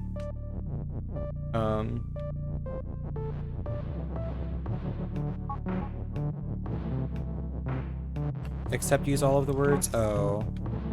See, so I was just thinking this.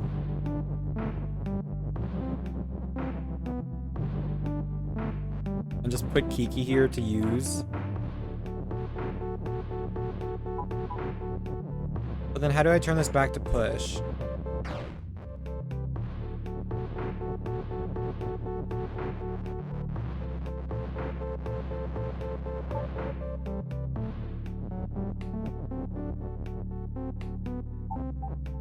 And not that way.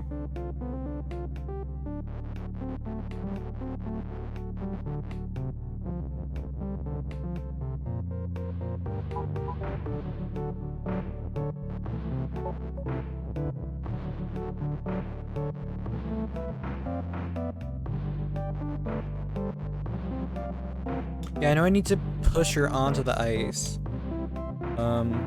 Oh.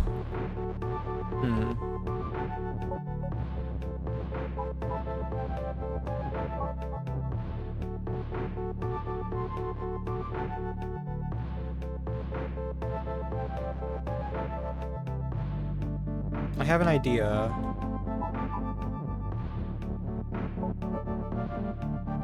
Wait.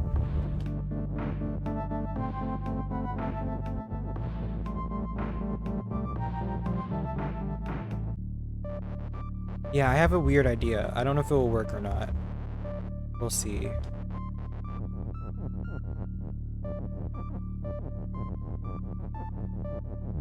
Oops. I don't think this is the solution, but I'm still gonna try it.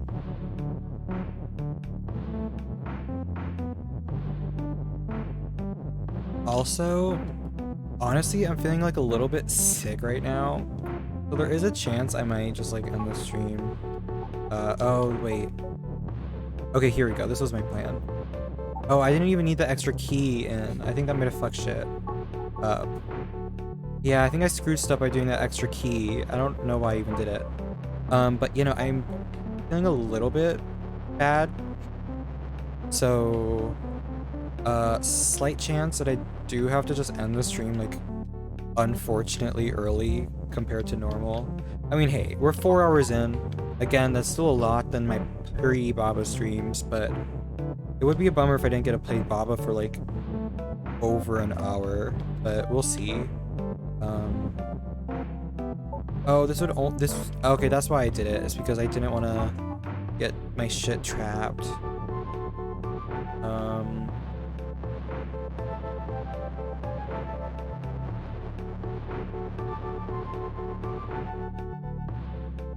So how do I push her over one?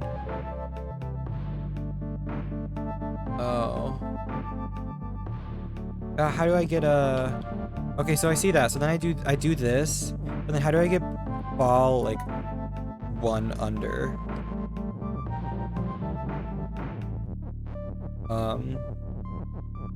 That's what I don't understand.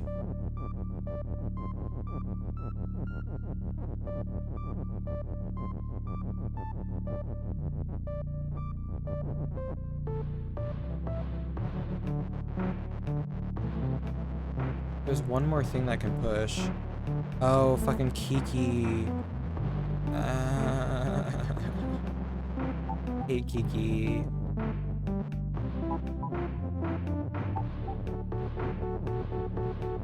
Okay. Well, okay, so I just need to figure out the positioning for this then, huh?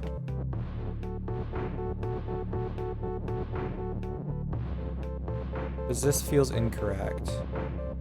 Yeah, for sure. So maybe everything over one. I think this might just be trial and error at this point. Let's see.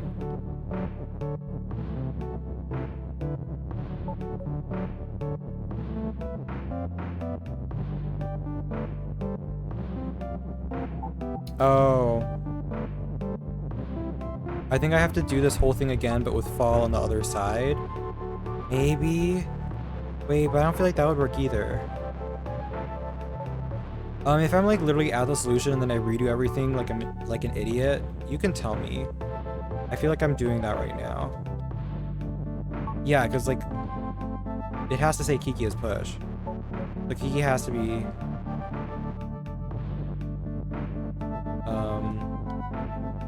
I mean, I guess it can be this. Oh my god. Something in my room just made a very odd noise. Yeah, so that's definitely not right.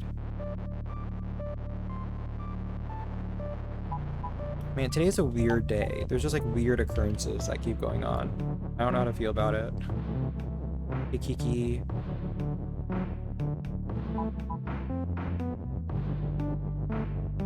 Yeah, so this is just like kind of weird.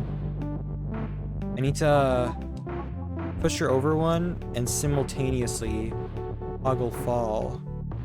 I can't do that.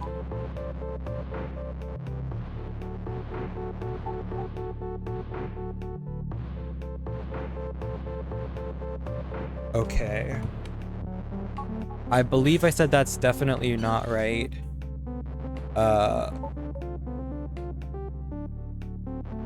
When I had fall like on the left or something. No, when I had fall on the right? Yeah.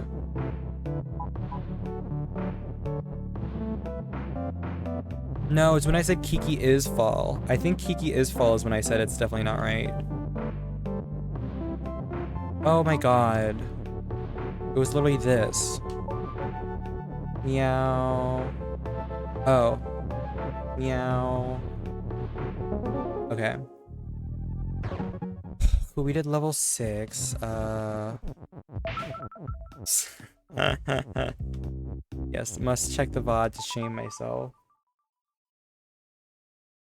Would it be better for me to end the stream in about 15 minutes? Or take a full 10 to 15 minute break, then come back? At that point, I could just end the stream and then start it up again and do like an hour stream of Baba. I'm not sure, but I'm feeling kind of unwell. Let's see. Rock is push, me is fall, me is open, me is move. Oops. I feel like here I just have to like... What is this hedge for? Hedges defeat and stop. Doors shut and stop. Hedge near Bob is more. That's scary.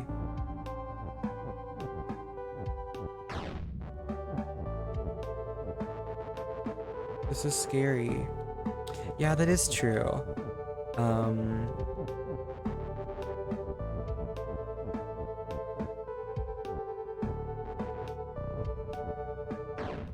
Why doesn't it... Wait, why? Okay, I'm confused. Why doesn't it follow me here? I don't get that. Yeah, no, I am kind of feeling a little bit unwell, so I think I might just call it quits after. I'm gonna try to do this puzzle. Let me start my timer. Yeah, I'd rather just end the stream than, like, have issues. So, yeah. I guess maybe I ate something bad. But, let's see. You're no longer adjacent to the hedge once you revolve. I see.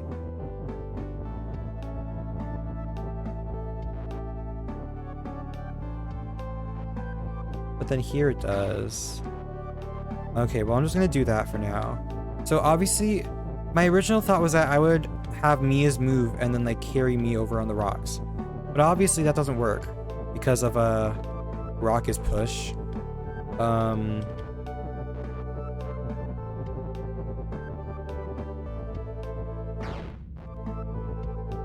Fuck. I wanna, so, well, all I need to do here is I need to do this. I need to have rocks set up like this. And then I need to have the hedges do the rest of the way. And then I win. That's it. How do I get these hedges out? Oh, wait. Noteworthy. Noteworthy. I only need 2 hedges. But how do I get the hedges out without killing myself? This is the question.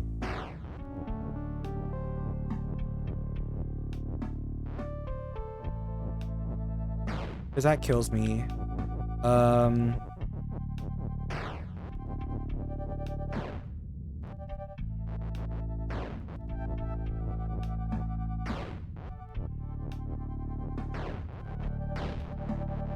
And how do I get the hedges out without locking in both of my rocks?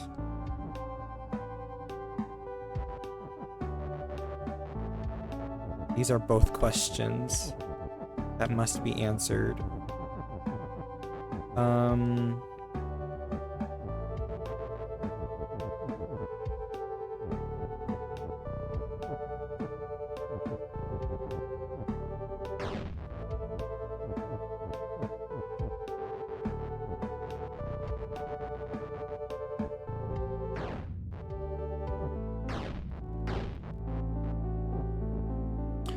I just don't like how it keeps boxing me in. I mean, obviously that's bad, but how do I get this hedge out? Like, I know I have to do something weird with the rocks. Like, that's pretty clear, I think. It's just gonna be some, like, very specific rock placement, isn't it?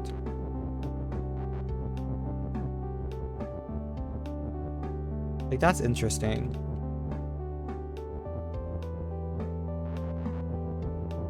have to like somehow feed the hedge through.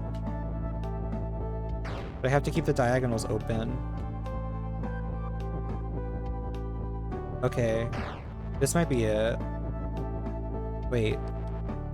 How'd I do it last time? Okay. Now let's just get rock as push in position. I think that's why I have one extra rock. So I can do that. Because now... I guess I can, bring it, like, one up. Yeah, there we go. This is it, right? Yeah. Okay.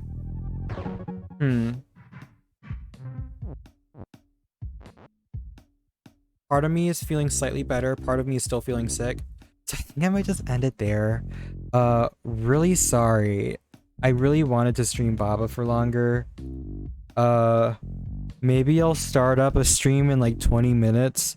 Or I'll plan like a bonus stream on Thursday. Or maybe I'll stream longer on Saturday. Or maybe, I don't know. I'll figure something out. I don't want to get sick on stream. I think that would be far worse than ending the stream a couple minutes early. So that's gonna be my plan. Yeah, no, things were sticking around for like 20 minutes of Baba, however long it was. I'm sorry. Yeah. Today's stream was a little bit chaotic, a little bit random, but that's fine. I mean, sometimes we need a little chaos. Sometimes we need like random stuff to happen. So, let's see. Again, thank you for the follow today from Star Sparky, Yumizu, Lightly Dark, and Loki Packus. I appreciate that. Oh, Loki. Yeah, no, it is Loki. Loki Packus. English hard. Next stream, Saturday, 3 p.m. guaranteed, but maybe something extra. I forgot my policy was to try to not do extra streams of Baba so people like don't miss it. So yeah, I don't know.